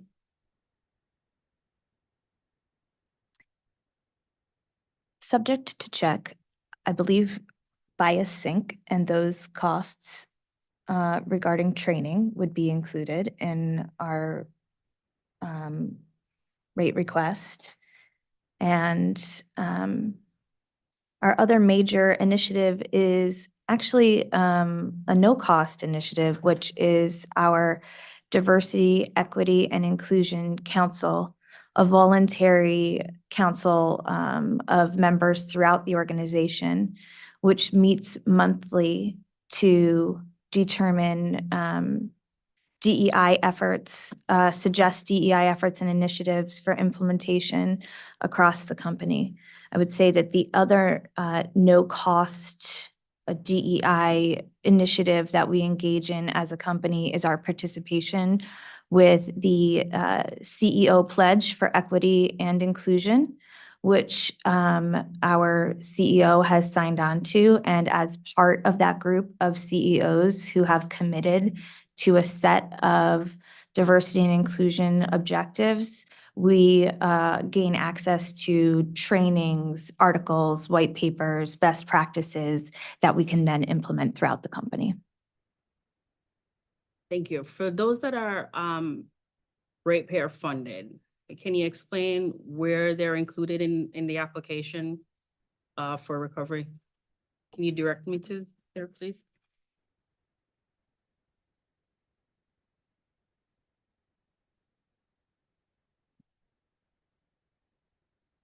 I'm only assuming it's in our training line, but I would have to confirm that. Should that be a reading? I think it might take more Okay, than a quick check. so another late file? Yeah. Okay, so we are up to, I believe 71 here, which will be to identify the schedule reference where the DEI initiatives are being sought for recovery. Yeah, or ratepayer funded.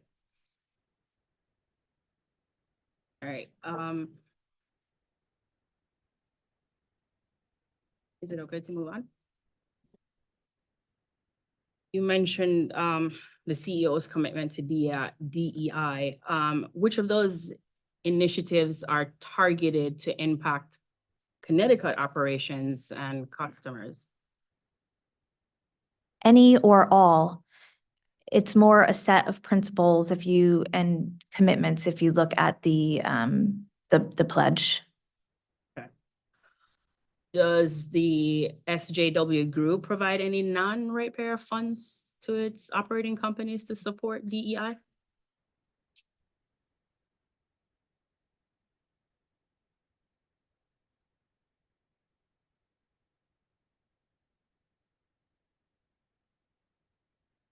I mean, the only way it would not be funded by customers would be if it's not included in the rate request. So there's not going to be anything beyond what we're going to present in our late file.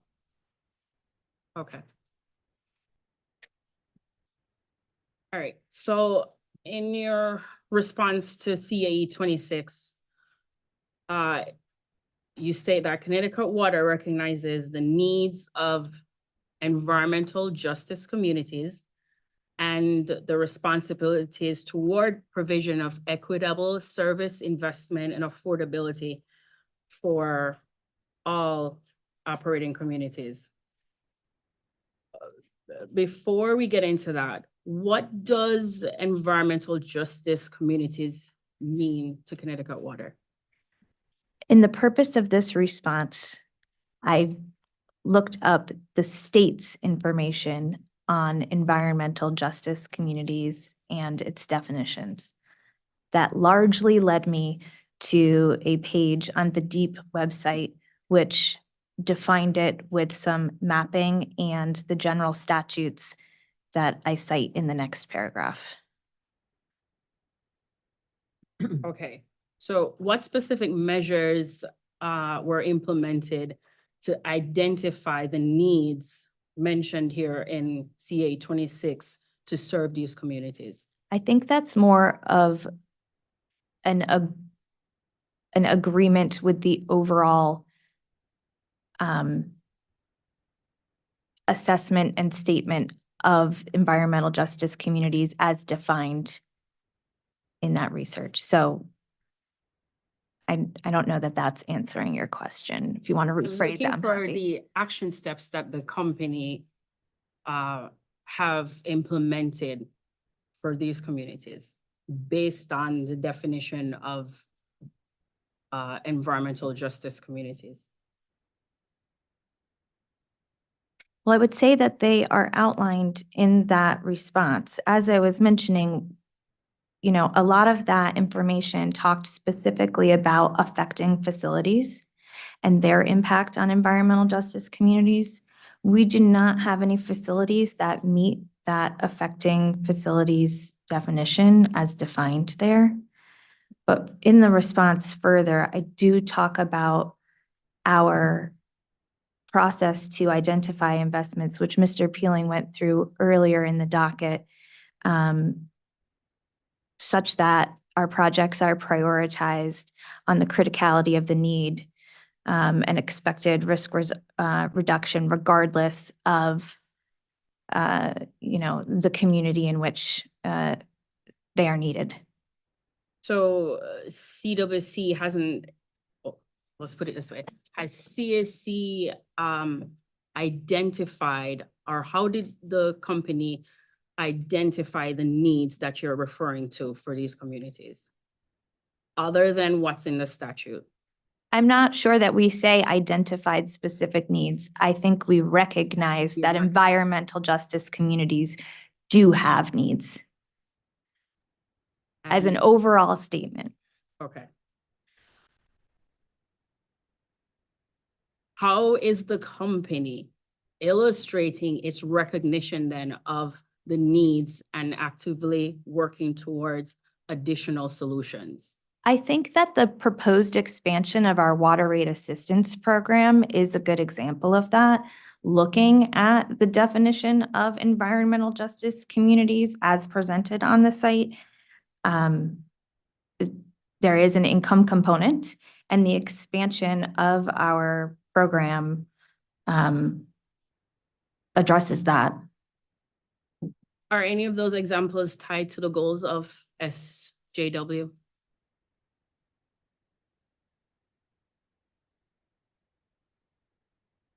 So the expansion of our water rate assistance program, is that a goal of SJW? Yes, how, and if so, how is it tied to those goals set by SJW with its commitment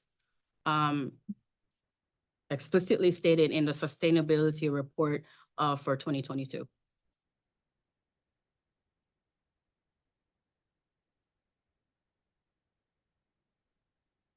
Well, I would say that sustainability report does include some information on our efforts toward water equity and affordability. Is that what you're referring to? Let's rephrase it. I am trying to understand how much of what Connecticut Water is implementing, how much of that is tied to the overarching goal for DEI and, well, just for DEI for now, for the SJW group.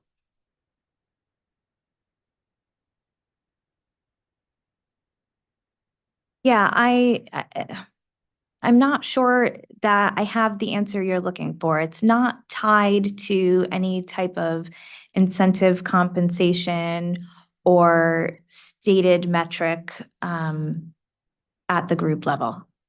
Okay. How does the company showcase its commitment to diversity, equal opportunities, and inclusivity in the composition of its staff, leadership, and board members? I would want to refer you to one of my colleagues who is more well-versed in our employee base than myself as a person who is not involved in daily HR activities. Is that colleague here? I suspect that would be, well, here we go. Ms. Longfellow or Ms. Johnson. Okay, thank you. And Ms. Longfellow and Ms. Johnson, I'll just remind you, remain under oath, please. Madeline, may I start off? Yes, of course. Thank you for having me back.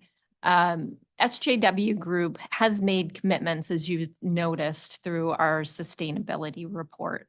We do value diversity, equity, inclusion. We have developed some of the programs that Ms. Williams talked about previously.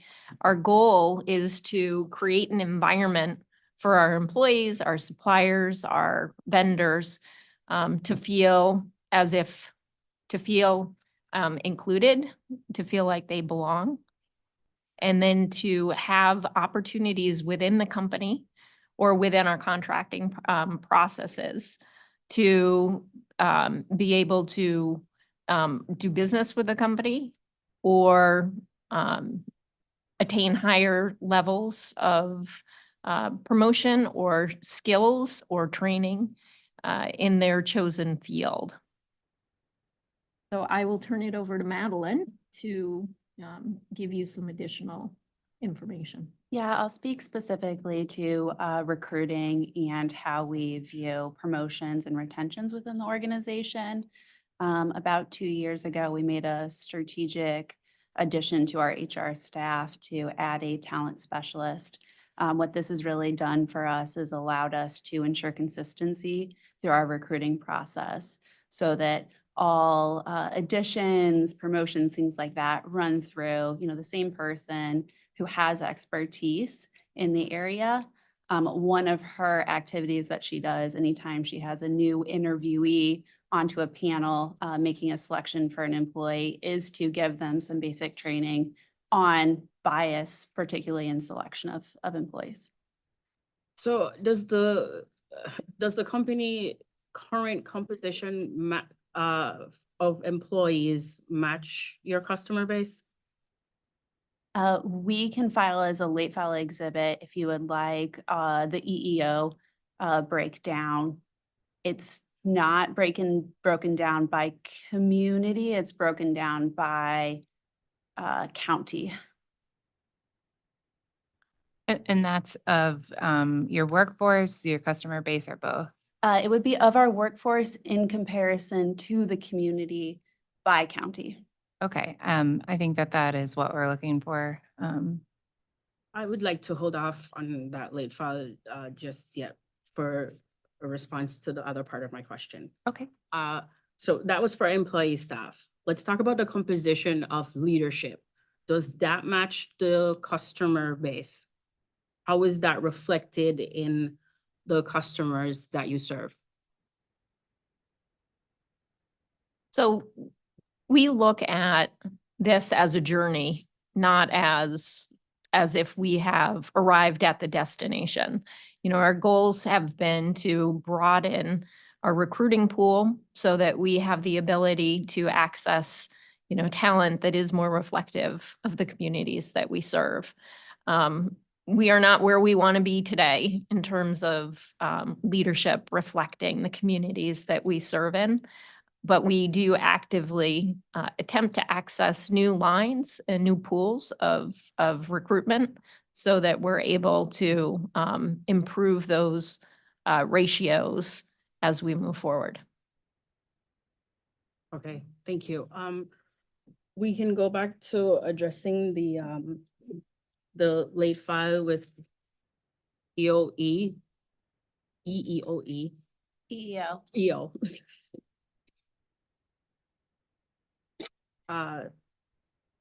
So that is lead file exhibit 72, and it's to provide an EEO report that addresses the composition of the workforce and community. And Ms. Longfellow, so I'm clear, in that EEO report, when it addresses the composition of the workforce, does it break it out by officers, directors, and other staff? We can do it by EEO classification, which will give you first level managers and above, and then other classifications of employment. So yes. Thank you. The DEI initiatives that you mentioned so far, they're all tailored to the state and the jurisdictions that you serve, correct? Or are you following the overarching objectives of the SJW group? I would say it's both. You know, we've set an intention together that diversity, equity, and inclusion and affordability is important to all of us. And we do tailor some of the initiatives and communications and opportunities to what's of interest to the different particular states. For example, there's one thing that we did run through all the states that Ms. Williams talked about previously, and that was biasync. So all states participated in that training, and we will be participating in, I believe it's M-Train, Yes. which is our new vendor. So that is a company-wide, a group-wide initiative, but there are other things that would be more tailored to the different states. Thank you. Going back to the sustainability report for 2022, with the commitment to diversity and inclusivity. In that report, there's a commitment to supplier diversity. Who is accountable for achieving this supplier diversity goal in Connecticut Water? It would be the entire leadership team. All right, explain how the company is demonstrating this commitment with the preferred vendor lists and contractors that I've heard throughout testimonies, and most importantly, indicate how many of these suppliers are women and minority and other minority-owned suppliers included in this list.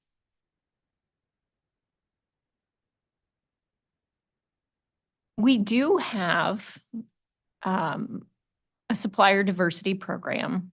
It's led by the leadership team in Connecticut, and it's executed by the procurement team in Connecticut. There are people who are probably better at speaking to the results of the supplier diversity program than the people that you have in front of you. Let me just check with my colleagues.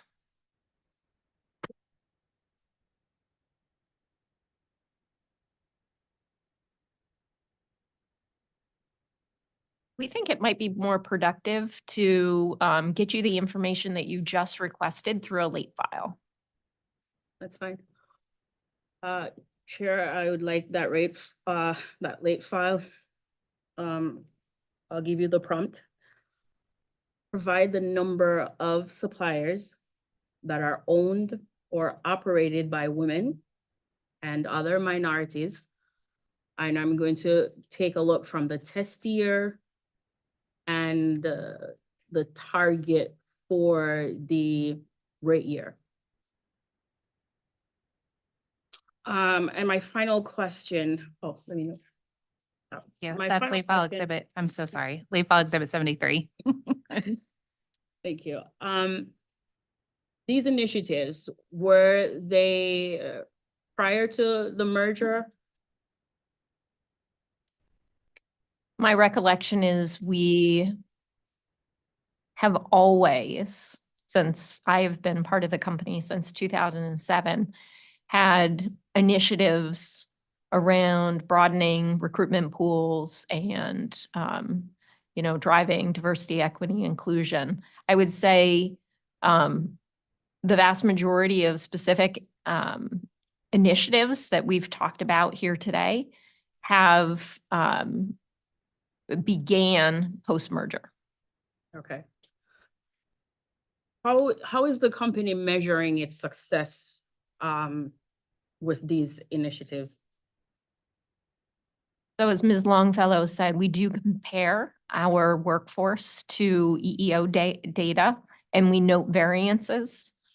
And where there are variances, we look into our practices to see what are the things that we can do to improve. So that's one way we track, how we're doing in that regard. We do look at the trainings with biasing in particular, look at the number of people who complete the training and any results from that training.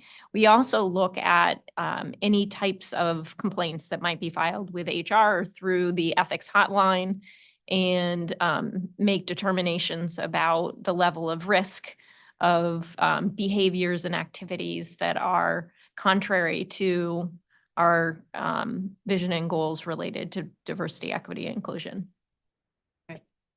Thank you, panel. That's all I have, Chair. Thank you, Attorney Church. Thank you. For those of you I haven't met, I'm a staff attorney, Victoria Church. Going to start with the liens, just to clean up a little bit of testimony that we were confused by. You indicated that submitting the liens is effective on uncollectibles, but I was a little unsure as to whether there was actually a cost-benefit analysis that had been done by the company considering the cost of placing liens versus litigation. Was that actually performed? Right, in a formal way that I could pass on to you? No. Are there any other written protocols that you have that govern when a lien should be placed? I don't believe there's anything that we have not already included, likely in the H schedule, but perhaps in other responses. And your testimony was that the company can place a lien after, I think it's the 180 days or $1,000, but that doesn't occur in all circumstances. Is that correct? That's right. I believe that is the case, yes. So are there protocols in place to direct employees when they should place that lien, if it's not a requirement based on those terms? Yes. And I would be happy to clarify those in a late file if that would be amenable to you. Fine. Chair, I believe that would be late file 74 that we're up to. That would be any protocols the company has related to the placement of a lien.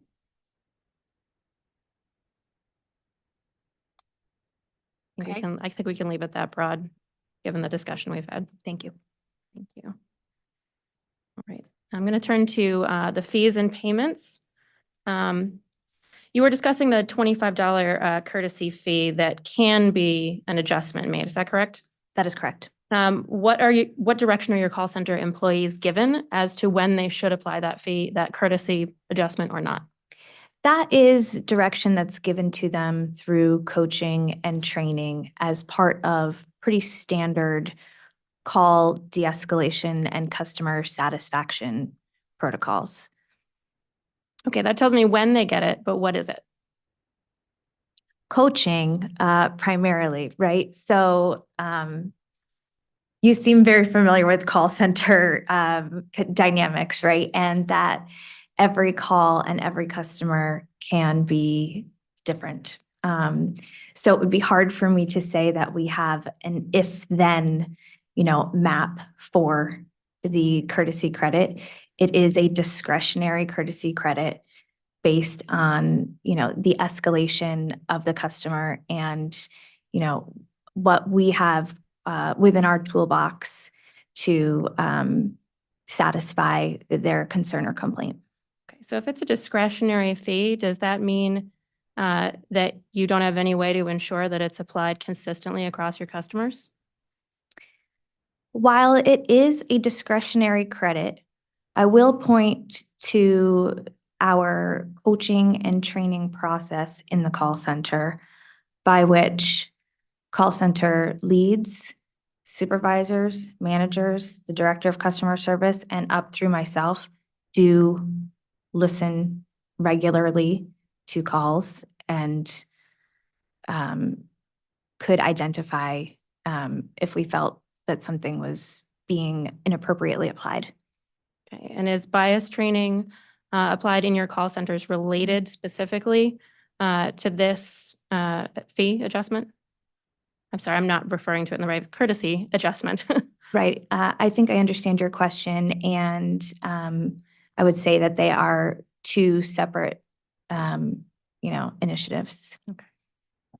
Regarding that 13-day policy, are your termination notices mailed from Connecticut or from another location?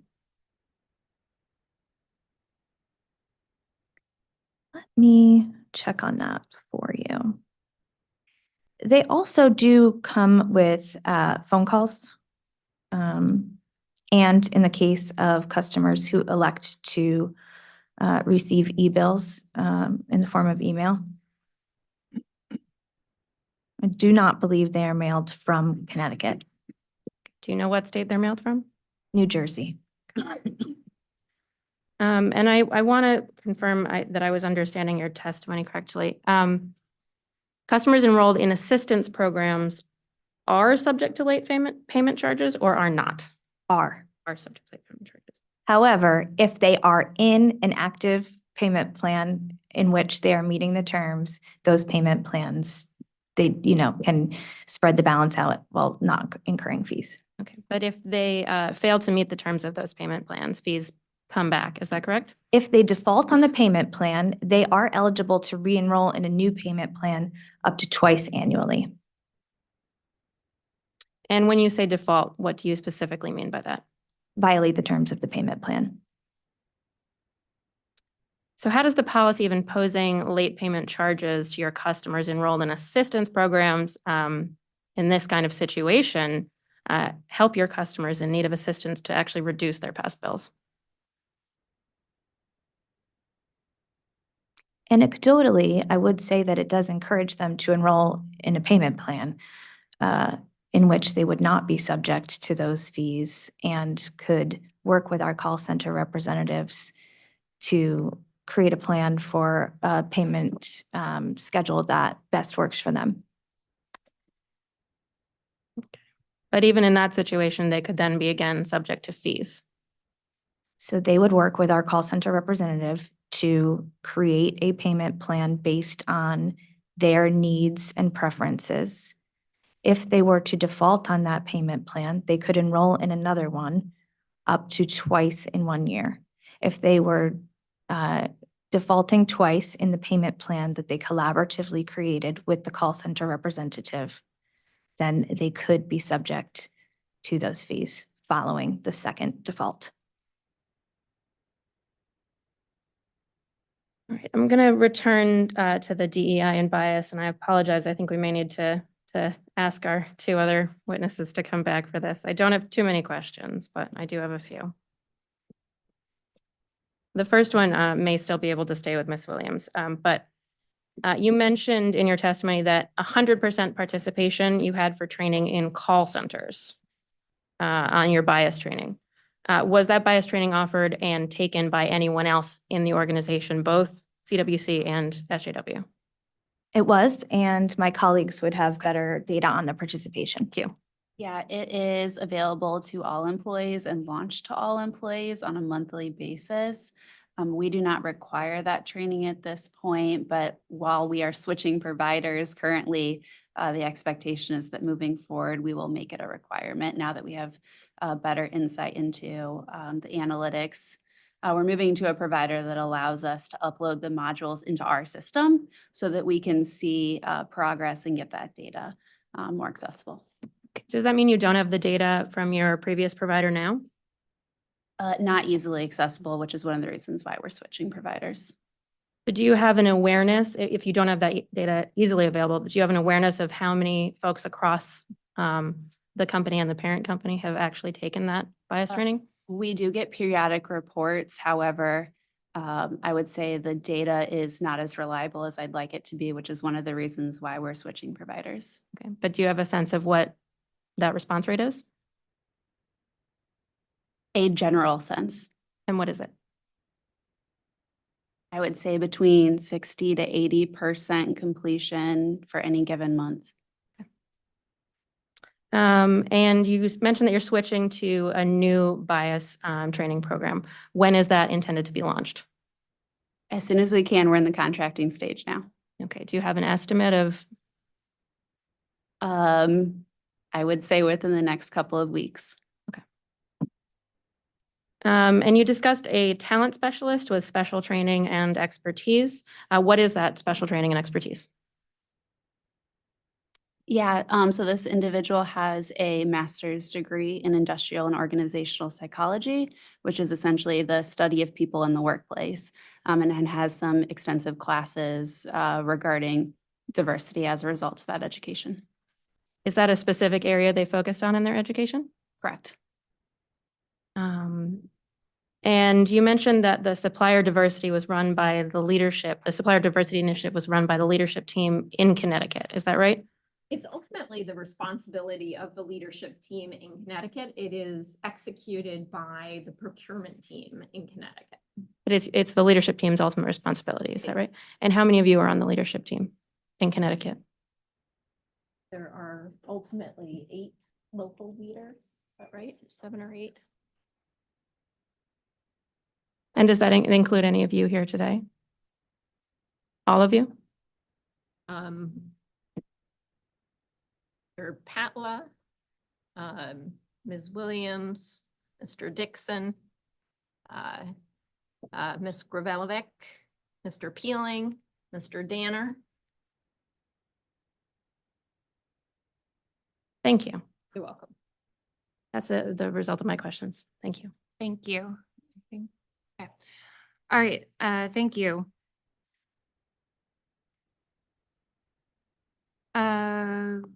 We have Attorney Wheel for the Consumer Council. Sorry, I'm just looking at the time.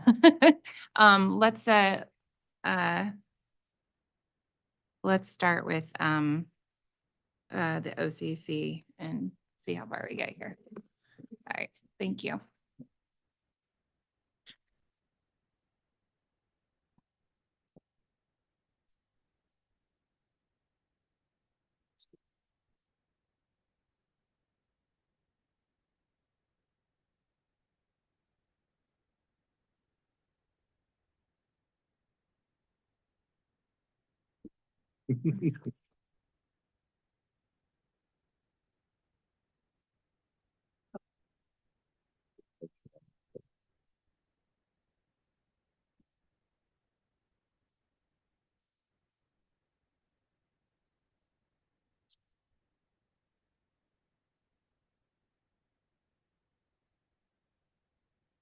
Stay there.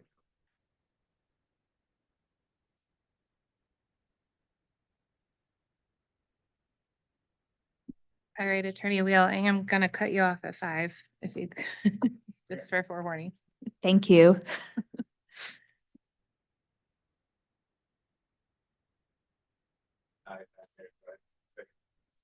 course.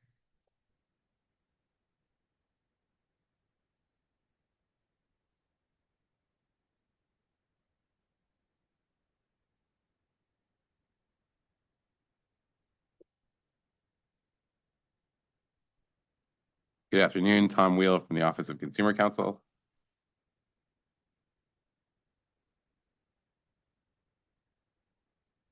Just a moment. Okay, am I on here? Yep. I'm going to start with a couple of questions that I actually posed to Mr. Patla, I think, on the first day, and he suggested they might be better for you, Ms. Williams.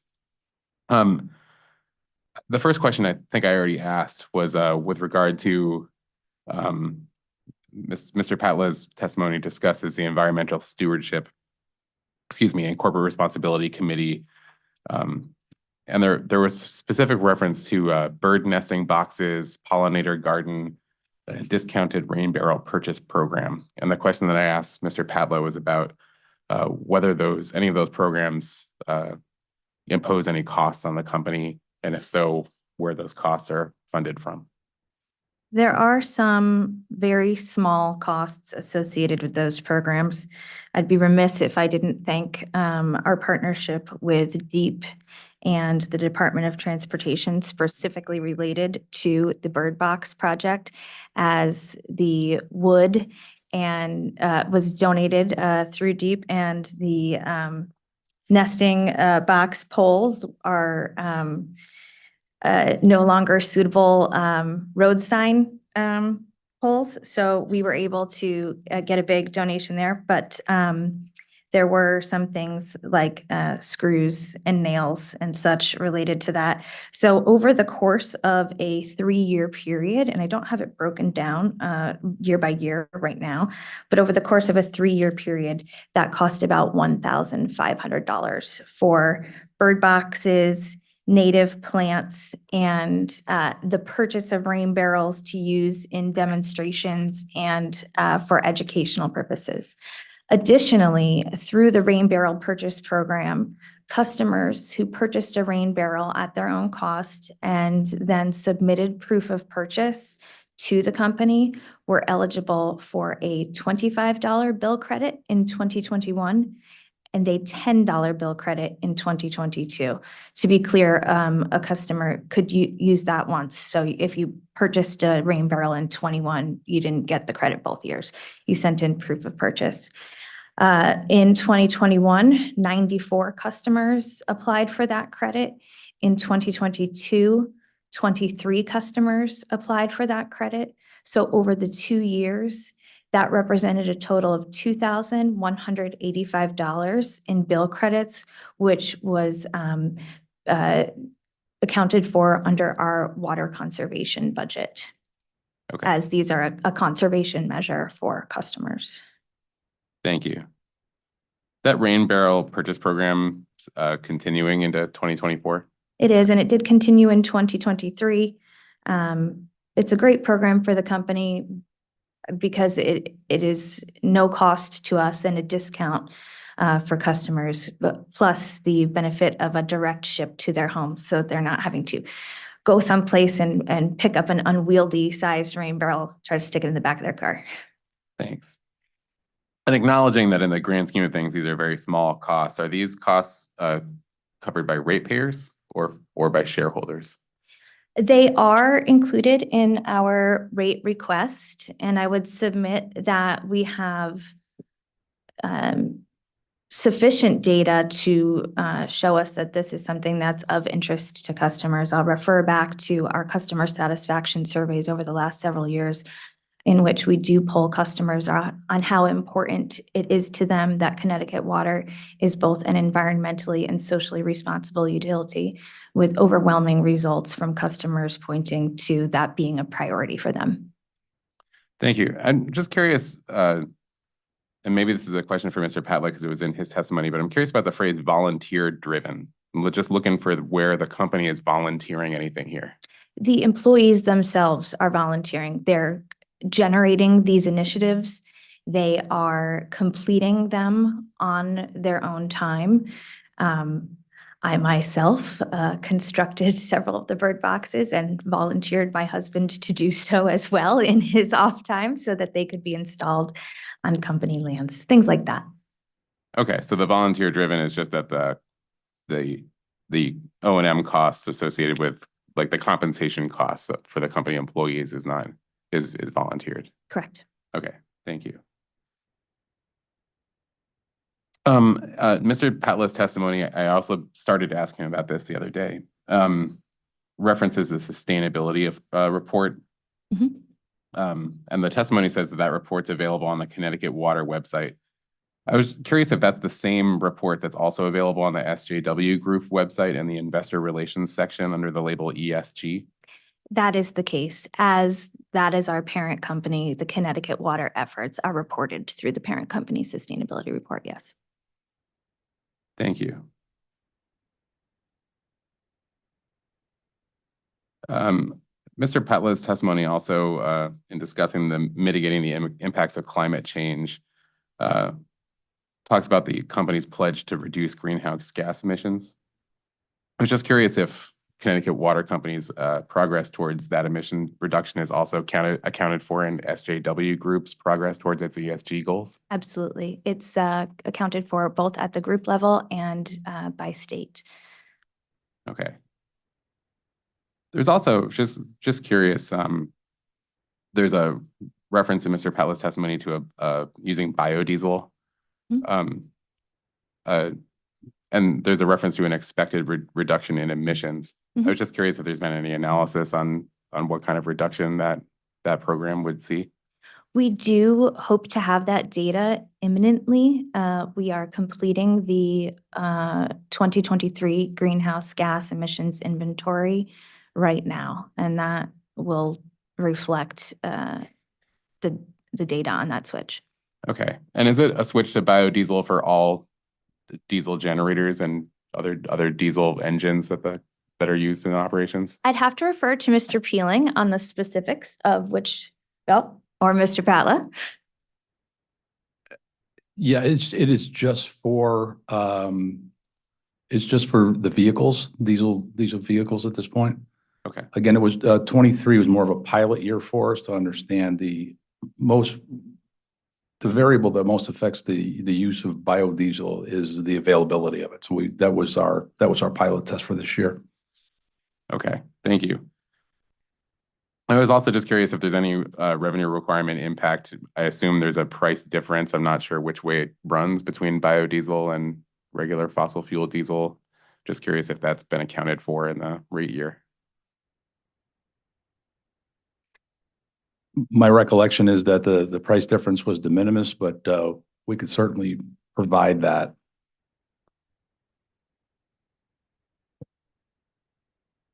Yeah, I mean, I was just, maybe it's a read-in of just what the question of whether it's a component in the rate year at all. I mean, if it's de minimis, it's possible. I'll let Mr. Dixon speak for himself, but it's possible that it just wasn't even accounted for. We didn't attempt to account for it. Okay. My understanding is it's very small, so we didn't go there. Again, we only piloted it in one of our regions, our shoreline region, for the vehicle use itself. So the quantities were small. The time period that we could use biodiesel is small as well, because it does have detrimental effects during the cold seasons. So yeah, it's not from a revenue requirement standpoint, it's not a part of the calculus. Thank you. There's also a mention in your testimony about variable frequency pumps that derive the benefit of energy efficiency. I was just curious if there's been any, I guess, similar to the conversation we've had yesterday about solar purchase power savings, if there's been any similar analysis for the reduction in energy demand because of those variable pumps? Well, I believe there has. Let me talk to Mr. Peeling and see if we've got a report back from the J.K. Muir. Okay, so would that be, Horizontal head shake indicates no. okay. So it's safe to say then that the potential savings associated with that program haven't been accounted for in the rate year? They're in there to the extent that they were part of the test year, but not beyond that. Okay, well, so there is a purchase power adjustment associated with the variable pumps? No, I'm saying to the extent that the results of switching to those, to the extent that they were used in the test year, they would be built into the baseline results. Okay. And generally, I'm just not sure of the size of the program. Does the company have any sense of how much, like what efficiency benefits on a broad scale this program is going to derive? I mean, is this at a pilot stage still, or are there plans to expand it? Just generally trying to get a sense. This is installation of variable frequency drives specifically. So as part of the merger commitments, we committed to 10 sites that were conducted and reported on. I would say it's an incremental increase and maybe more specifically a design standard change. So that our being mindful of our energy usage with our pumps specifically as high energy users, we are using variable frequency drives to draw the energy usage down to just to meet the water requirement, the water flow requirement as a direct correlator. And as well, the change out of what were existing pumps to more efficient pumps to be connected to those variable frequency drives. It does drive an energy efficiency at each of our installations. Thank you.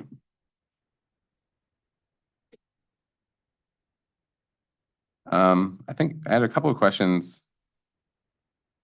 that are maybe a little, well, they're on the same subject matter that we discussed a little bit with the compensation and benefits panel, but these are sort of more from a customer service perspective.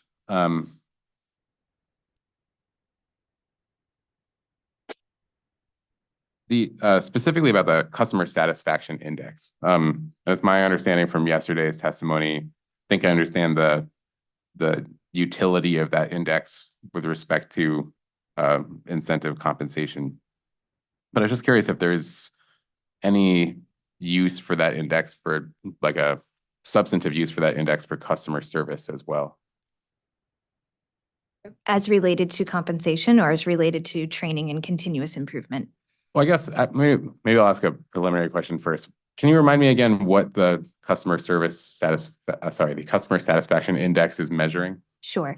The customer satisfaction index measures 3 sets of questions, which together determine the CSI, Customer Satisfaction Index.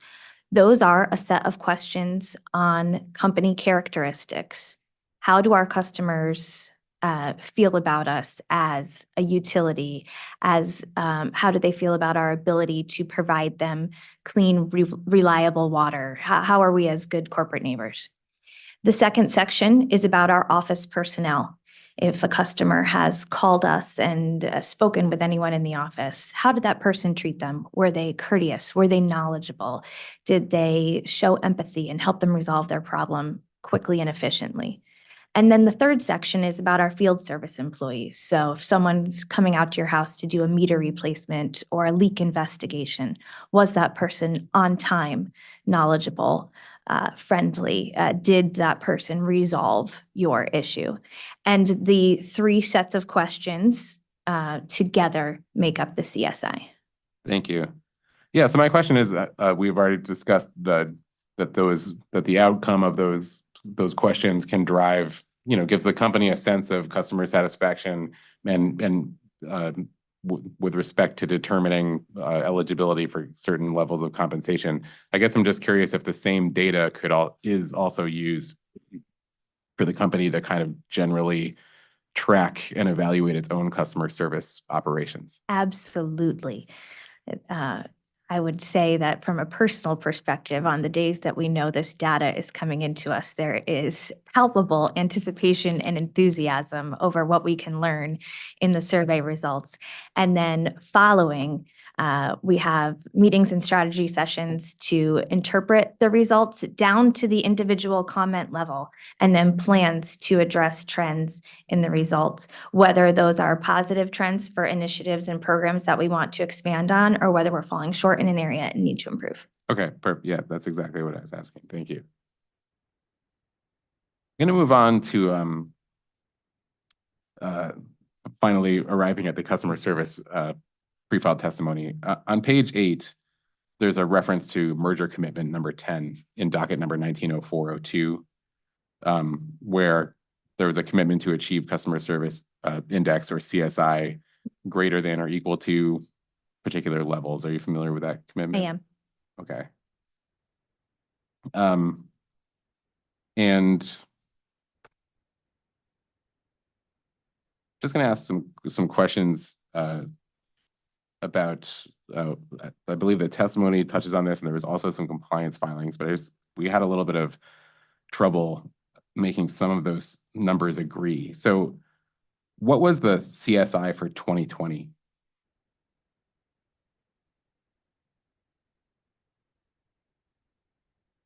I do have that. I thought that it was in my testimony, but if you'll allow me a moment, I can pull it up.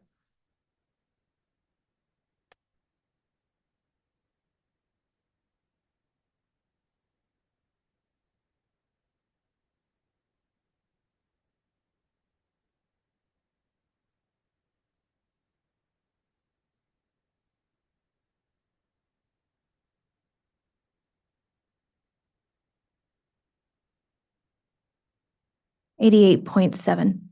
Okay, and was that in the testimony? It looks like my testimony, my pre-file testimony, includes the last 3 years, which was 21, 22, and 23. Okay, thank you. And what was the goal, the CSI goal for 2020?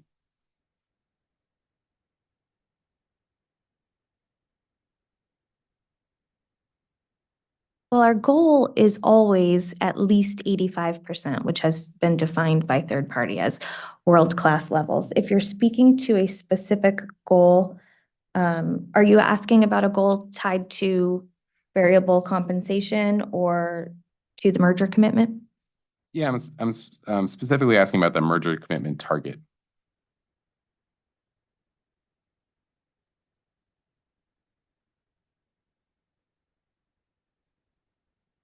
So if we're looking at that together, and just give me a moment so I make sure that I answer you correctly.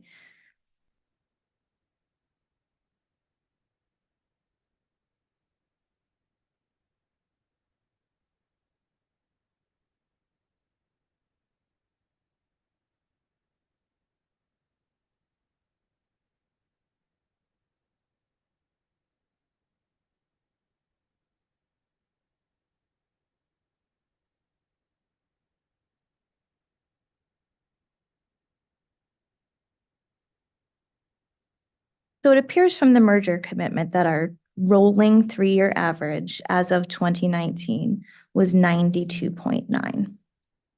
Okay, so with a CSI of 88.7 in 2020, that means that the company did not meet that target?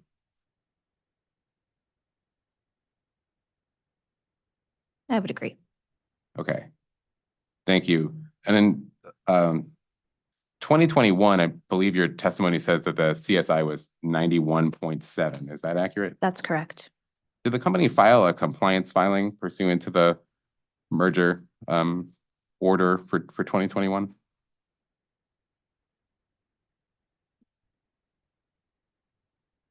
I have no reason to believe we did not. Okay. Do you know whether the number reported on that compliance filing matches the number in your testimony?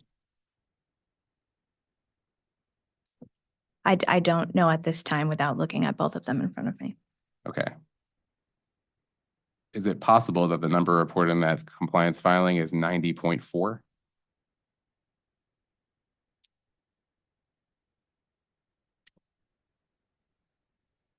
It is possible if you are asking me that. Again, I am not viewing them side by side here. Okay.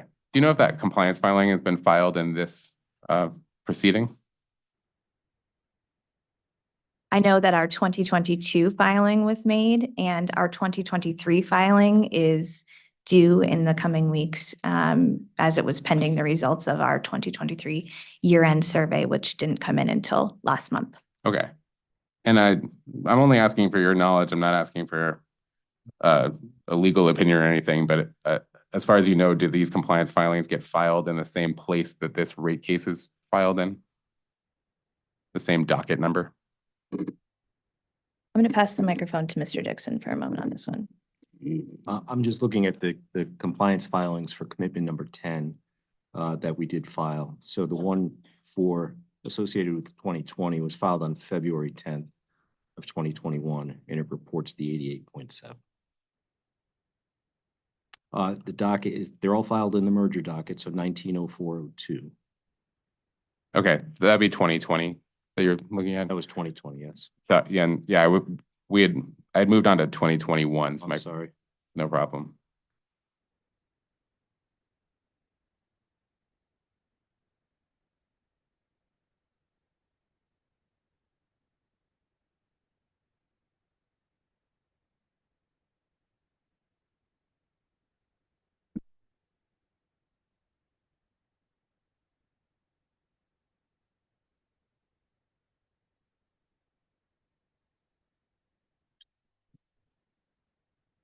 So the compliance I'm looking at for associated with 2021 was filed on January 11th, 2022.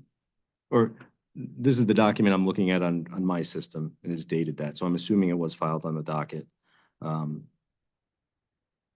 But January 11th, 2022, and it points to the annual results being 90.4%. Okay, so the testimony says 91.7, but the compliance filing says 90.4. Is that accurate? Yes, I would be happy to look into why there's a discrepancy there. Sure, could that be a read-in maybe? Okay, I think we're up to read in P. Maybe. That would just be explain the discrepancy between the 2021 compliance filing and docket number 190402 and the testimony with regard to the CSI number for 2021. Absolutely. Thank you. And can you tell me what the merger commitment target for 2021 was?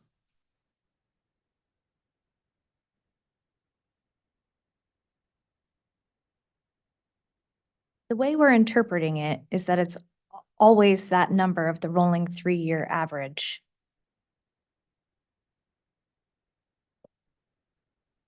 So always the 92.9 number then?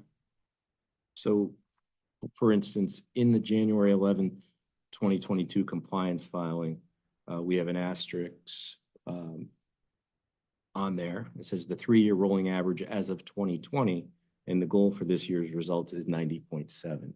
So it's a continual update of the 3-year average. Okay. So the goal for 2021 was 90.7. Correct. Okay. And according to that compliance filing being 90.4, that would mean, at least according to the compliance filing, the company again did not meet the goal. Yes. Thank you. For 2022, not to prolong this, so now that we've been through it once, we came up with the same issue where the testimony, can you confirm it says 92.2 for 2022? That's correct. And are you aware of what the compliance filing associated with 2022 showed for the same metric? I will be momentarily.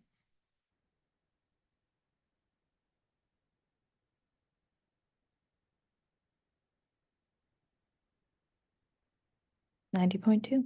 So I'll just read the paragraph there. The annual results were at 90.2% and therefore met the stated goal of achieving the CSI level in the 3-year prior In the prior 3-year rolling average, 89.9 as of 2021, Okay. established by the commitment. I'm sorry, the testimony number again for 2022? 90.2. Okay, Sorry, I'm so sorry. 92.2 Okay. for 2022. thank you. So there again appears to be a discrepancy between that number and the testimony 92.2 and the compliance filing number of 90.2. Correct. So could you perhaps add to the read-in? I absolutely can. Okay. But for 2022, as Mr. Dixon just testified, the target was 89.9. So actually, regardless of whether the number in the testimony or the compliance filing were correct, the company did meet the target in 2022. Is that accurate? Yes. Okay, thank you.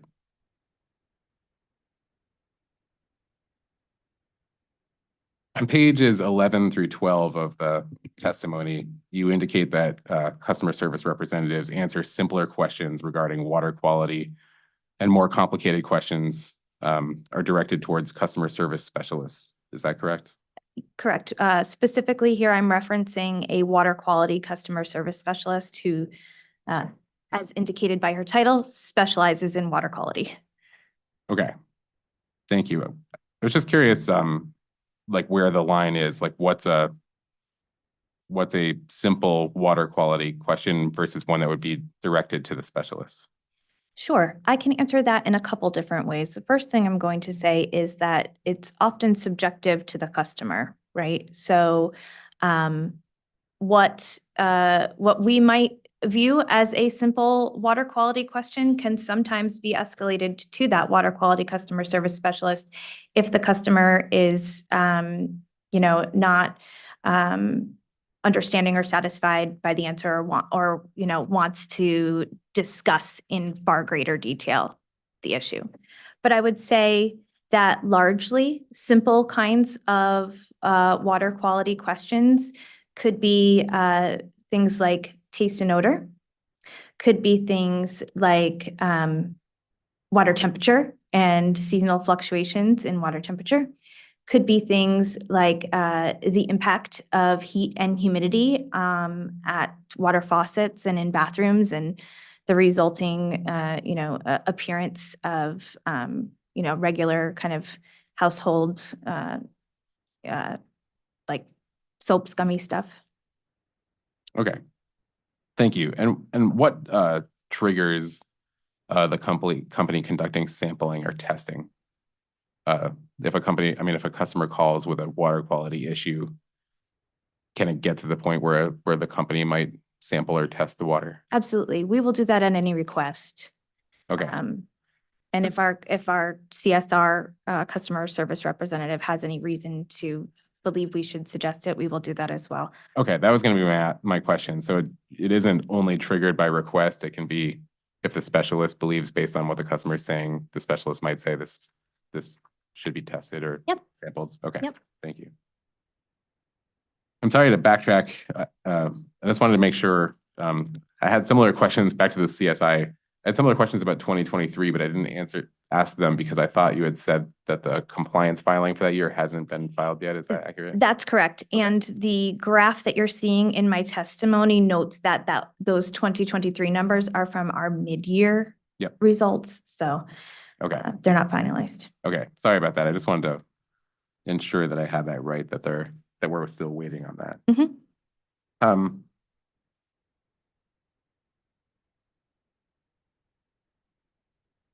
Looking at on page 14 of the testimony, I have a question about the H2O program, that Help to Our Customers program. Sure. That's a partial bill forgiveness and payment program for customers at or below 200% of the federal poverty line. Is that correct? That's correct. Okay.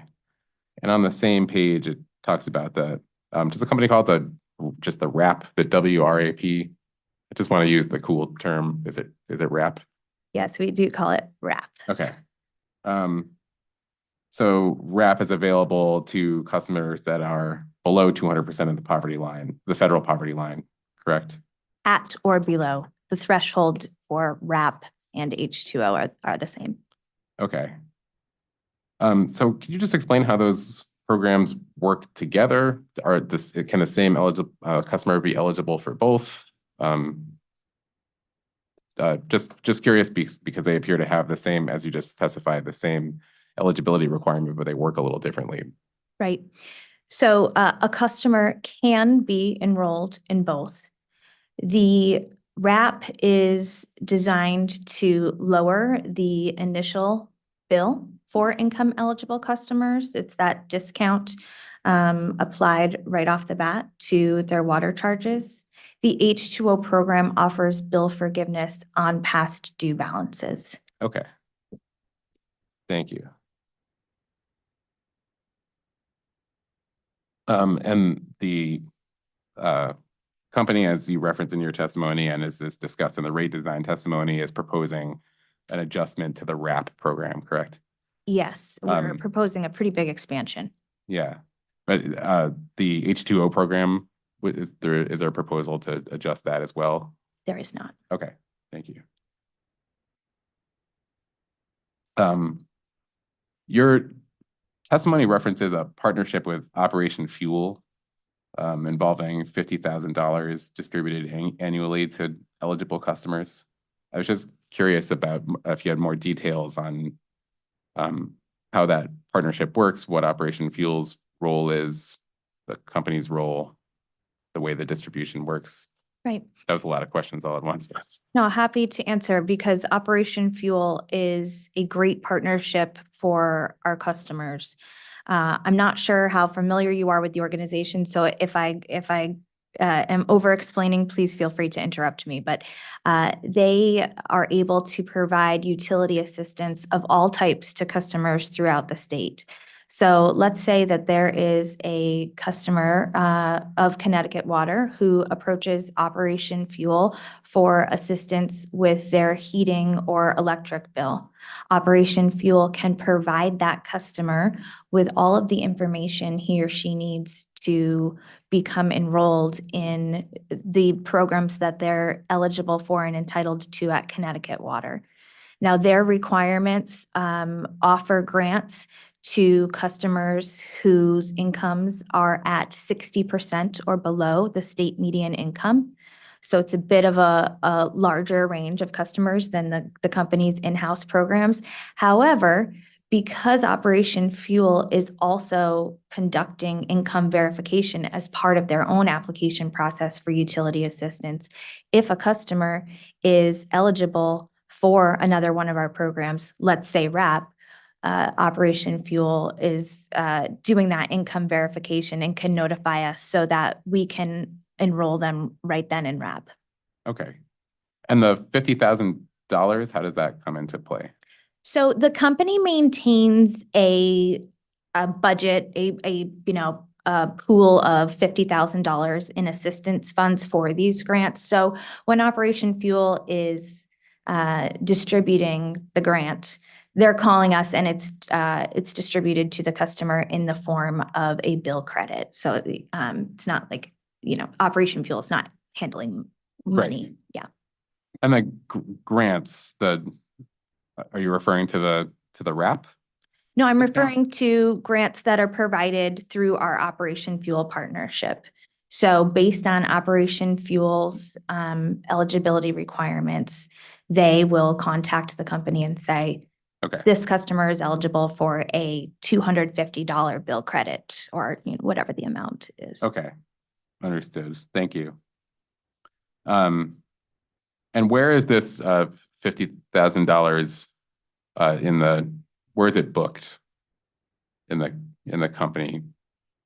Well, within the application, it's in the uncollectibles adjustment. So I think that's Schedule C-3.11. And within that, there are two pieces. One is the regular, I'll call it bad debt expense. And the second is a row, I think it's $74,000, which is the combined cost of those programs. Okay. So this is it's in the rate year along with the uncollectibles adjustment? Correct. Okay. And then I misstated the number, but it's 72,857 is what's built into the rate year. Okay. And the difference, the the extra 22,857 above the 50,000, is that administrative costs or?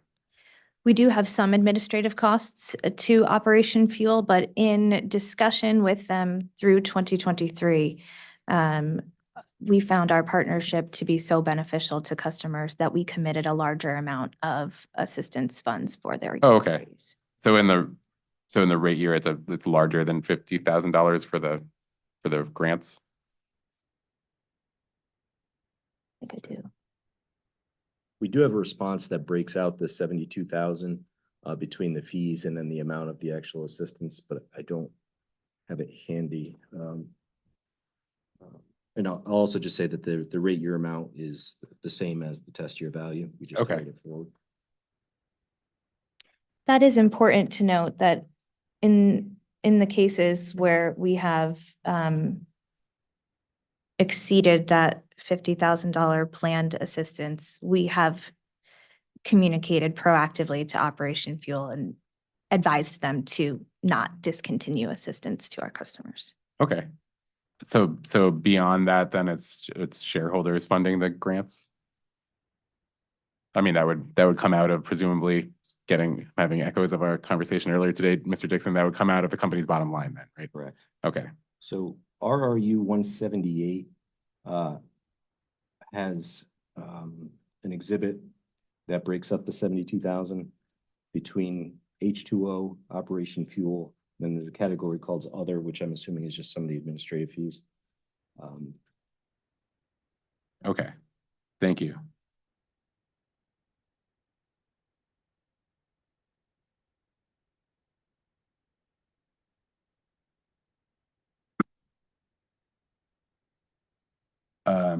Page 17 of the testimony discusses, as we were just discussing a little bit with regard to Operation Fuel, that the company doesn't maintain income data for its customers. That is correct. So customers can enroll in the assistance programs through social service departments, social service agencies, through Operation Fuel or CAAs. And those entities complete income verifications for the companies? That is correct. Okay. Can you describe how that information comes in? How is the company notified that there's a customer who's eligible? We have an application form that would be completed and signed by one of those aforementioned partners and returned to the company. Okay. And do those come in, we've seen in other contexts, those come in like batches, or do they just come like, does CAA or Operation Fuel just send them as they're collected? It's my experience that they're mostly coming on an individual basis so that we get them as quickly as possible. Okay, thank you.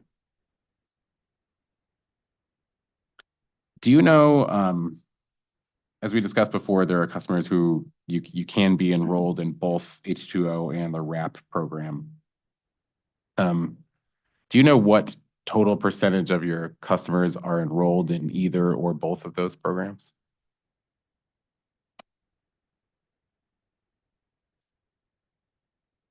I don't offhand, but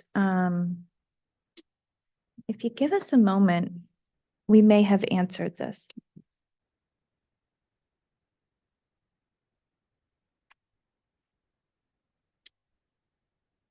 Yeah, I do remember that, but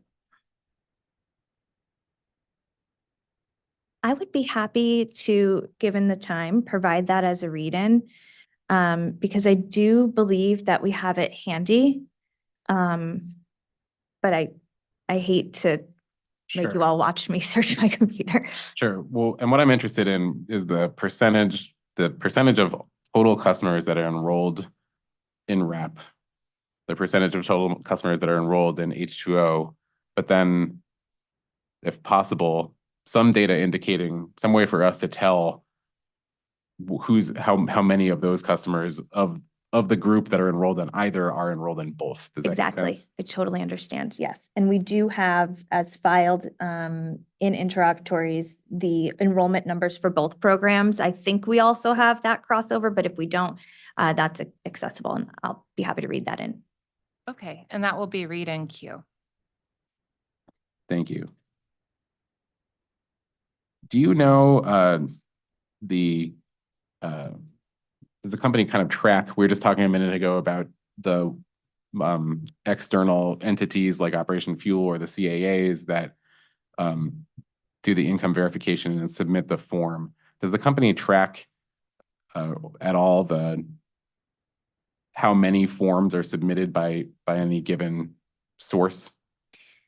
Not formally. No. Okay. So is there any way that does the company maintain data? Is there anything that indicates we got a form from this particular CAA on this date? Is that? So we have the documentation for each individual customer, but in terms of data tracking where that documentation comes from, what that would require would be for us to go into each account and kind of start making a tally. So I would say that it is not practical on a holistic basis to get that breakdown. Okay. Do you have a general sense of like where most customers are referred from?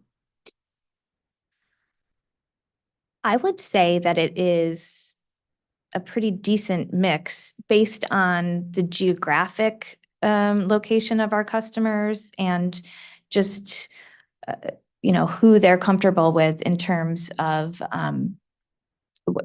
who they're comfortable reaching out to. If someone calls us to ask us about applying to a program, our call center representatives will recommend either Operation Fuel or a social service agency. Okay, thank you. Has the company had any contact with the Department of Social Services regarding their capacity to identify income eligibility? We have, because we believe that that would be a great central location for us to obtain this data. And through our meetings with DSS, we were advised that while we cannot get, let's say, like an export of customers who may qualify for DSS benefits at certain income levels and therefore qualify for our programs, we could potentially utilize DSS's proof of benefits letters or information. And so what we could do, what we are currently investigating in these conversations with DSS is which programs line up with the income thresholds for our program. So if someone produces proof of benefits of SNAP, what does that entitle them to at Connecticut Water? Thank you. And you kind of anticipated my next question because my basic understanding of DSS's tracking of income eligibility requirements for many of the other state assistance programs is that the eligibility thresholds don't seem to fully match up with the thresholds that the company uses.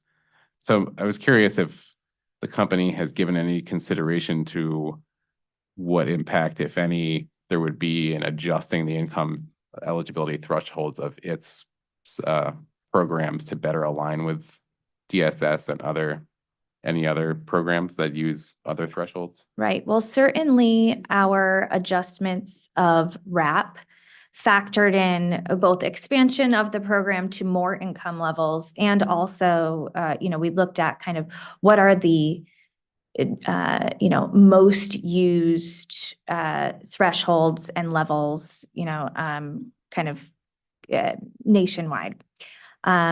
When we were developing that, we did not specifically compare them to benefit income eligibility levels for DSS benefits. However, in our conversations with DSS, about this data exchange, it does seem like there's a fair amount of crossover between what's established in our RAP expansion and their thresholds for various benefit programs that already exist. Okay, thank you. Are you aware of DSS's assistance in administering the low-income discount rate for electric distribution companies? Only loosely. Okay.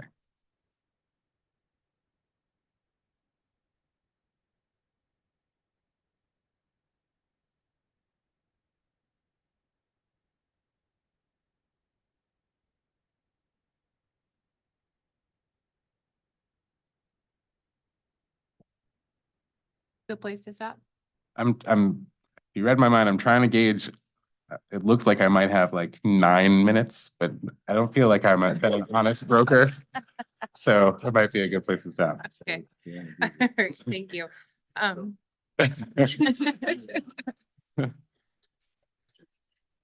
All right, thank you for your indulgence, Attorney Wheel. I think we'll pick up with your cross on Monday morning. And after we wrap up this panel, we'll move into depreciation. Does anyone have any updates or problems with witnesses that we're aware of? I'm only asking because of the weather that seems to be coming.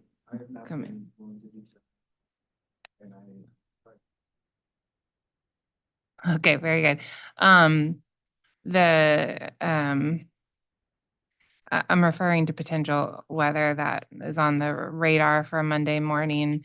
Since the hearing is slated to start at 10, I think we should be okay. And judging by the amount of time left for this panel, I could see us, getting to the depreciation panel shortly before lunch, but probably after lunch. So I'm hoping we're going to be okay regardless of any travel hiccups that morning. But as a general reminder, the authority and specifically this building follow the DAS notifications about weather. So in terms of building closures. All right, so I have two read-ins, P and Q. And we are up to late file. I think we have through late file exhibit 74. So we will make sure to get all of the update or all of those late files inputted. I think we started with some today. Are there any administrative matters before we adjourn for the week? Okay, very good. Then I want to thank everyone for their time so far, and we will see you Monday at 10.